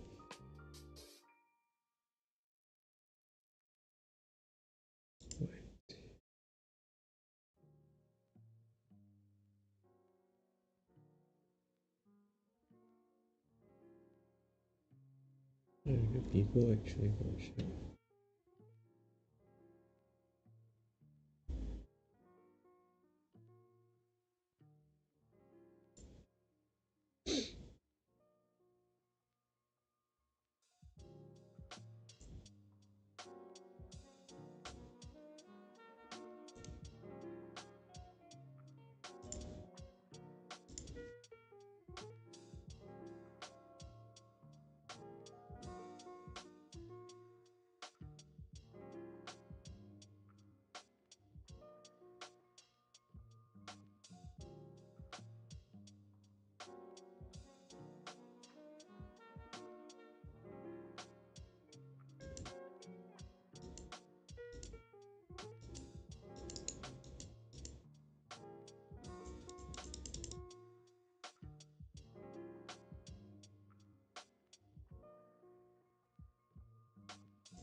Okay. Right.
Okay, got to grind.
Wednesday night.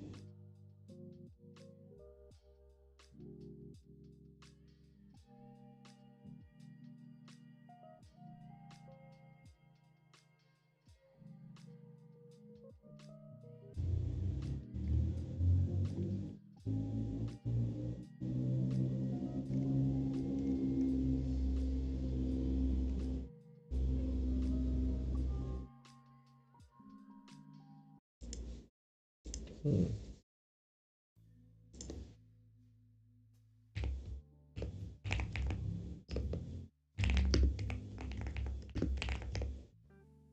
No.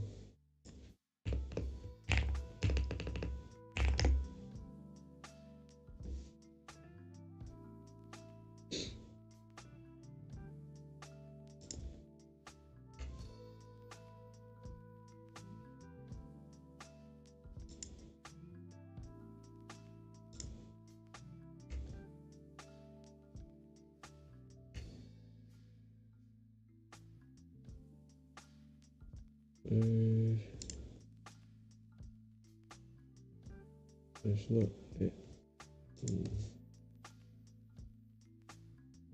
The Europe.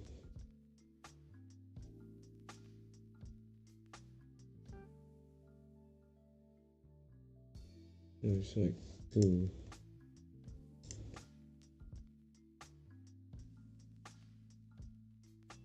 Today is the 12th. Nice.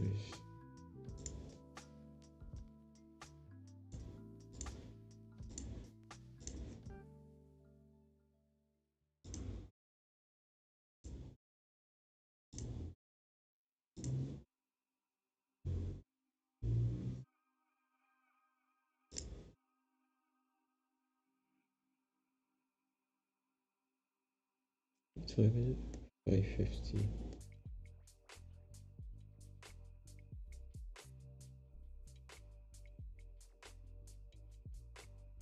Yeah. Okay.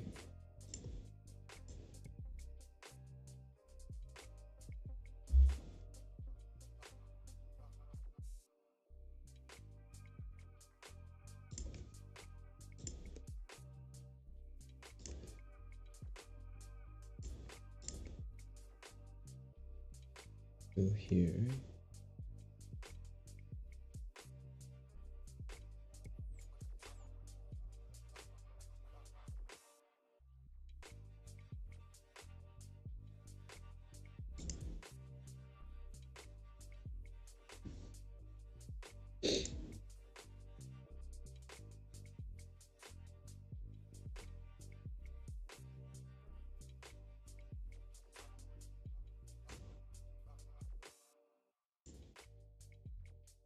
Ignition. Glasgow. Masters in Biotechnology. Bachelor's Cas9 degree. Making some English instrument music.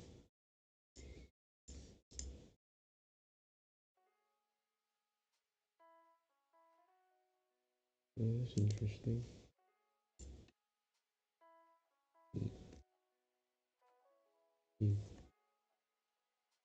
This could be you. That could be you.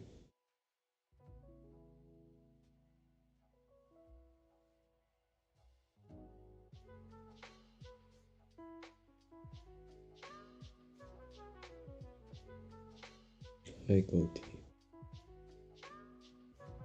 Noble, honest, and flexible. Expanded region data point call.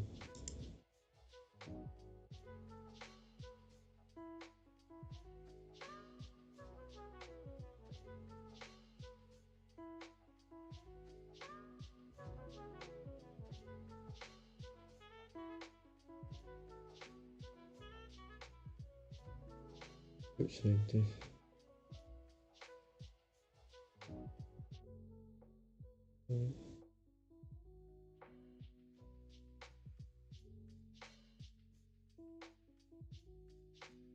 What That's nice.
Yikes.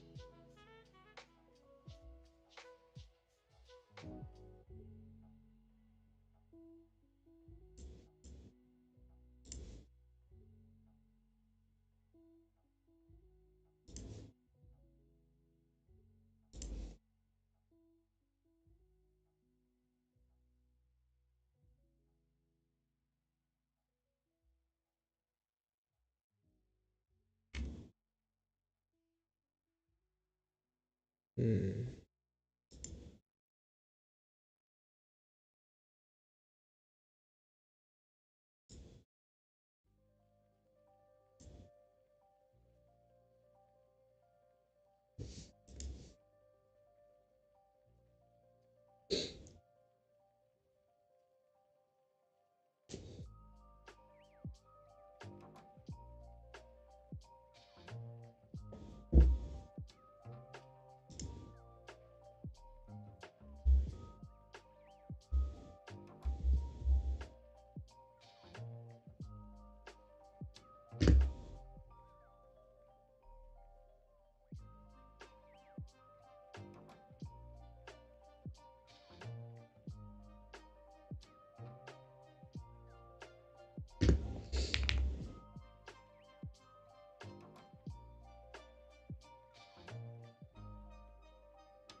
Return and fat cells of adipose tissue.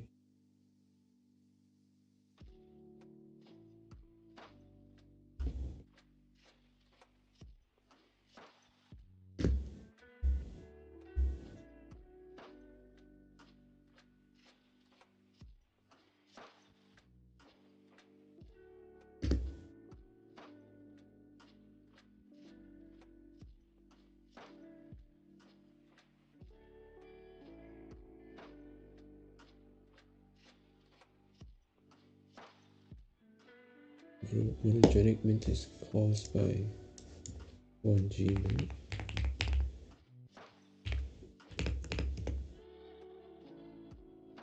right? Controlled by a single gene.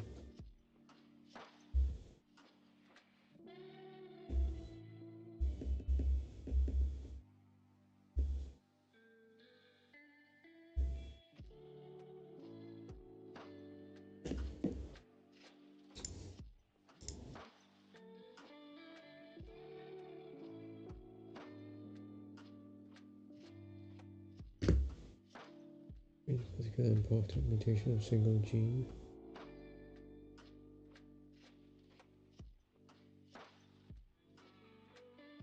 That's recessive inheritance.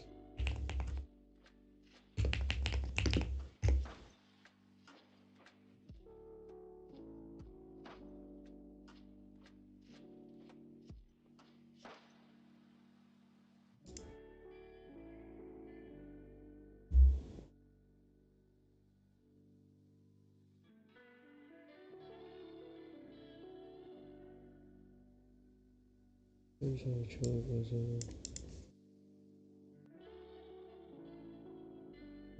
recessive is if you have both, right?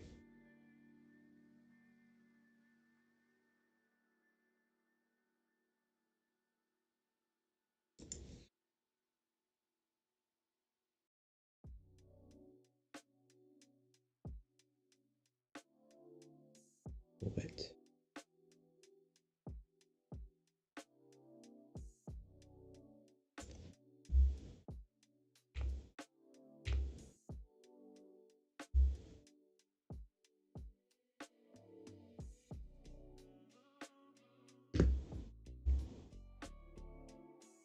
OB modes.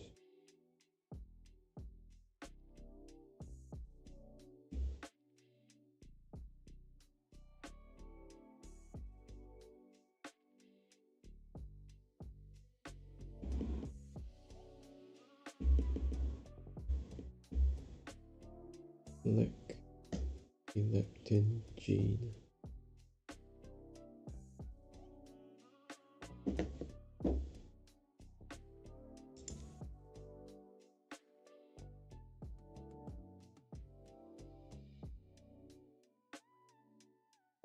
Hypophagic means you eat a lot, right?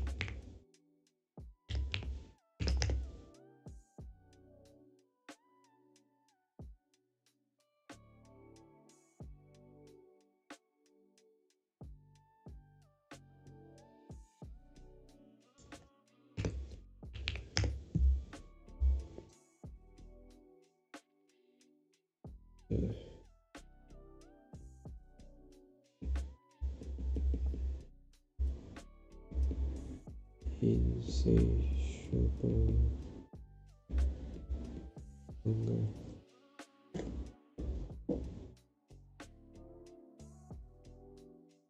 Hyperinsulinic.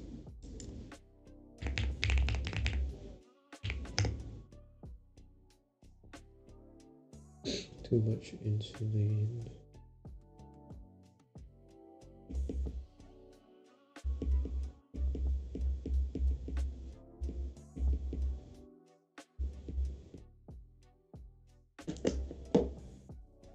Hypoglycemic, too much glucose.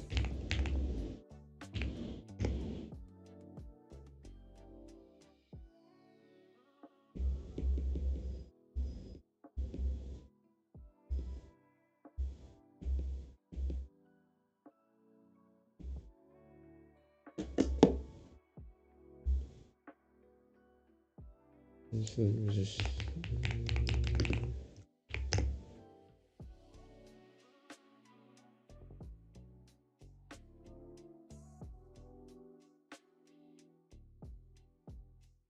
Excuse me.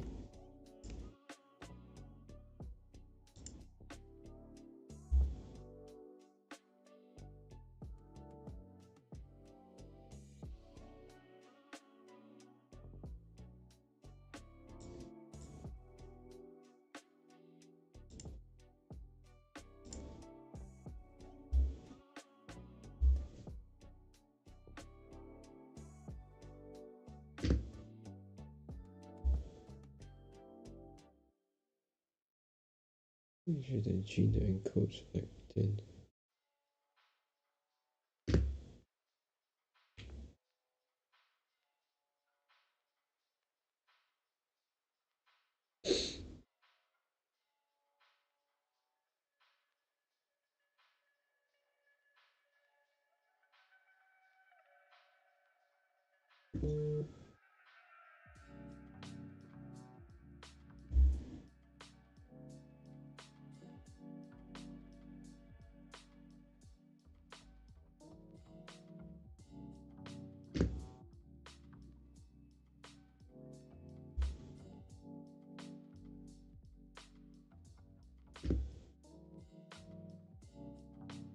Like prophylactin.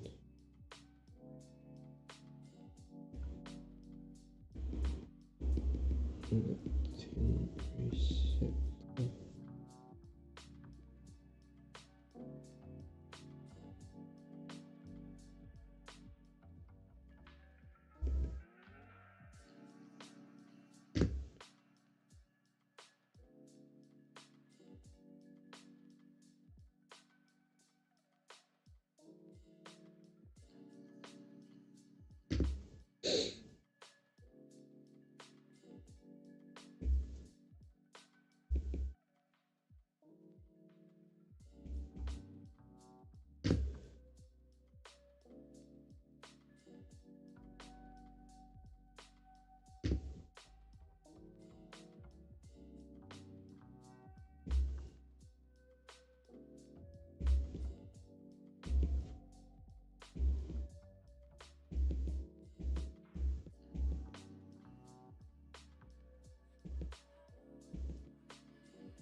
Interesting.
Look.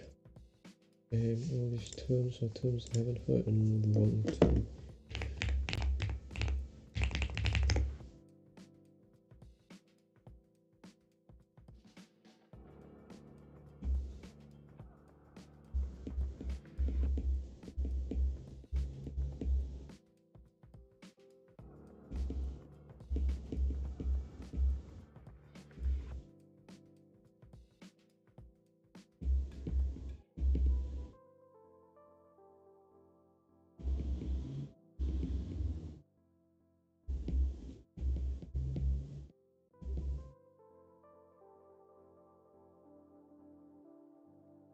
Also generalize this would be removing, destroying, breaking down.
Particularly.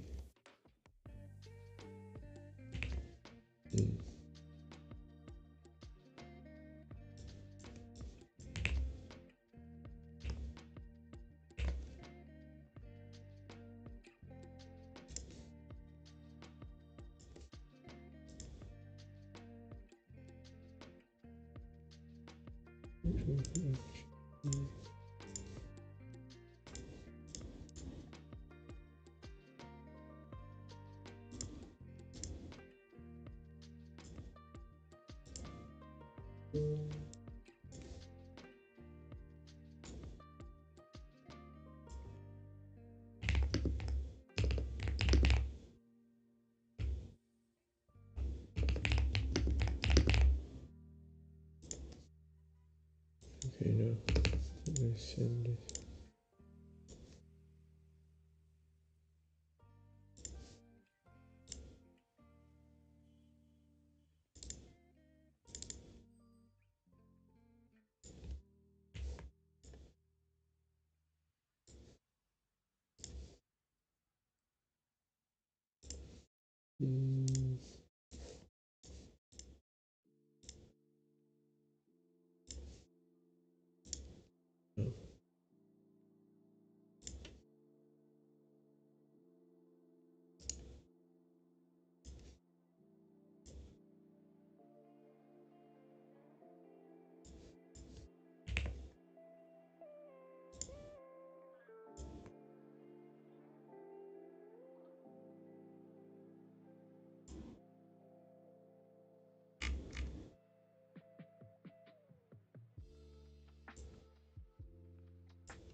Why can't I copy his email?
Okay, okay.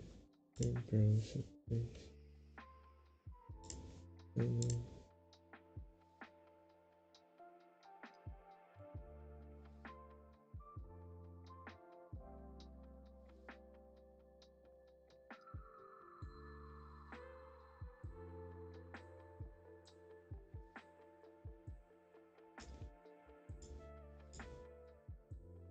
Which access my interest.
Hydrate.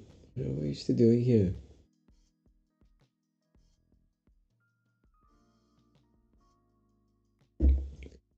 Is it like very late? Oh, it's like 2:30.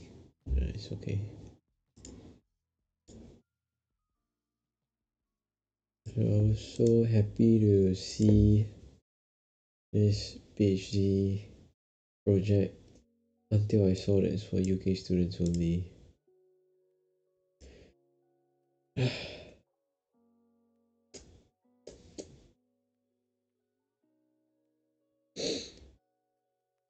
It's disappointing.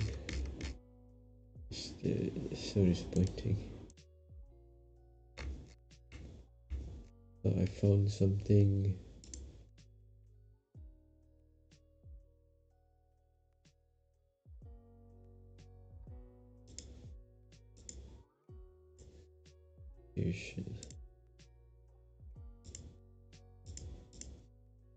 Region Glasgow.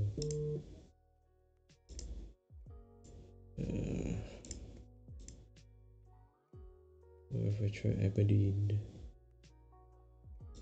They're gonna give me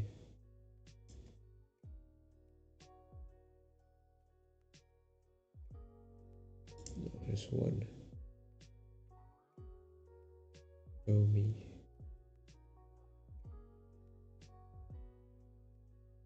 Self-funded. Self-funded,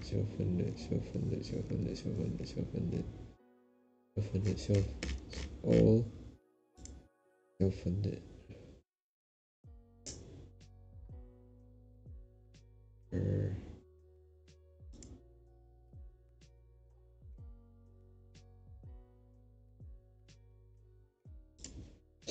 The scholarship info page. I'm studying computer, so I will definitely be up for a while.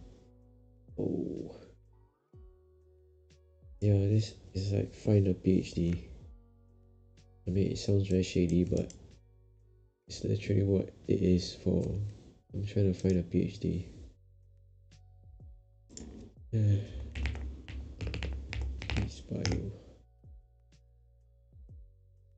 I'm trying to find a PhD because I want to do one, but it looks like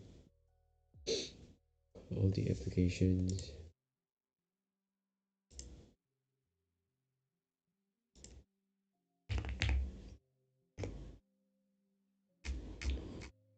Looks like all the applications are closed.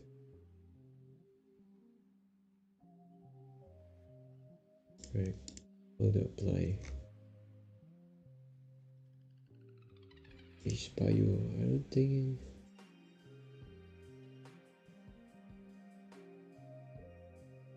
Where? Yeah. Deadline's long over.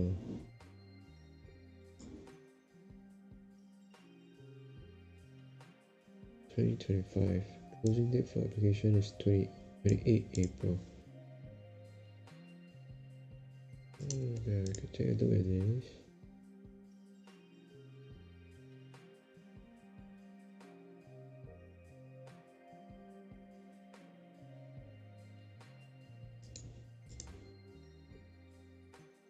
This is like cancer, and the stuff I'm studying is not catered to cancer. Awards open UK and overseas. Then you start the first year of study.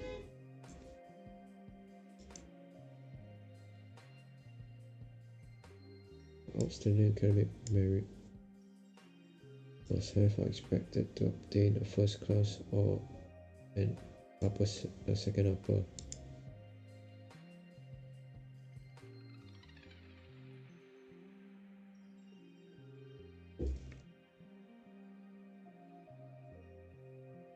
Yeah. With biomedical science, there's only one.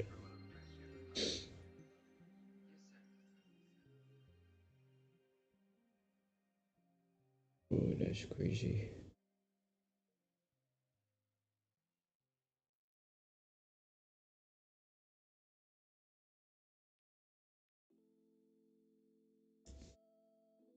and for scholarship.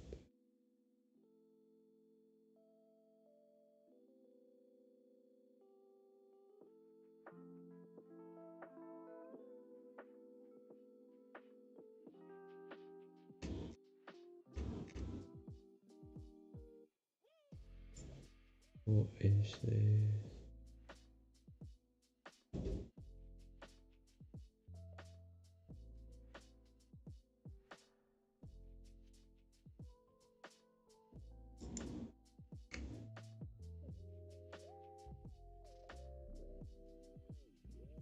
Brain tumors, complications, ovarian cancer, osteocytes, AI, prostate cancer.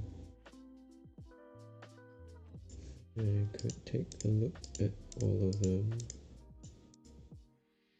So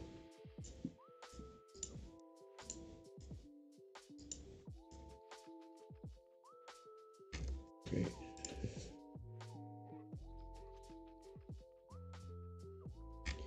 Shit.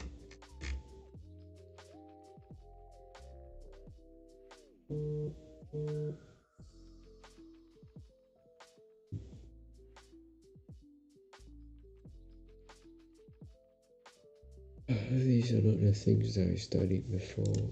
It'll be tough.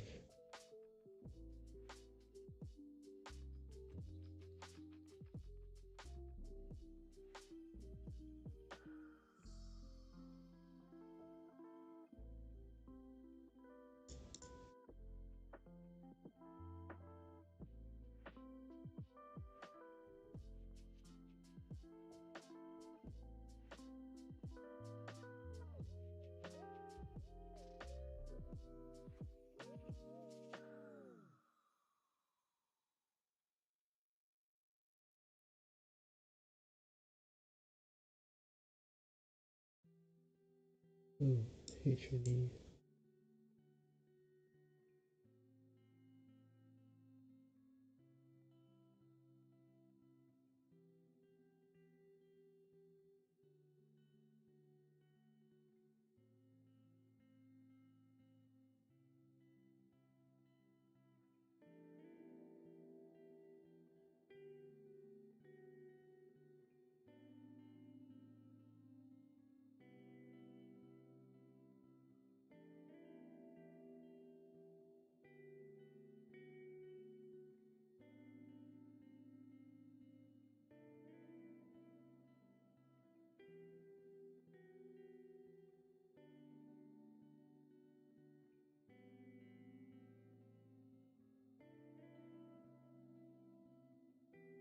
It's alright.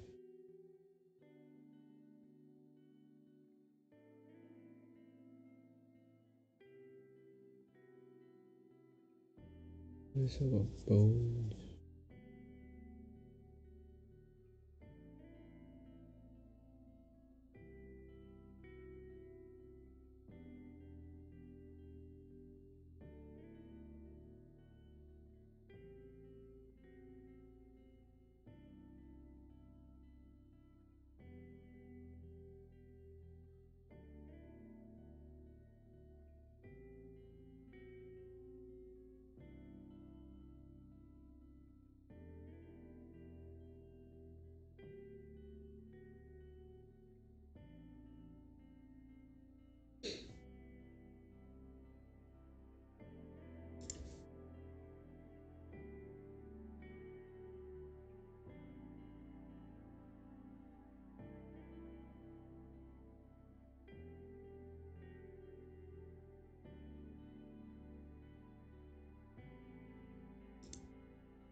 environment.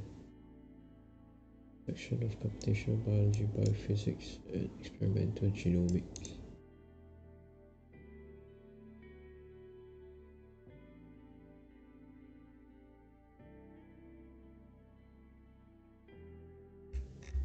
Oh, so lost.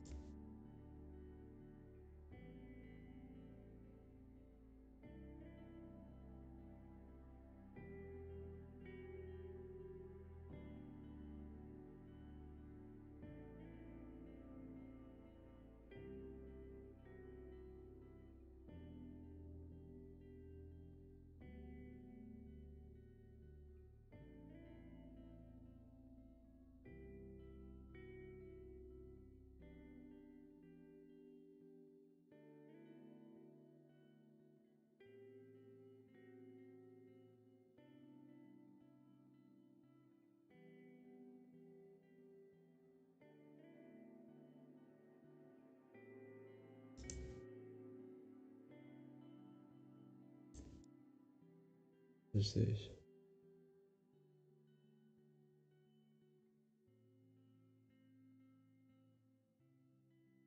Humans. I hate that one.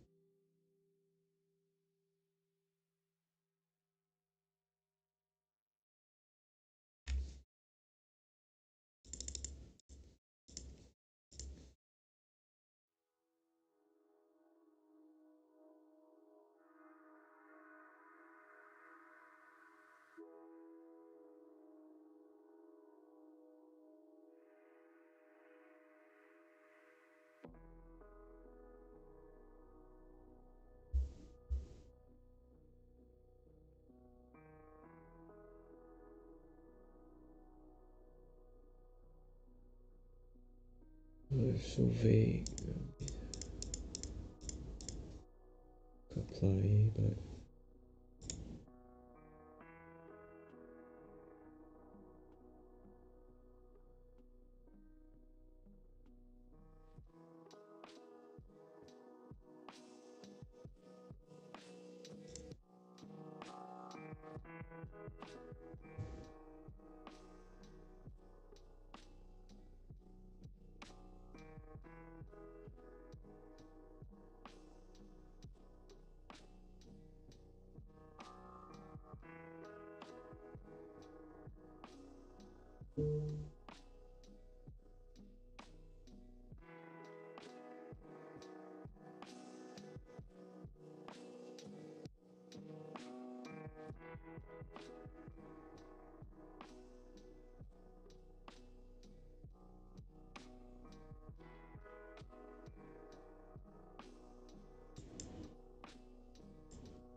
Retro Genesis. Sure, production of the picture. Find the money.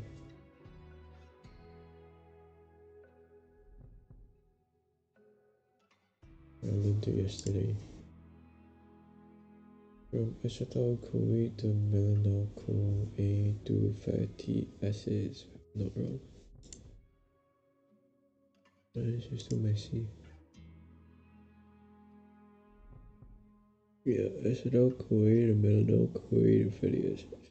Yeah. Got that right. Excuse me.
Okay, we go back and take a look.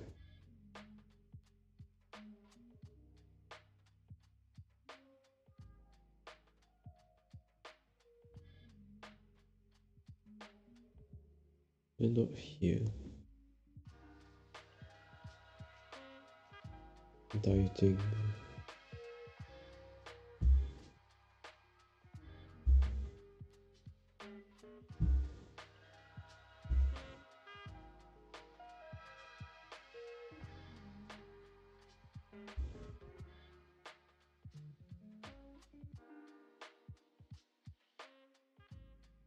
The acetyl CoA, the melanoyl CoA, the fatty acid. Okay.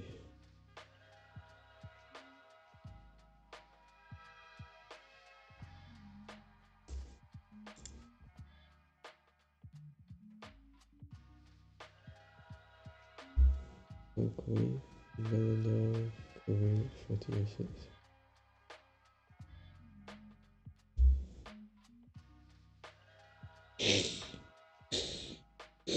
Excuse me.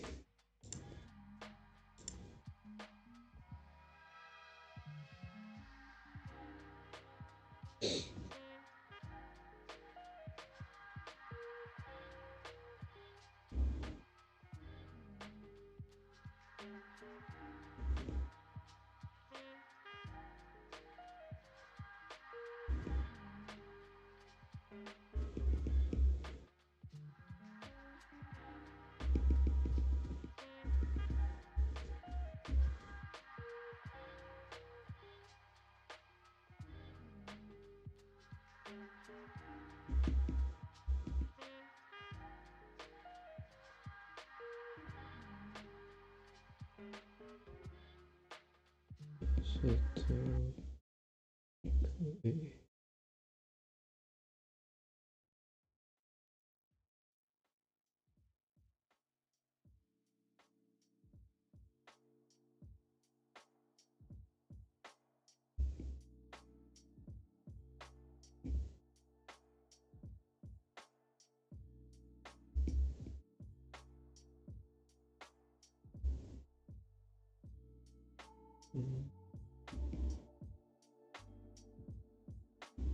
Catabolism.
Watching your stream reminded me that my brother's overseas, so I stole his mouse and headphones and I'm using them now. Stole, so you didn't ask him. I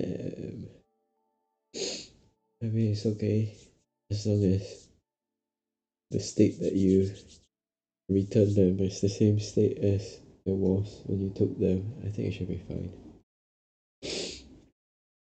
I know my sister uses, she uses my stuff, but she'll ask beforehand. She'll ask, can I use your shirt? And I'm like, can. I said, okay.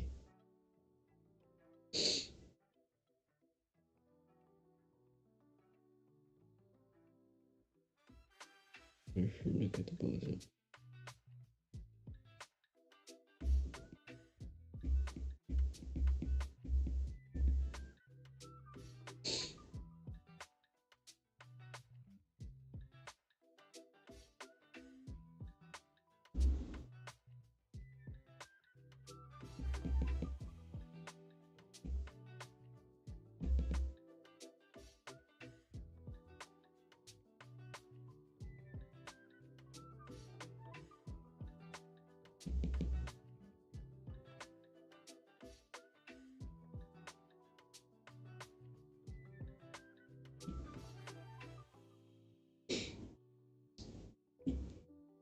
This.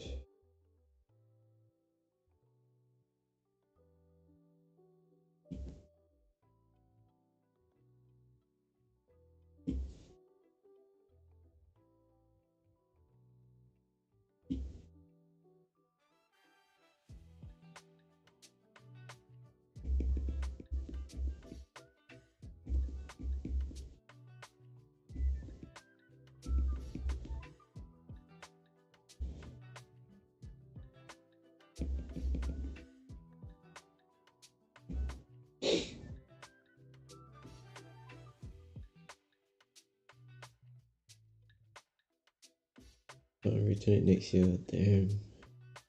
You're gonna use it for the whole year. You rent it.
Which lectin inhibits food intake?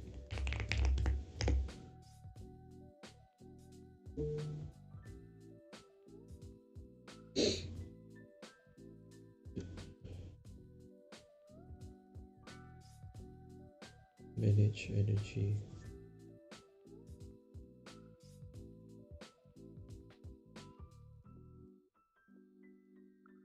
What's that expression?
To regulate your homeostasis happens in the liver.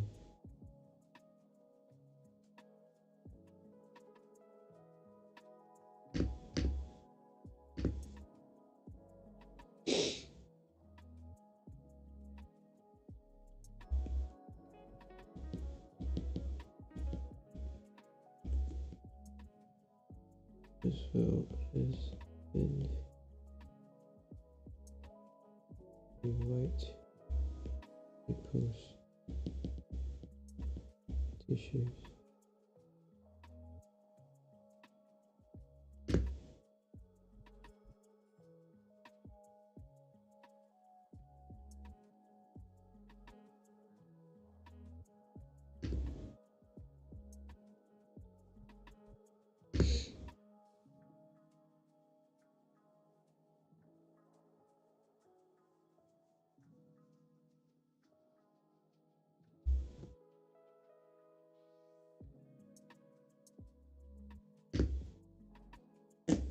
Pleiotropic means many different functions.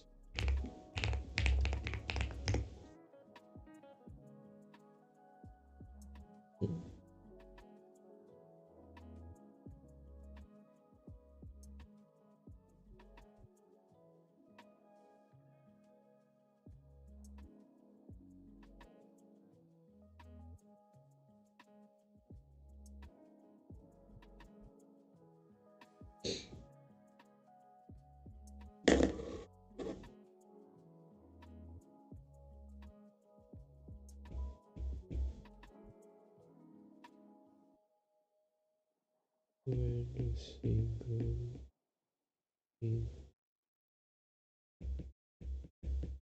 influences more than one trait or phenotype.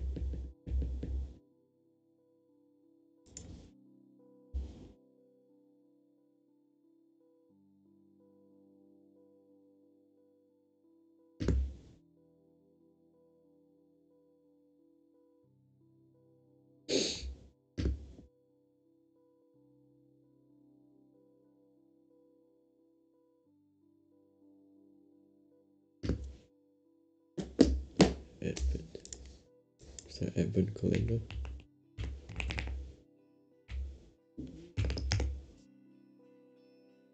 Arrival.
This is sclerosis.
Europe.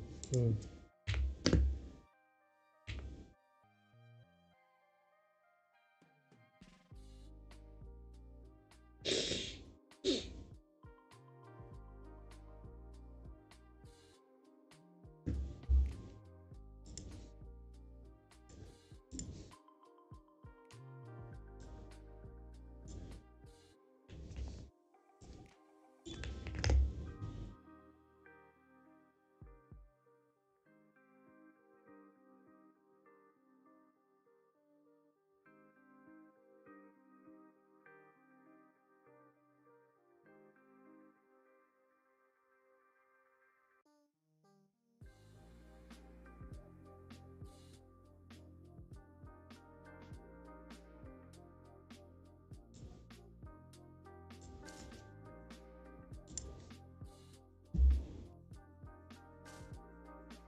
Breakfast food intake. Why don't you say early on?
Okay, go for a toilet break.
Okay.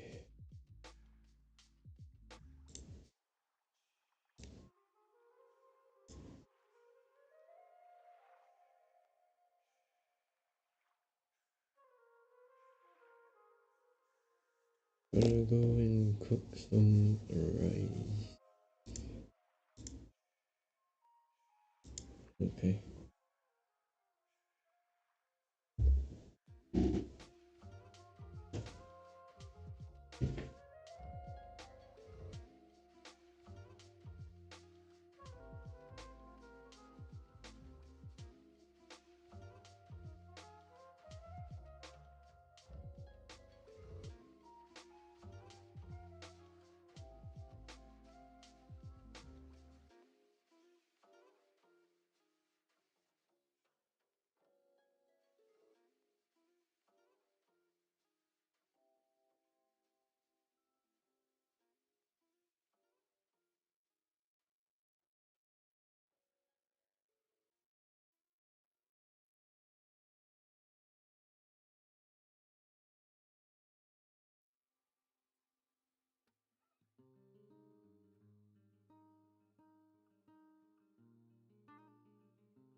Push.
32.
Small.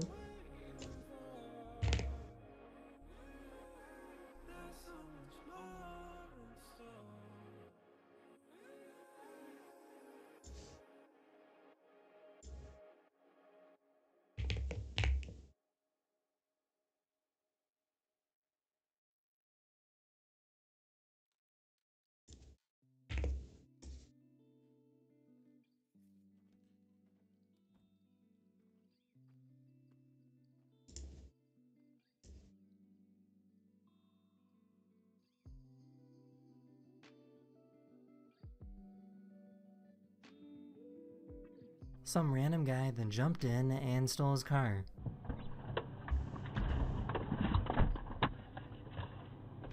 The thief was then almost... Hello everyone, this is your daily dose of internet. This guy was just released from prison, but his family asked some police officers to pretend that he was getting arrested again. Yes, my guy. Hello. How you doing? Oh.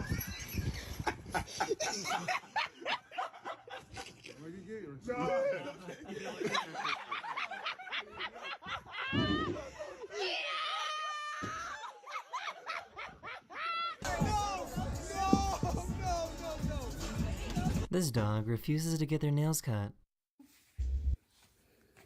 No, don't touch.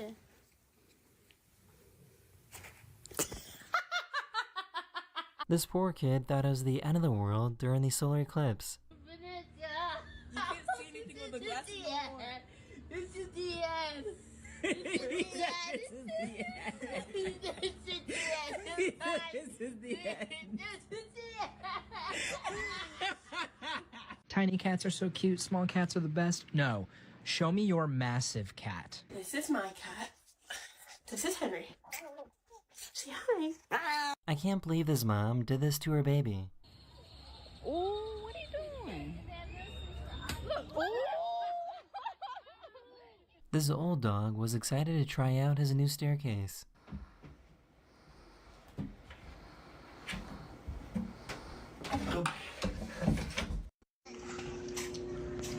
We having Pizza Hut. Because I'm a bad mom. No, you're not. You are a good mom. Say it. I'm a good mom. This is called the Cave of Death in Costa Rica. The cave is filled with carbon dioxide, so as soon as fire goes inside, it is immediately extinguished. No. Yep. No, Bella was going under there.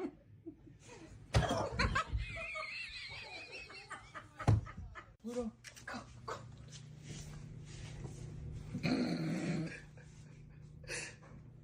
There were some very strong winds in Wyoming a few days ago.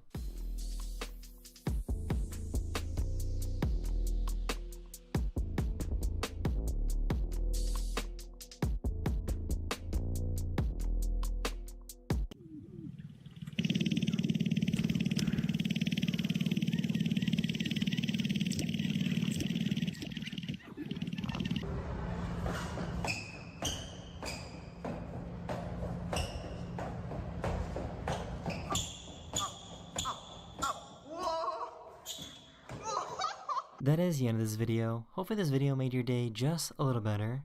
And I'll see you guys again very, very soon. Later. Hello everyone, this is your Daily Dose of Internet. I think this might be the worst proposal ever. This guy pretended to be dead in a motorcycle accident before surprising his girlfriend.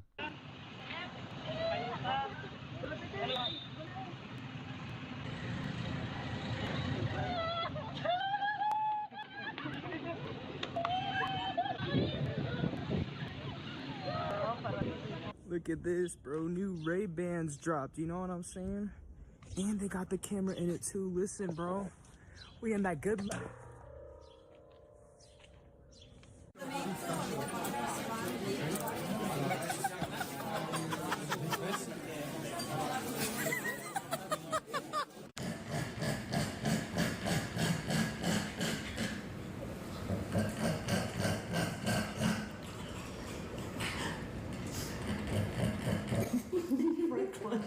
If this happened to me, I don't think I would ever drive again. There's a blind person.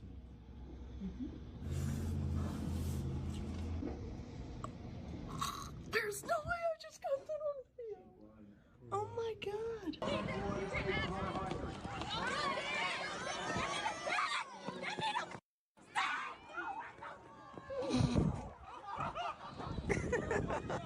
This has to be the worst place to set up a dartboard.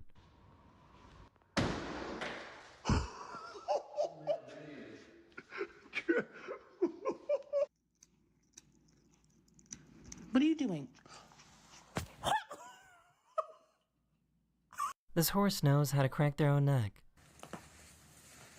Good ones. Other side. Ooh. Good ones. Right here, do right here, right here, right here, right here, right here. Move her ear, move her ear. Right here with my fingers up. Her ear, bro.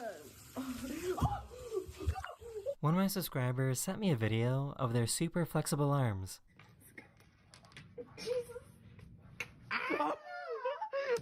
This person knows how to draw a map of the world by memory in 1 minute.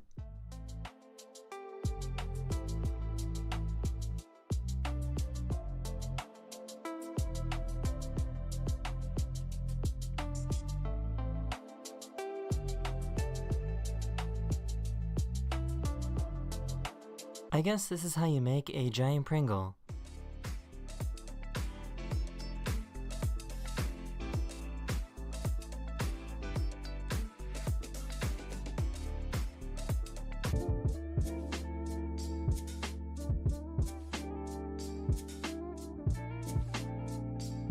One of my subscribers lives in Tanzania and recorded this amazing time-lapse. That is the end of this video. I really hope you enjoyed, and I'll see you guys again very, very soon. Later. Hello everyone, this is your Daily Dose of Internet. Someone randomly pepper sprayed this guy for no reason and ran away, so he called the police. He then asked the police to record a video for his boss explaining why he is late for work. The cop's gonna explain what happened, but I don't know if I'm gonna be able to come into work. Kevin here was pepper sprayed early this morning, so he might be a little late or not come in today. Yeah.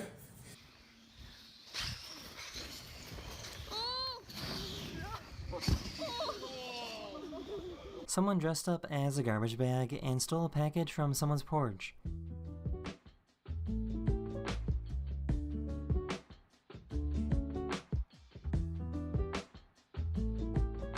They then crawled all the way to their car and drove away. This is what it looks like when a dog only has 2 brain cells. What are you doing? What the hell? Sage! Oh, please. Cold B. What? Warm him up. Give him a blanket. Old beer! So this is pretty crazy. One of my subscribers was on a plane when they went right underneath the solar eclipse. So they recorded a time lapse of what it looked like.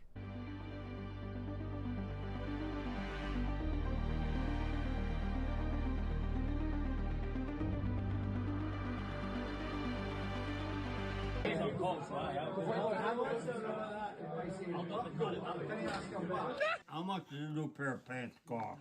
You know, it's hard to think about. I mean, if you're that bad off, I'll buy it. Jesus. This cat thinks you can drink water via Bluetooth.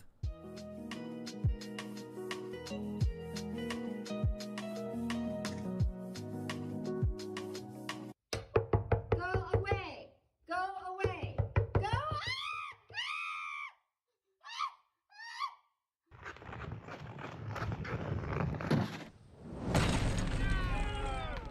Creature.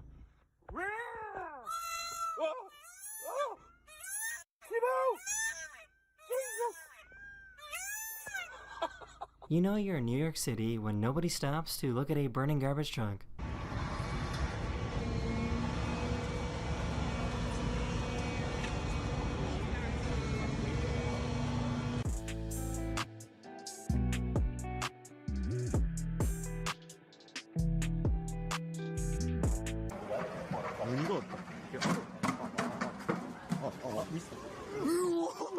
So I guess food delivery guys in Ukraine use these water scooter things.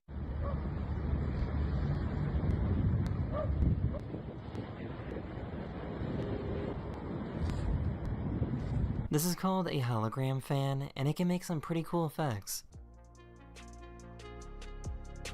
That is the end of this video, or we hope you enjoyed, and I'll see you guys again very, very soon.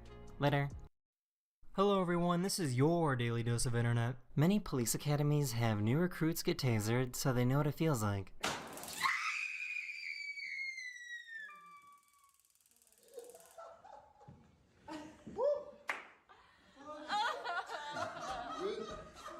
No.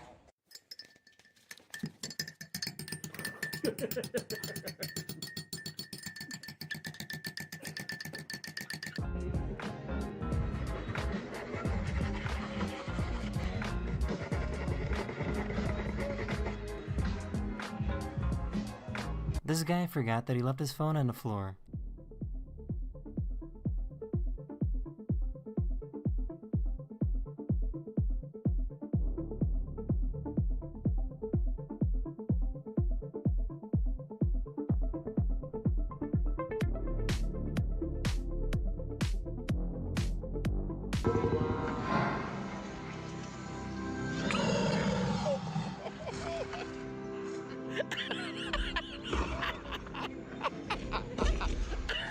This police officer accidentally went after the wrong guy.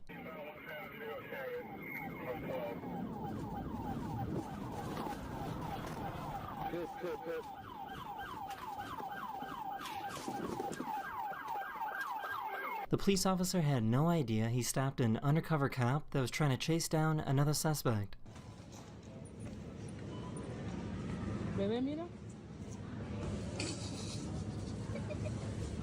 This water pump sounds like someone singing some heavy metal. Oh my god, it's corn!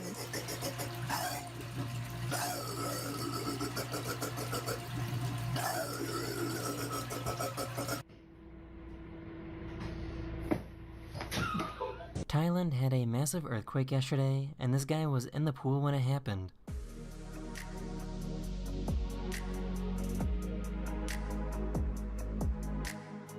This guy found an incredibly smart spider. Starts here at the mirror, works its way down to the door.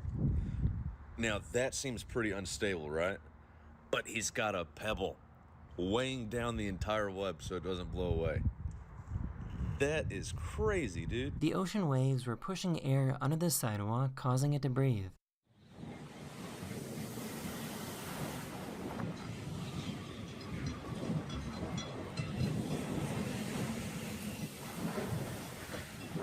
This guy got himself a functional tattoo to help with his job.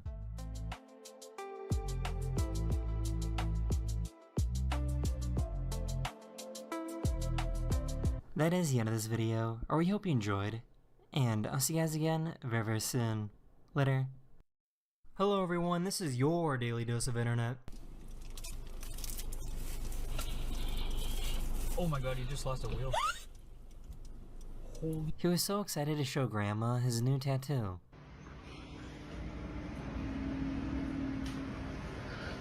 Kai Gregory Thomas Morrison, have you lost your mind? Why is it that every time I cook, my Daggone dogs hide. What is that about, guys? What is that? What is Rosa Parks famous for? Who? Rosa Parks. Never met the bloke. No, but what's she famous for? Never heard of him. Never heard of Rosa Parks? Nah. You never heard of her? Nah. This person was dog sitting, but didn't know the release word for the dog to start eating. Okay? Good boy? Take it? Yes. Food. Good boy, go. Go. Oh, it's go. Go. One of my subscribers has a pretty interesting professor. If your name is Paul, you are named after this guy. And if you say, my dad's name was Paul, so actually I'll say, shut up, kid, you're missing the big picture. This is the Paul. Do you ever feel like you're being watched?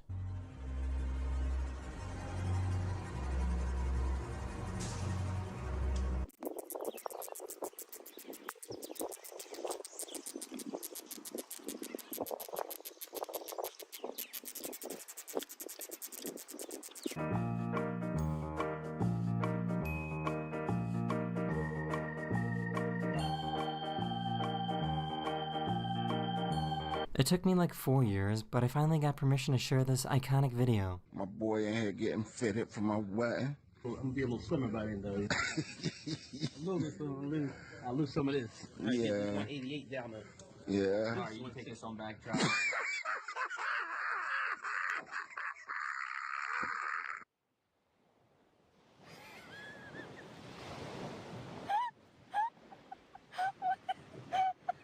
This is why you don't park on the streets of New York City.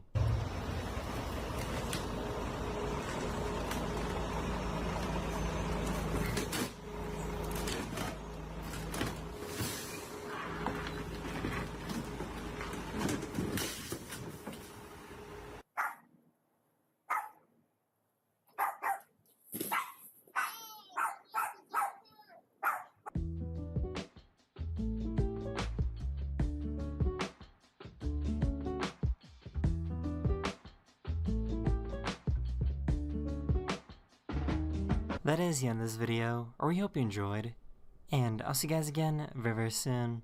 Later.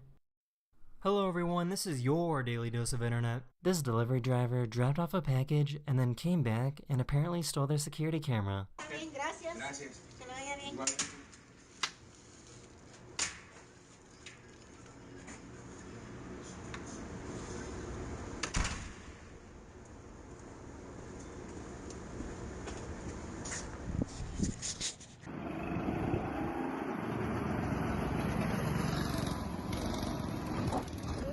This guy was so excited to have his new car delivered.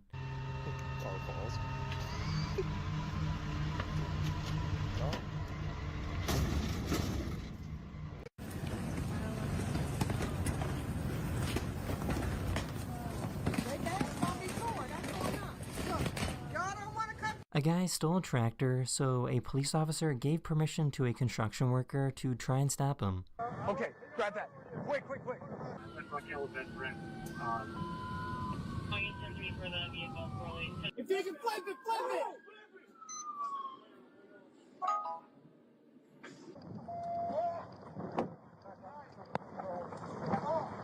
No. Hey, c'est pas toi ça. Non, hey, arrête.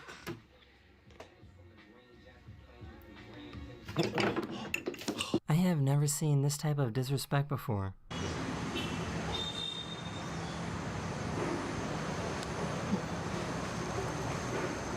Okay. That was not it. This crow saw that this kangaroo was covered in ticks and decided to help out by eating them.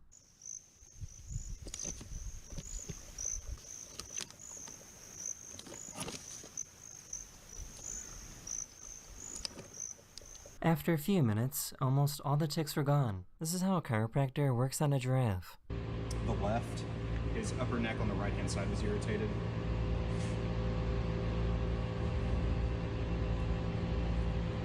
That's moving great. Good boy. For some reason, this airport uses Microsoft PowerPoint to give updates.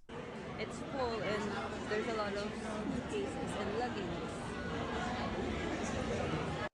Hi, you are currently being recorded. I currently don't care because I'm Amazon! Amazon! This nosy neighbor decided it was a good time to clean his windows.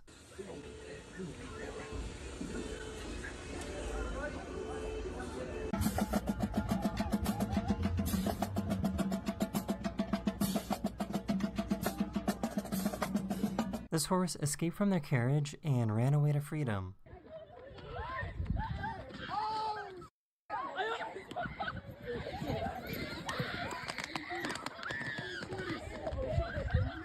That is the end of this video. We hope you enjoyed, and I'll see you guys again very, very soon.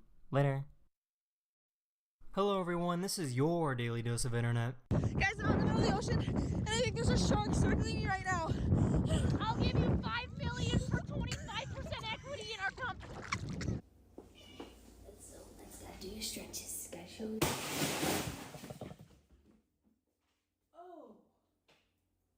Oh my god. Oh, she's a good egg making me my bed, isn't she? With the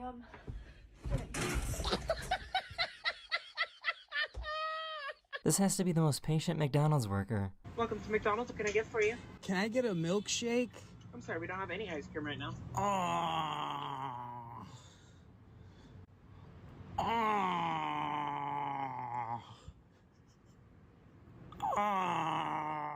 Can I get anything else for you?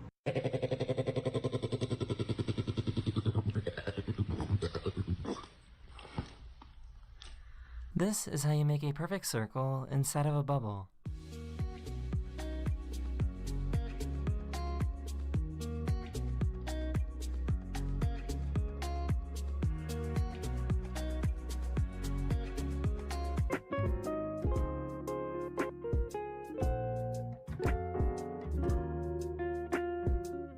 Here we go.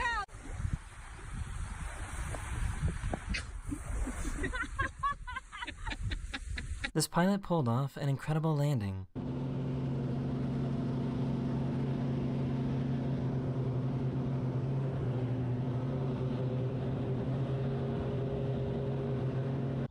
How's my handsome boy doing today, huh? Huh? How's my handsome boy, huh? Are you doing good today, huh? This son taught his dad how to play video games and win his first Fortnite victory. Keep shooting. Yup. Turn right, turn right, turn right. No, the other right. Yup. Yup, that's the last guy. That's the last guy. Let's go! Please don't. Please don't. Please don't. He did it. One of my subscribers recorded a time lapse of a SpaceX rocket launch.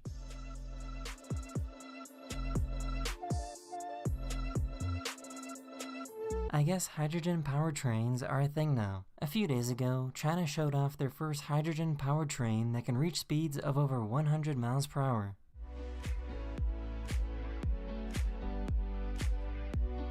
These students were told to bring their own anti-cheating hats on exam day.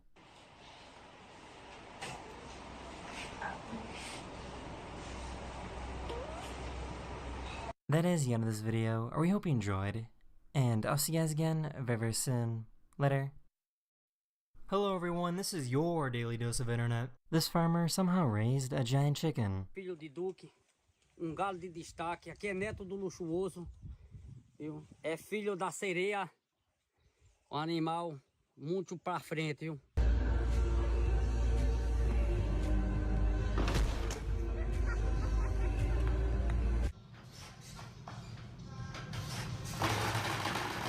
In case you didn't know, sheep wag their tails like dogs if they're excited to see you.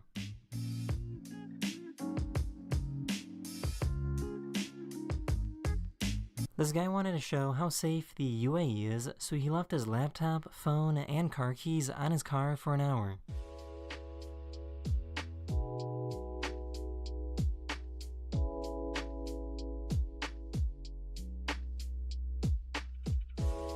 What is on your pancake?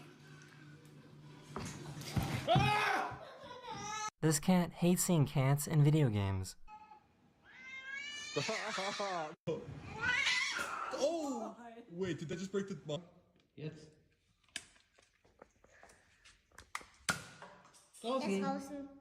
One of my subscribers made an engine out of Legos.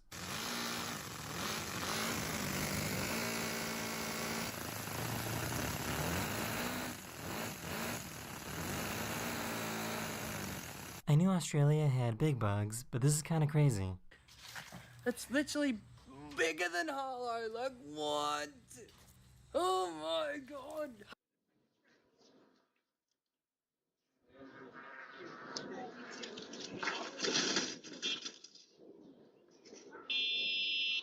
With a friend, and yeah, we're outside and Mr. Softy followed us.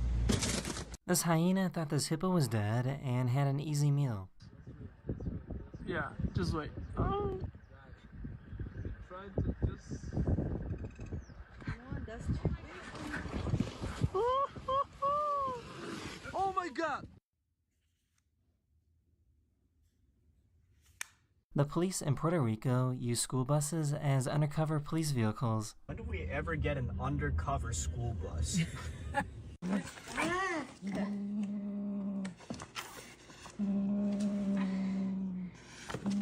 Beefy, I'll give you a piece.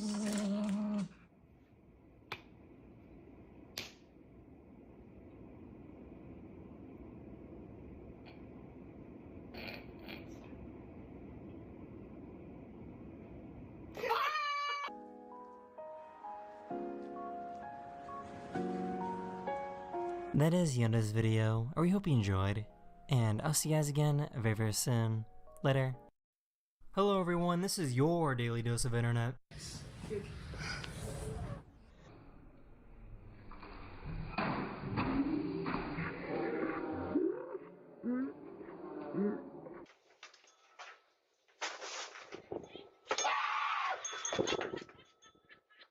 This dad tried to save his trampoline from being blown away in the wind.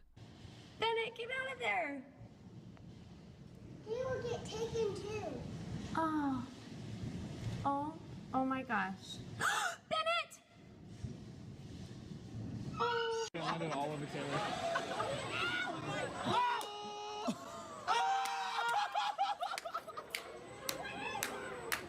Her phone fell out, but she did eventually get it back.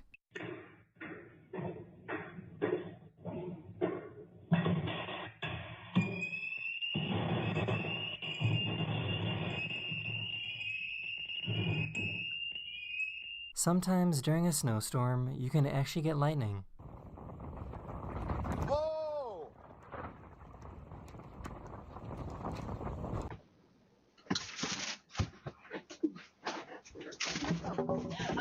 Sarah!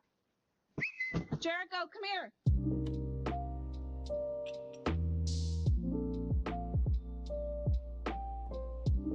This guy was enjoying his morning coffee when this happened on his front lawn.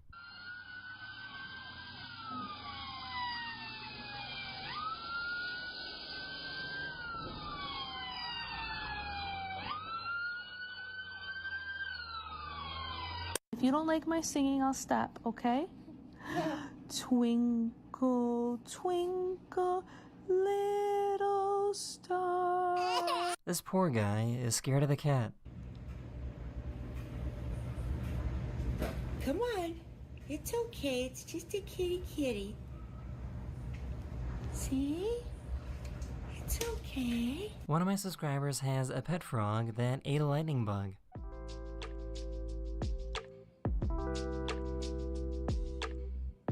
Here's a cool fashion idea for people with long hair.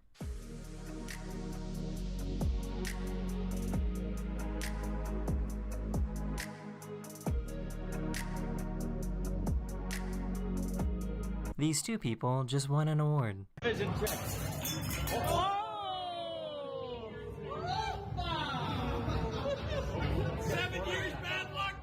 I found a cool website that keeps track of all the pipes and cables that are on the ocean floor right now.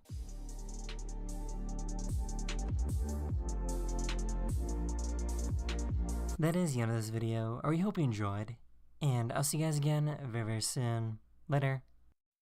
Hello everyone, this is your Daily Dose of Internet.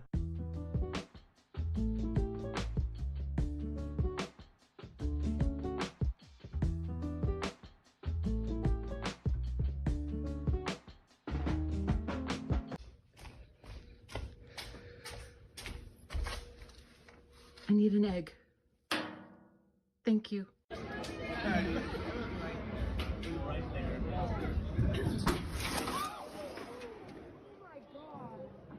This athlete crashed through a glass wall during a tournament. He wasn't hurt, and they simply continued playing the game. So this is the best thing to do if you walk past a group of women. Like, you are completely in if you do this. Ladies.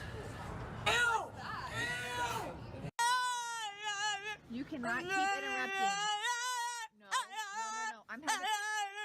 I'm having a conversation. Someone's luggage went missing, and the only thing left was the handle.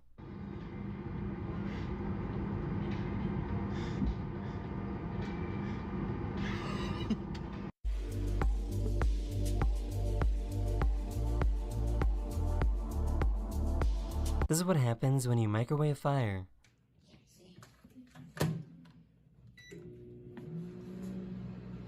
I think it.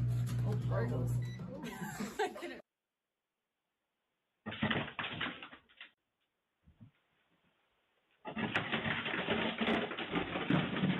This boyfriend and girlfriend try to paint each other. Well, that's not good, is it? Aww. No, that's really good. I just found out that pugs can uncurl their tails. What is that? No, I saw it. What is that? What is that? Fix it.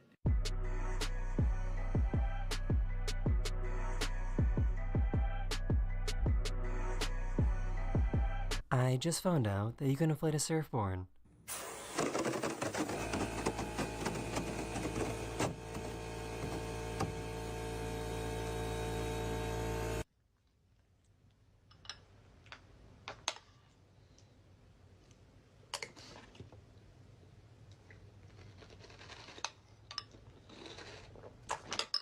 Okay.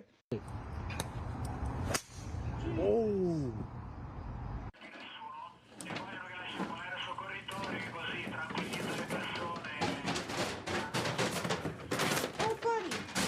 That is the end of this video. We hope you enjoyed, and I'll see you guys again very, very soon. Later. Hello everyone, this is your Daily Dose of Internet. This guy had no idea something was waiting for him down below. Look, he's swimming quick. It was a barracuda that thought he was food, but quickly turned away.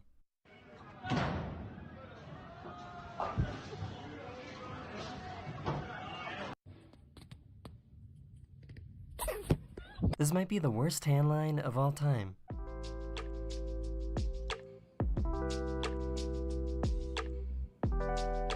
You never know what's hiding underneath the snow.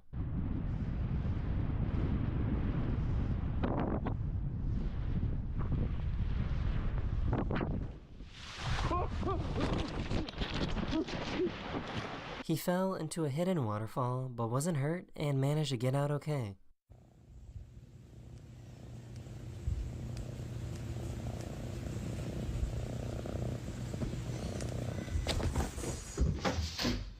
Oh, hey, could you pass me a fork? Here you go. Oh, no, sorry, I meant like a metal one. I've seen what living in the future is like, and I think we need to go back.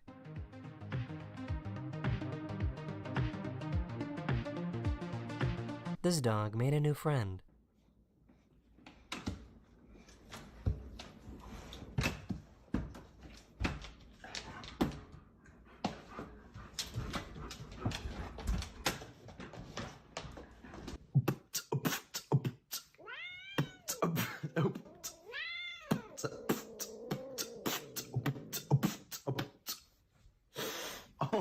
This baby just woke up from the best nap ever.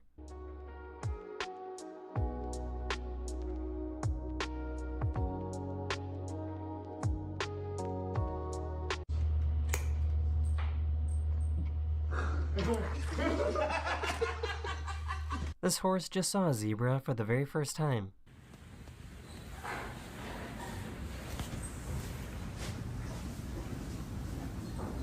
Scientists just discovered something new about marlins. Before they attack a school of fish, they suddenly get brighter. Scientists think that this is a way that marlins tell other marlins that they are about to attack.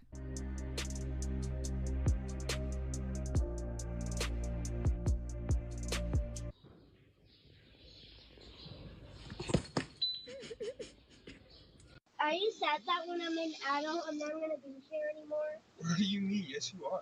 No, like when I'm an adult. Where are you gonna go? Like to a different house. With who? Same thing what mommy has. What? A boyfriend. What the? Yeah. Who said that? Who said you can have a boyfriend? When I'm an adult? No. Yes. I don't want you to. That is the end of this video, or we hope you enjoyed. And I'll see you guys again very, very soon. Later. Hello everyone, this is your Daily Dose of Internet.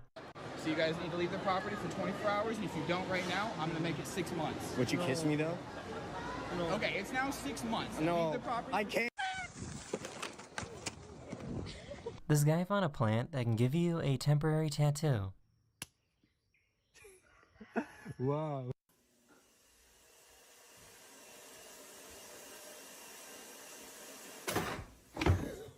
I found someone that makes art out of cardboard, but that artwork creates a shadow of a different piece of art.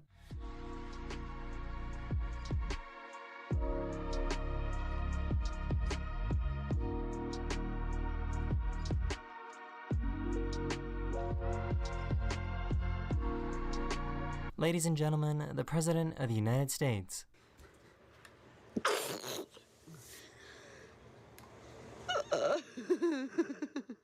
I think we live in the future now because some Target stores in the USA are installing these robot manicure machines.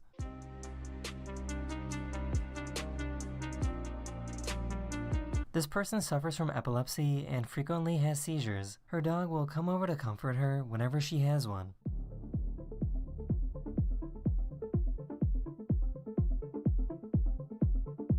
It might be a little scary, but after a few minutes, the seizure stops and she returns to normal.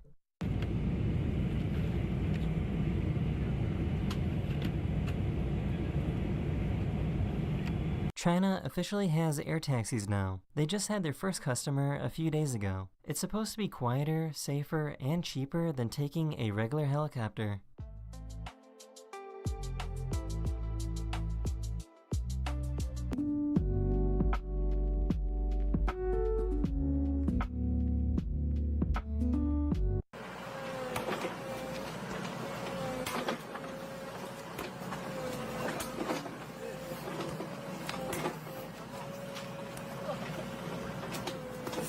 A deer somehow got inside this indoor water park.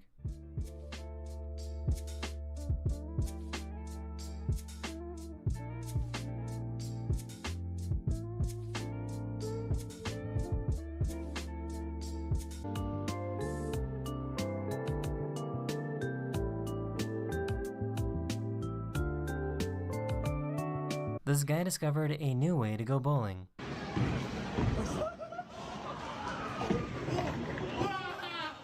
One of my subscribers recorded this video of their delivery driver dropping off a package and then stealing it.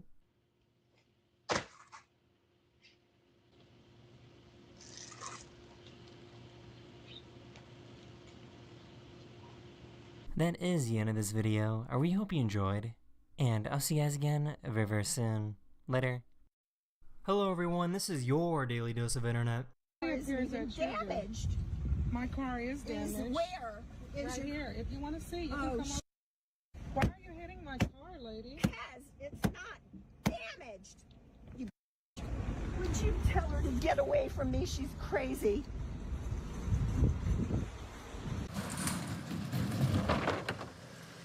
Oh Dios! See? This poor mailman got attacked by a turkey. Get back! Get back! Get back! Get back! Oh, God! Get out of here! Ah! Ah! Get! Ah!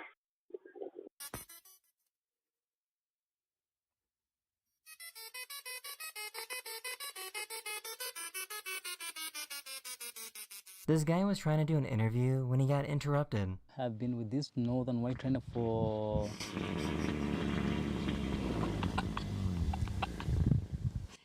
That is not Jean. Okay. She always make a long one.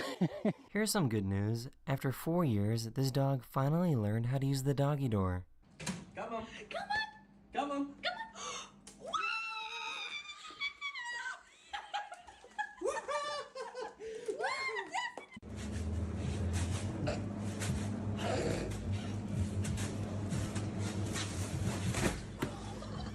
What are the odds of their phone landing like this?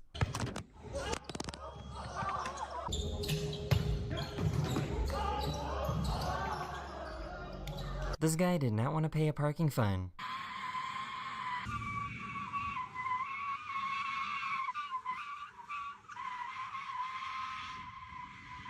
Does anyone know what this dolphin salamander thing is?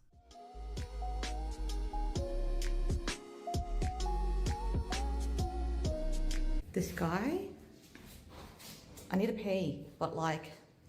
He's just watching me! How weird!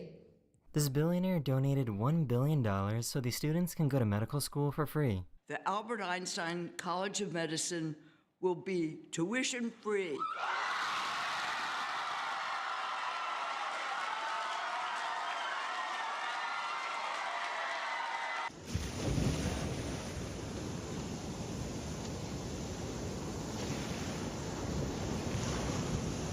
This is called the atlatl, and it's one of the oldest hunting weapons our ancient ancestors used. This YouTuber decided to make his own version and try it out.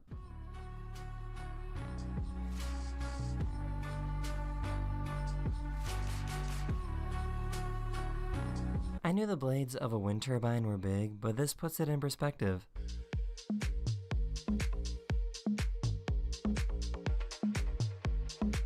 That is the end of this video. Hopefully this video put a smile on your face, and I'll see you guys again very, very soon. Later. Hello everyone, this is your Daily Dose of Internet. In case you didn't know, synchronized swimmers put gelatin in their hair before going to a competition.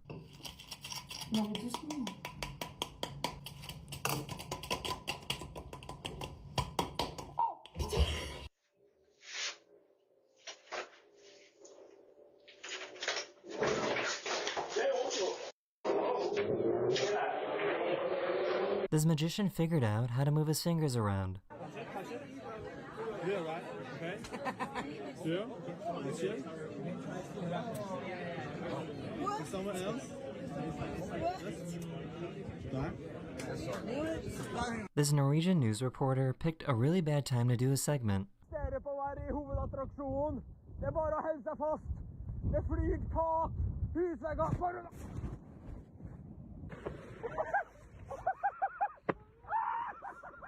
This beaker of oil looks like it's empty, but look what's hidden inside. Another beaker of oil. And look what's inside this beaker. That's right, another beaker of oil. And look what's inside this beaker. That's right, another beaker of oil. And look what's inside this beaker. A tiny beaker of oil. Imagine having a teacher that writes with invisible chalk.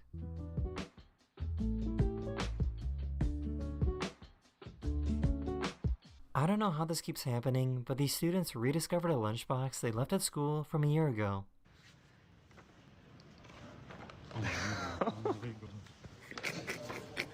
After a few days, he finally finished his puzzle. Yay! Oh no!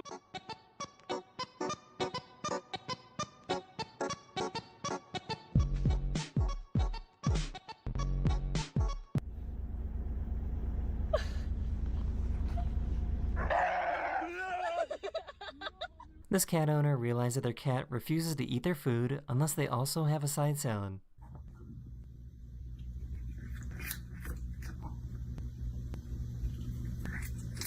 I guess most babies are born with incredible grip strength. Kyle. Oh my god. Oh my god. Oh, you did it! So why are pony fights so goofy?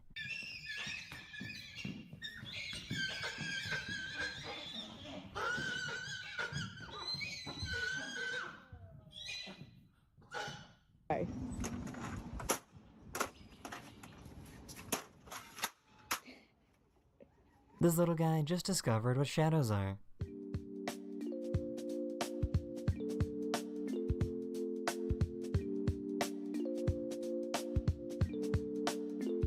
That is the end of this video. We hope you enjoyed, and I'll see you guys again very, very soon. Later. Hello everyone, this is your Daily Dose of Internet. The police in Peru dressed up on Valentine's Day to get a suspect to come out of their house.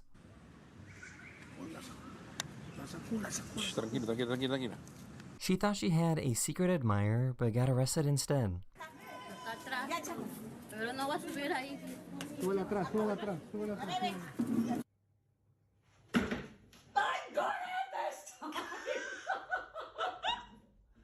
got it this time. Oh my God.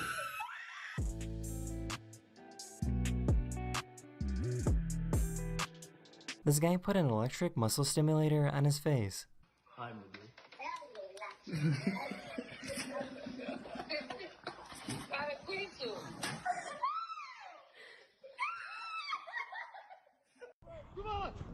This has to be the weirdest sound I've ever heard from a choir.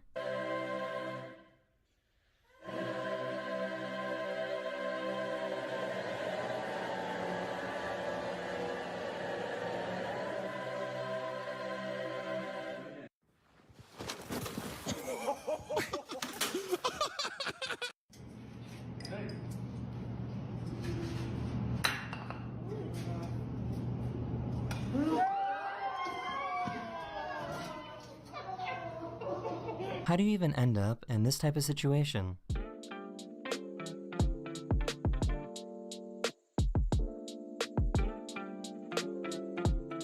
You wanna hug him?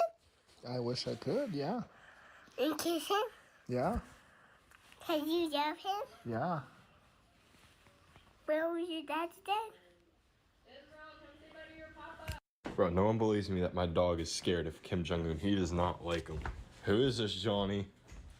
Who is that? Yeah, you tell him. Yeah, you tell him. This baby gorilla really wants his toy. Oh, sweet boy. Yeah, I want that. I know. Yeah. I found a company that makes really trippy vases.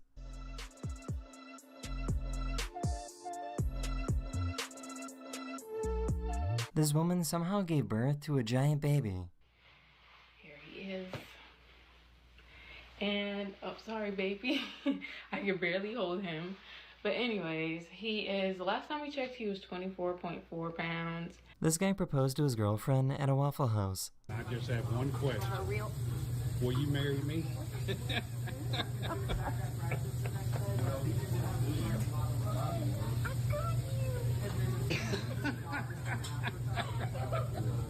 What'd you say? I will marry you. Okay.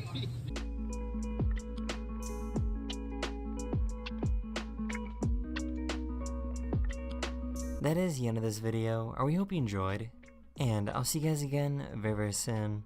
Later. Hello everyone, this is your Daily Dose of Internet. Because of the anesthesia, she didn't recognize her boyfriend after waking up from surgery. You look a little weird. But you're cute. That cute guy's kissing me.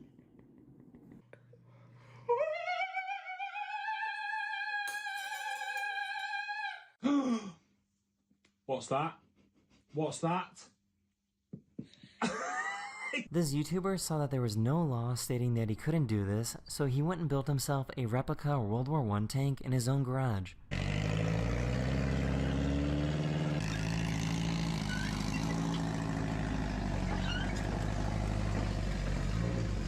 So this is pretty scary. Artificial intelligence is getting better and better every day, and all these clips that you're seeing right now that I'm talking over are not real.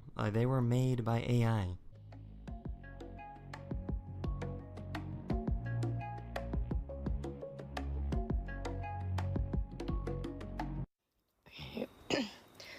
I did not know that frogs made this, like...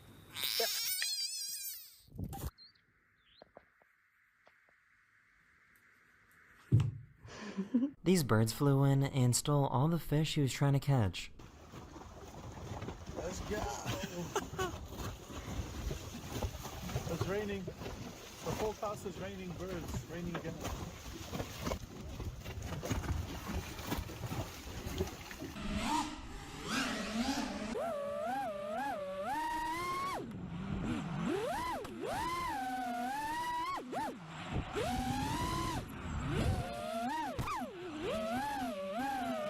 This has to be the craziest magic card trick. I'll give it one more perfect unshuffle, and now it says it twice. So it's unshuffling the red cards from the black cards. Do one more, and you can see they're unshuffled completely.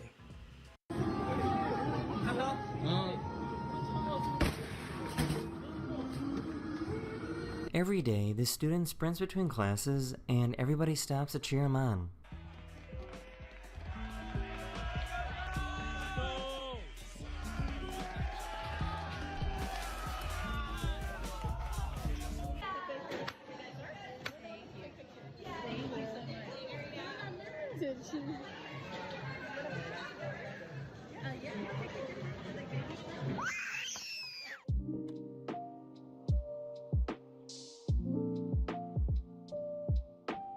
This guy found a hack so that you can get unlimited gas.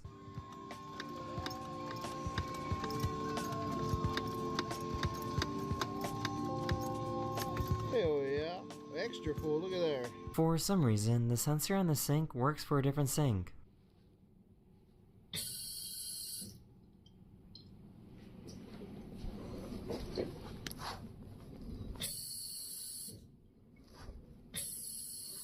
That is the end of this video. I really hope you enjoyed, and I'll see you guys again very, very soon. Later. Hello everyone, this is your Daily Dose of Internet.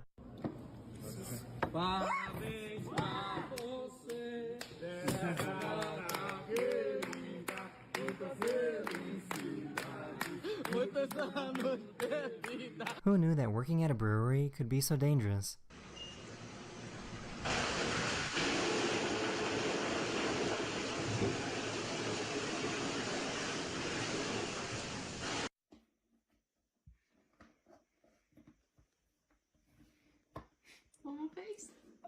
Peace. She managed to find the off button on this cat.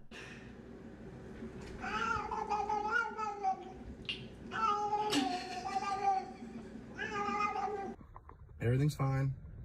Everything's fine. Don't worry about it. Everything's fine. I wouldn't worry.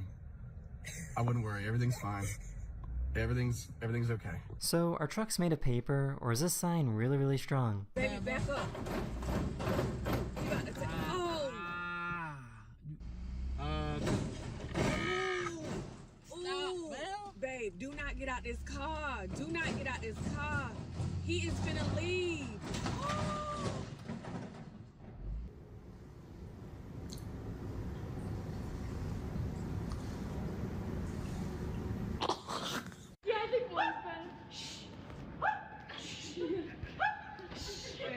This has to be the bravest dog I've ever seen.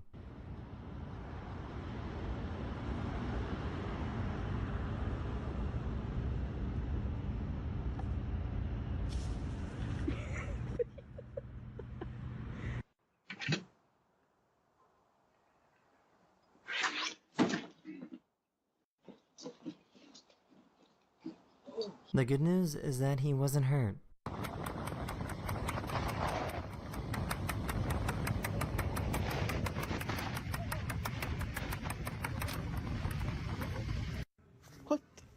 You're gonna get rid of the doing.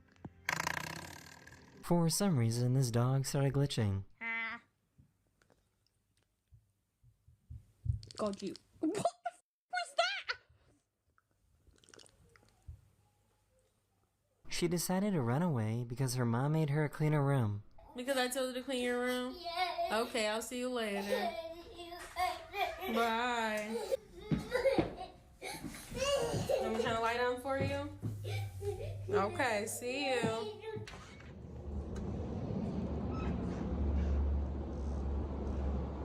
That is the end of this video. I really hope you enjoyed, And I'll see you guys again very, very soon. Later. Hello everyone, this is your Daily Dose of Internet. This guy had an allergic reaction and they had to use an EpiPen. Oh. It went.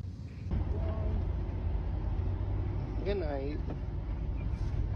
Don't worry, he was fine, and he was taken to a hospital just to be safe. This company wanted to prove how effective and safe their bulletproof windows are. About to get shot at with a 50 cal. Cameron ready. Ready? Shooter ready. Ready. Let's do it. 3, 2, 1.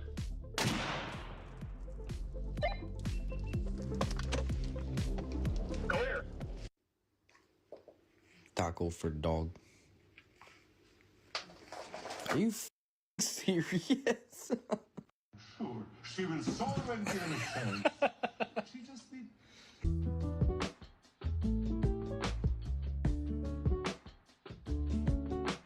This person accidentally dropped their phone into alligator-infested waters.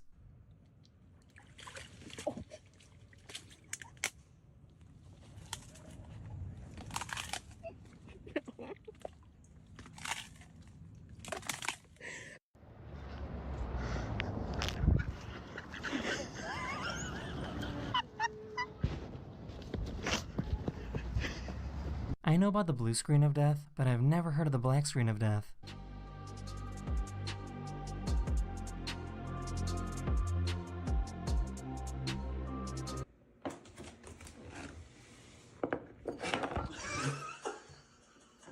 I guess this is what the last day of school looks like in some places.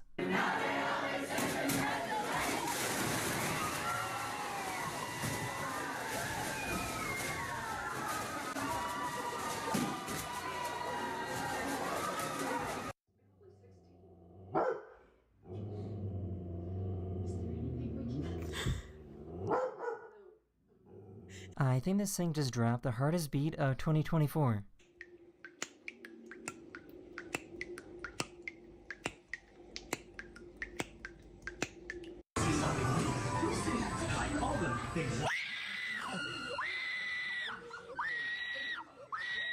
About a week ago, these orcas were trapped and surrounded by ice off the coast of Japan. They had to keep moving to prevent the ice from freezing. The good news is that they were only trapped for a few hours as the ice eventually shifted, allowing them to swim to open waters. Give me it back. Give me it back. Give me it back. Give me it back. Give me my shit back.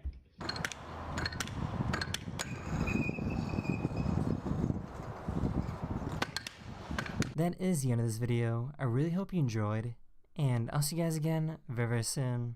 Later. Hello everyone, this is your Daily Dose of Internet. This guy got a tattoo and immediately passed out. Do you have an iPhone? Luckily, the artist was able to catch him before he got hurt.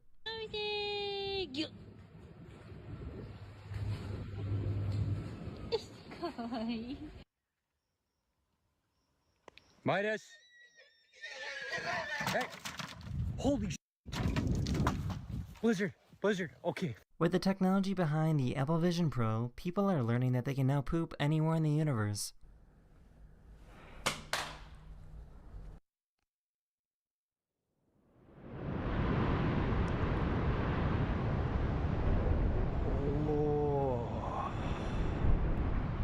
This guy wanted to destroy this giant snowman. Go tackle that Sam.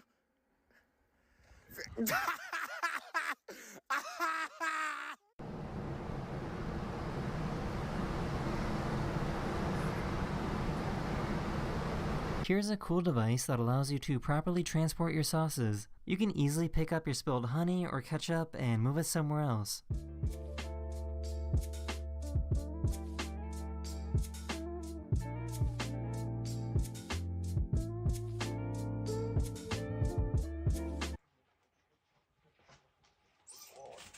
Come on!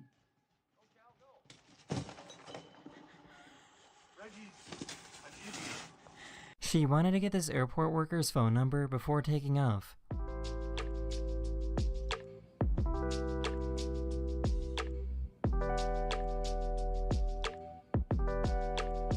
Here are some of the traps American soldiers had to deal with when walking through the jungle during the Vietnam War. The next one is what we call roller. If you notice more clearly, you will see there's going to be a hook, like a hook on the spike.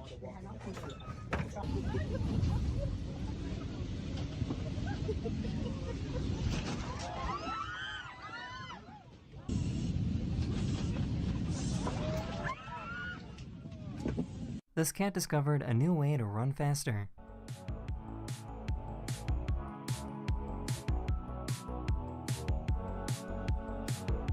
These people were wearing t-shirts of their favorite band without realizing that they were right behind them.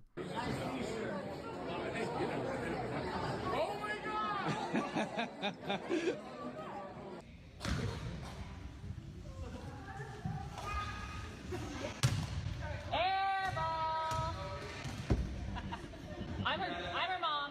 It's fine. One of my subscribers made a Super Mario obstacle course for their cat. That is the end of this video. We hope you enjoyed, and I'll see you guys again very, very soon.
Okay. I have to.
Production of single dose of lectin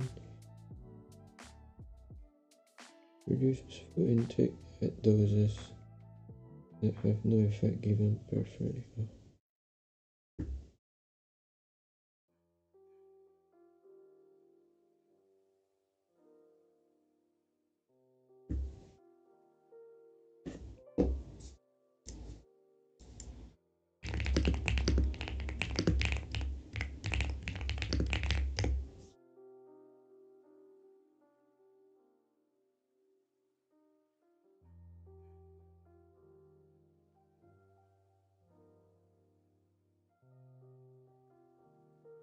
Arms or legs.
Energy.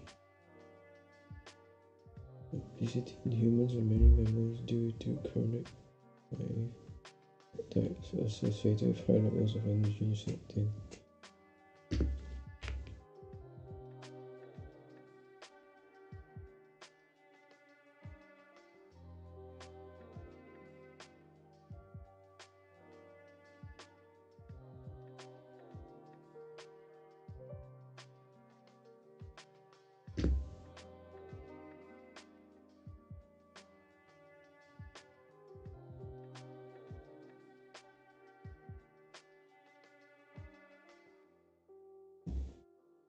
Levels of leptin.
Obi.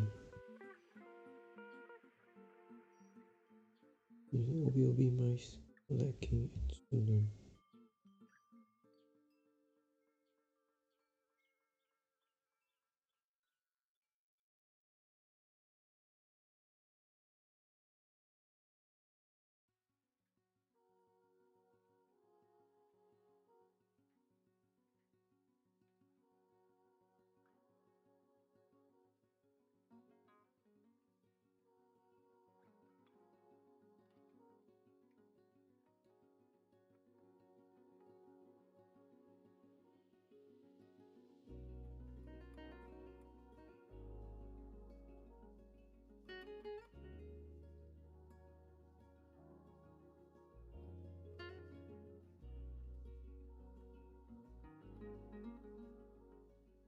No.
doesn't sound like a good idea this week. So instead, we're gonna make something wholesome. Today I'm gonna show you 5 uniquely different and internet viral methods of making grilled cheese so you are prepared for every occasion. Let's get started.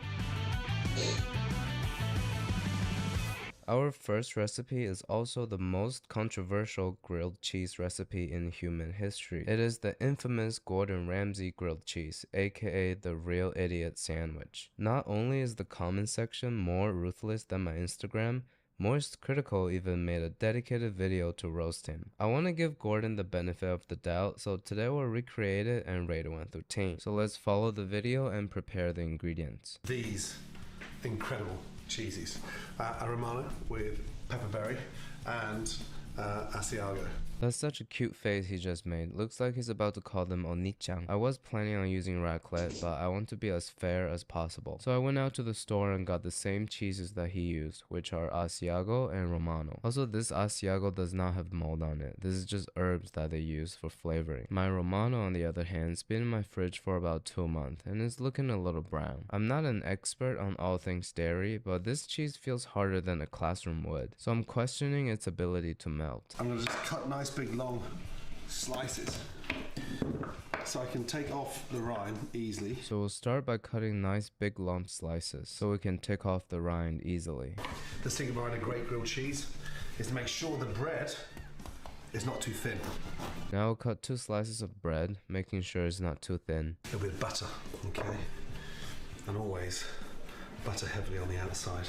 And now a little bit of butter, and I should have left the butter outside in advance. Season the outside with some salt.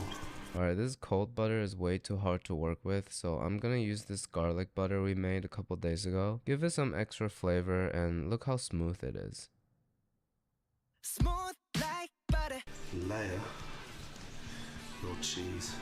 Now we're layering the cheese just like Legos, not because we're playing with shapes, but because they feel like plastic. The secret behind this grilled cheese is a little bit of kimchi. It might sound a little weird on paper, but I really believe that kimchi tastes good with everything, except for chocolate. Fold that over, and then from there, push that down. Fold that over, and from here, we'll press it down. Great, my hand is now oily for no reason. We're going to stick that in the oven. Look, a beautiful fireplace.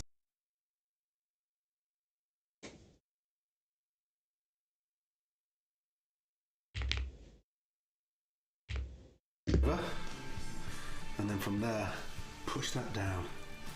Fold that over, and from here, we'll press it down. Great, my hand is now oily for no reason. We're going to stick that in the oven. Look, a beautiful fireplace over there. Now we'll move this over to my beautiful stove. Nice and warm. Touch of olive oil in.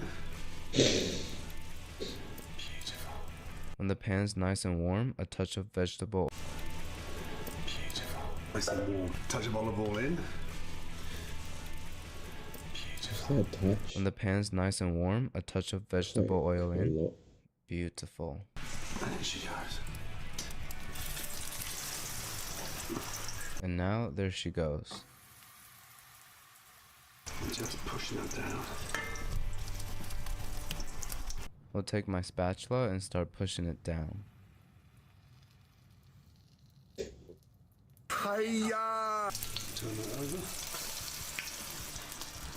Push that down. Now we'll turn this over. Sorry if the splatter got on your face. We're gonna push it down again. That's a nice 2 minutes inside, and then once you've coloured both sides, back out, and that helps to get the cheese nicely melted. In case you can't tell, this is not a fireplace, so we're just gonna push it down with some added weight. I'm gonna use my rolling pin, but make sure you use a safe tool. Oh my goodness me. Alright, here we have it. It actually doesn't look that bad. Judging from the side, it looks like the cheese is nice and melted. Let's cut it open and see. Just a little weak on the cheese pull game, but the cross section is looking pretty beautiful. Alright, let's give it a taste and rate it 1 through 10. I'm actually pretty impressed by this. Not only is the cheese pulling like John Mayer, but the texture is a lot more bouncier than the usual cheeses we use. Combined with the acidity from the kimchi and the crispy bread, I'm gonna have to give it an 8.8 out of 10. Gordon definitely didn't deserve all the hate for this recipe. Or maybe I did it wrong. Let me know in the comments. Did my inability to follow instructions lead me to a better recipe? If it is, I'll feel pretty proud of myself. Let's move on to the next one. Our next recipe is Adam's signature smashed brioche grilled cheese. And we're gonna use the brioche buns we made about a month ago for the Big Mac video. And don't worry, I froze it so there's no mold on it, I hope. And to reheat it perfectly, all we need to do is leave it in room temperature for about an hour and then bake at 300 for 10 minutes. While it cools, we'll get started on the video. Cut that in half, and I'm just gonna do one slice of cheddar and a slice of Swiss. I don't like quite so much cheese, but you do you, friend. Well then, I'ma do me. After cutting it in half, we'll do 2 slices of Monster cause it melts the best, and a slice of Swiss in the middle, and not just any Swiss, our old friend Raclette. This is what we have left of him, and it's not getting any less stinky. I'll cut a decently thick piece of our never-ending raclette and cut out the rinds. Now we'll layer in the cheese with the raclette in the middle and move on to the stove. Melt a little butter in the pan. With the heat on medium-low, we'll melt a little butter in the pan. When the butter's looking a little fizzy, I'll lay in the sandwich and on goes the brick. Really smash it in. When the butter is getting a little fizzy, we'll put in the sandwich. It kinda looks like a plus-size ballerina here. Adam just used the brick to smash it down. I don't feel like going outside to get it, so I'm just gonna use my sauce pot and my water bottle. And to leave it there, I'm gonna use this counter to balance it. Isn't this a genius setup? I cooked it 5 minutes on the first side, probably too long, though boy, look at that gorgeous color. So I'm gonna cook it for 4 minutes. And for some reason it got like 10 times cuter. So we'll flip it over and admire the color. Back with the brick again, cooking it for another 3 minutes. We'll put the weight back on and cook for another 3 minutes. I'm just cutting it after the cooking is over because I don't really care if my cheese oozes. I care very much about if my cheese oozes and what other people think of me. So I'm gonna cut it open and put it back in the pan for about a minute. It's hard to call that a mistake though because it resulted in these crackery bits of fried cheese around the edge. I'm gonna call that a happy little accident. A happy little accident. It's a great name. My parents only refer me as The Accident. But anyways, the sandwich looks great. Alright, let's get ourselves a dramatic cheese pull.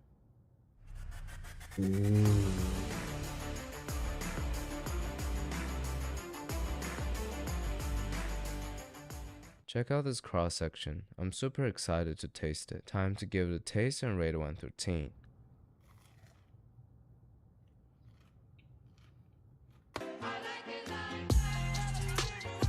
The brioche is crispy on the outside, soft and chewy on the inside, and the blend of cheese is flavorful and oozing like crazy. The only thing missing is some tomato soup, so I'll prepare some on camera.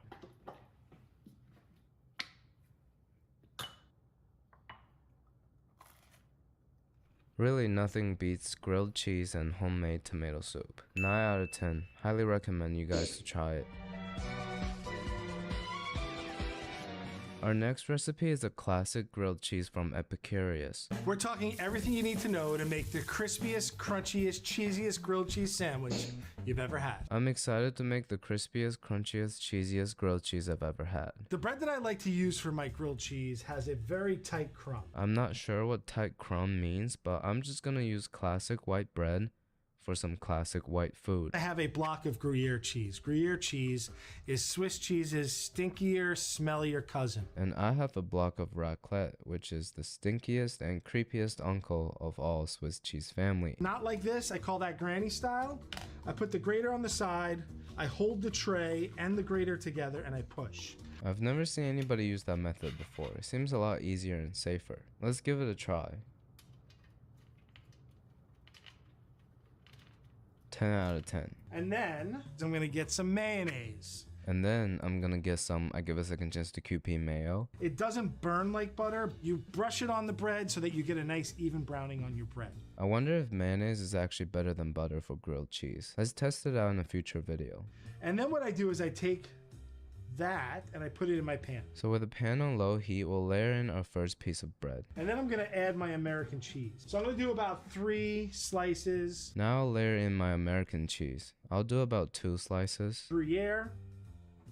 The fact that the Gruyere is shredded makes it melt a little quicker. Now we'll layer in our raclette. I just found out pre-shredded cheese have chemicals on them that prevent them from melting well. I like to season the inside of my sandwich with salt and pepper. I'm just gonna season it with pepper because the sodium level is a little concerning. And then this goes on top. Make sure that you match. And the other slice goes on top, making sure we match. We're gonna cook this for about 3 minutes. The reason I like to do this over low heat is that it makes it more foolproof. I think grilled cheese as a dish is pretty foolproof. Even a child can do it right. You have to be an idiot to mess it up. So to make sure this isn't burning, I just check once in a while to see where we're at. Let's check to see where we at. This is my new expert flipping technique I learned on TikTok.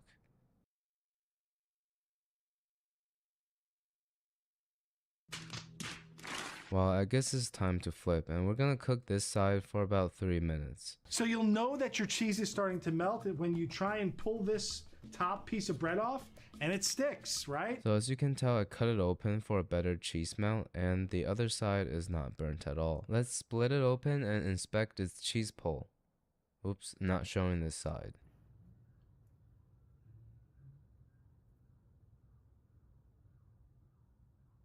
Well, not as good as the last one, but pretty classy still. The cross section is looking pretty promising. The cheese is all oozing out. Now let's give it a taste and rate it 1 through 10. Very classic flavor, and the American cheese gives it that nostalgic taste. I'm not a big fan of the mayo though. That sulfur smell is a little pungent. Also tastes kind of burnt for some reason. I'm gonna enjoy it with some tomato soup. Overall, I'll give it a 7 out of 10. Definitely better than average. Our next recipe is called croque monsieur, and is a French version of grilled cheese from our favorite YouTuber, Joshua Wiseman. Let's watch and follow along. Start with 1 tablespoon or 14 grams of unsalted butter. We're making half the recipe, so this is half a tablespoon of butter. I didn't expect it to be so little. That's what she said to me. Add in 1 tablespoon or 12 grams of all-purpose flour. Add in half a tablespoon of all-purpose flour. Whisk it together and let that cook for about a minute until it begins to reach a light, nutty brown. Then whisk in 1 cup or 240 milliliters of whole milk. It's kind of hard to work with when it's this little, so you have to do it with the right type of stroke. And once it's nice and nutty, it's probably time for the white cream. Let that heat while stirring constantly until it begins to thicken. I've been whisking it for quite some time now, but for some reason I can't get rid of these lumps. Cut off the heat and stir in 1 cup or 80 grams of grated Gruyere cheese. It's still quite lumpy, but I'm just gonna cut off the heat and add our never-ending raclette. Season it to taste with salt and pepper and an optional touch of fresh grated nutmeg. Season my spatula with salt and pepper, and I don't have any nutmeg. For the bread, you're gonna want a nice quality country sourdough of some sort. And we're gonna use bread from a Ziploc bag. I'm not sure if it's a sourdough, but it definitely smells a little sour. Fill the bottom slice up with grated Gruyere cheese. Layer the bottom slice with some raclette. 2 slices of jambon de Paris. By the way, this ham is a classic choice for this sandwich. I'm not just doing this to sound fancy. I'm using 2 slices of jambon de Trader Joe's, and it is definitely fancy. Top with some grated Gruyere cheese, and finally add your other slice. More raclette on top, and finally the other slice of bread. I'm going to spread on more unsalted softened butter. And now we'll spread room temperature butter on one side and move over to the stove. Pop that bad boy into a pan, set over medium heat, and let that toast for about 1 to 2 minutes. Pop my bad boy into a pan on medium heat and toast it for 2 minutes. Spread some more softened butter on that bread's exposed bare bottom. Flip and repeat on the other side. Spread some more butter on the bread and expose my bare bottom. Flip the sandwich over and toast for another 2 minutes. Anyway, once your sandwich is beautifully toasted, pop it onto a small sheet tray. And once both sides are cooked, we'll put it on a little sheet tray. Coat the top with your Mornay sauce. A light layer of grated Emmental cheese. Pop that under your broiler for 1 to 2 minutes. Top it with some Mornay sauce we made earlier. It got really thick for some reason. And 1 more layer of our never-ending raclette. I promise no more raclette in this video after this. It's slowly becoming a main character on this channel. And we'll put this in the broiler for about 2 minutes. That is a croque monsieur, if I've ever seen one. That is my croque monsieur. I've actually never seen one before. We're gonna let it cool first and taste it in 5 minutes. Now it's cool enough that I can grab it. Visually it is looking glistening, also giving high cholesterol vibes. Definitely passes the sound check. Let's give it a cross-section inspection.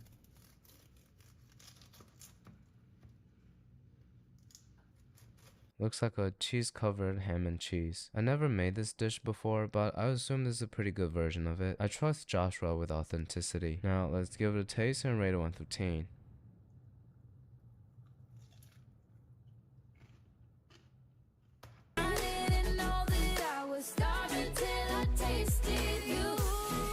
really didn't know I was starving till I tasted this. I'm starting to question my life as to why I haven't heard of this dish till now. We only use one type of cheese for this dish, but the middle is soft and stretchy, and the top gets crispy and chewy. And the Mornay sauce acts as a binder to bring all these different levels of flavors and texture together. And the ham in the middle is just a maraschino protein cherry on top. Usually grilled cheese tastes like a sandwich, but this tastes like a whole dish. Overall, 9.5 out of 10. Highly recommend. Josh never disappoints. Our last recipe, we're using cheese instead of bread, so it's a cheese grilled cheese. The concept is really not that complicated, but we're gonna watch the original video just to be safe. If you melt cheese in a pan for long enough, it gets really crispy. So my plan is to make a cheese crisp that I can then use as the bread in our grilled cheese sandwich. So we'll put the pan on low heat and put 2 slices of American cheese on there to melt slowly. I spent 15 minutes cooking this one piece of cheese. And you need 2 pieces of bread to make a sandwich, so I had to do it all again. That's why we're doing 2 slices at once. Since it's gonna take us a long time, I'm just gonna leave it on low heat and go read a book. Who am I kidding? I'm gonna go scroll TikTok for 20 minutes. And here's a time lapse for you.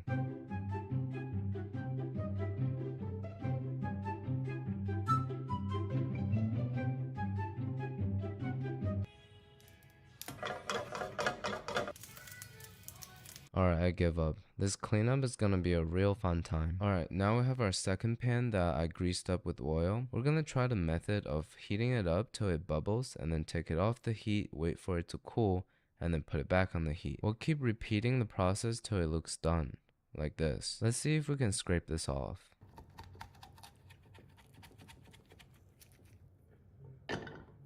You know, I thought I can just easily unfold it, but I was wrong. You fucked up! But it's okay, we'll just wait for it to cool and scrape off this other piece.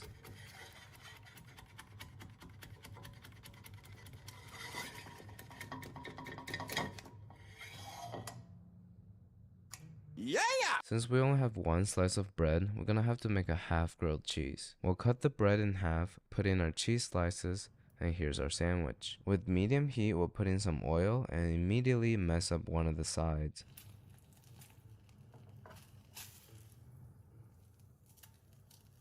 I think I got this now. The key to a grilled cheese is to heat it up and then let it cool in the pan so it doesn't stick. So this is what we're left with. I think it either belongs to a Michelin star restaurant or a public bathroom. Let's post it on Instagram and see what you guys think.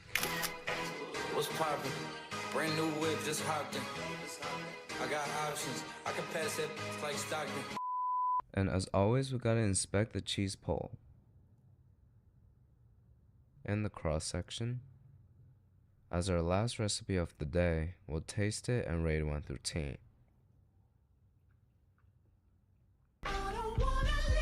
Maybe because I had too much cheese today, but that did not make me feel good. The bread part got stuck on my teeth, which made the cheese taste pretty gross. But overall, it's a fun experiment, you know? So 5 out of 10, but would recommend trying. Hope you enjoyed this episode and learned something new about grilled cheese. I just want to quickly mention that you can support our community by getting this apron, and the link will be in the description. For our next episode, I just want to ask you guys if you like matcha flavored stuff. Let me know in the comments. Hopefully by the time I make that video, I recover from being sick for the 4th time this year. Alright, thank you.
Disease.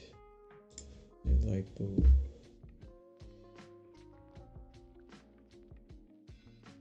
What's it? Lipodystrophy.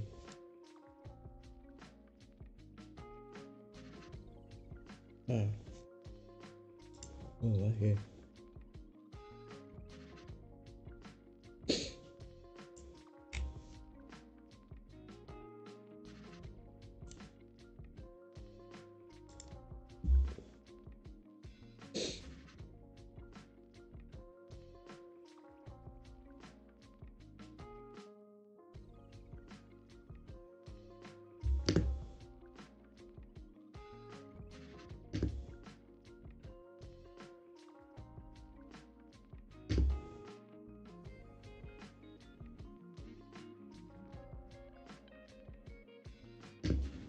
Anti-retro.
Trophy.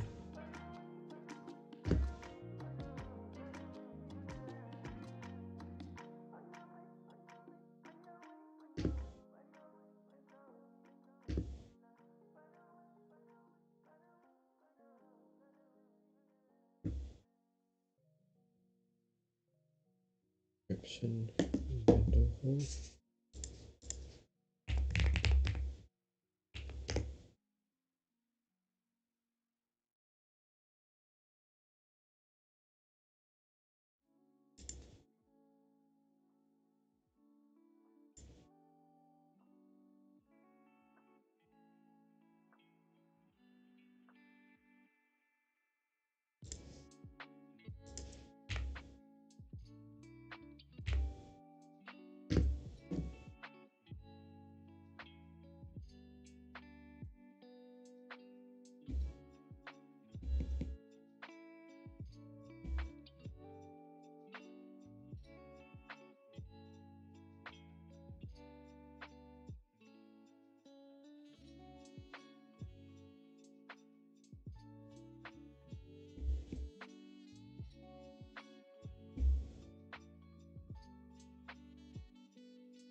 Disease, insulin resistance.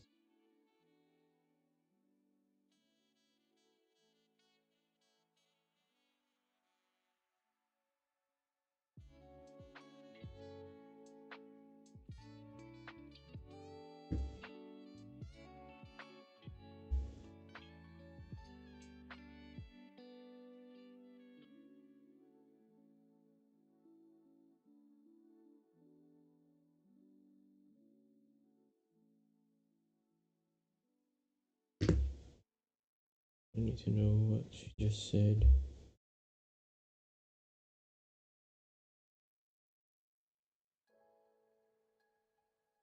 No.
Okay, I think I'll stop here for now.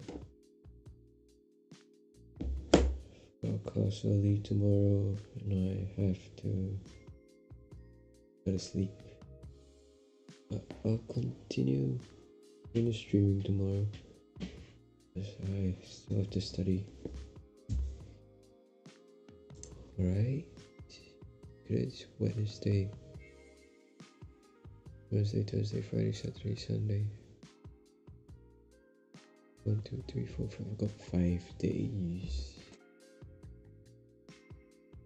Okay. Alright, for those that popped by, for those that stayed, appreciate you guys. And I'll see you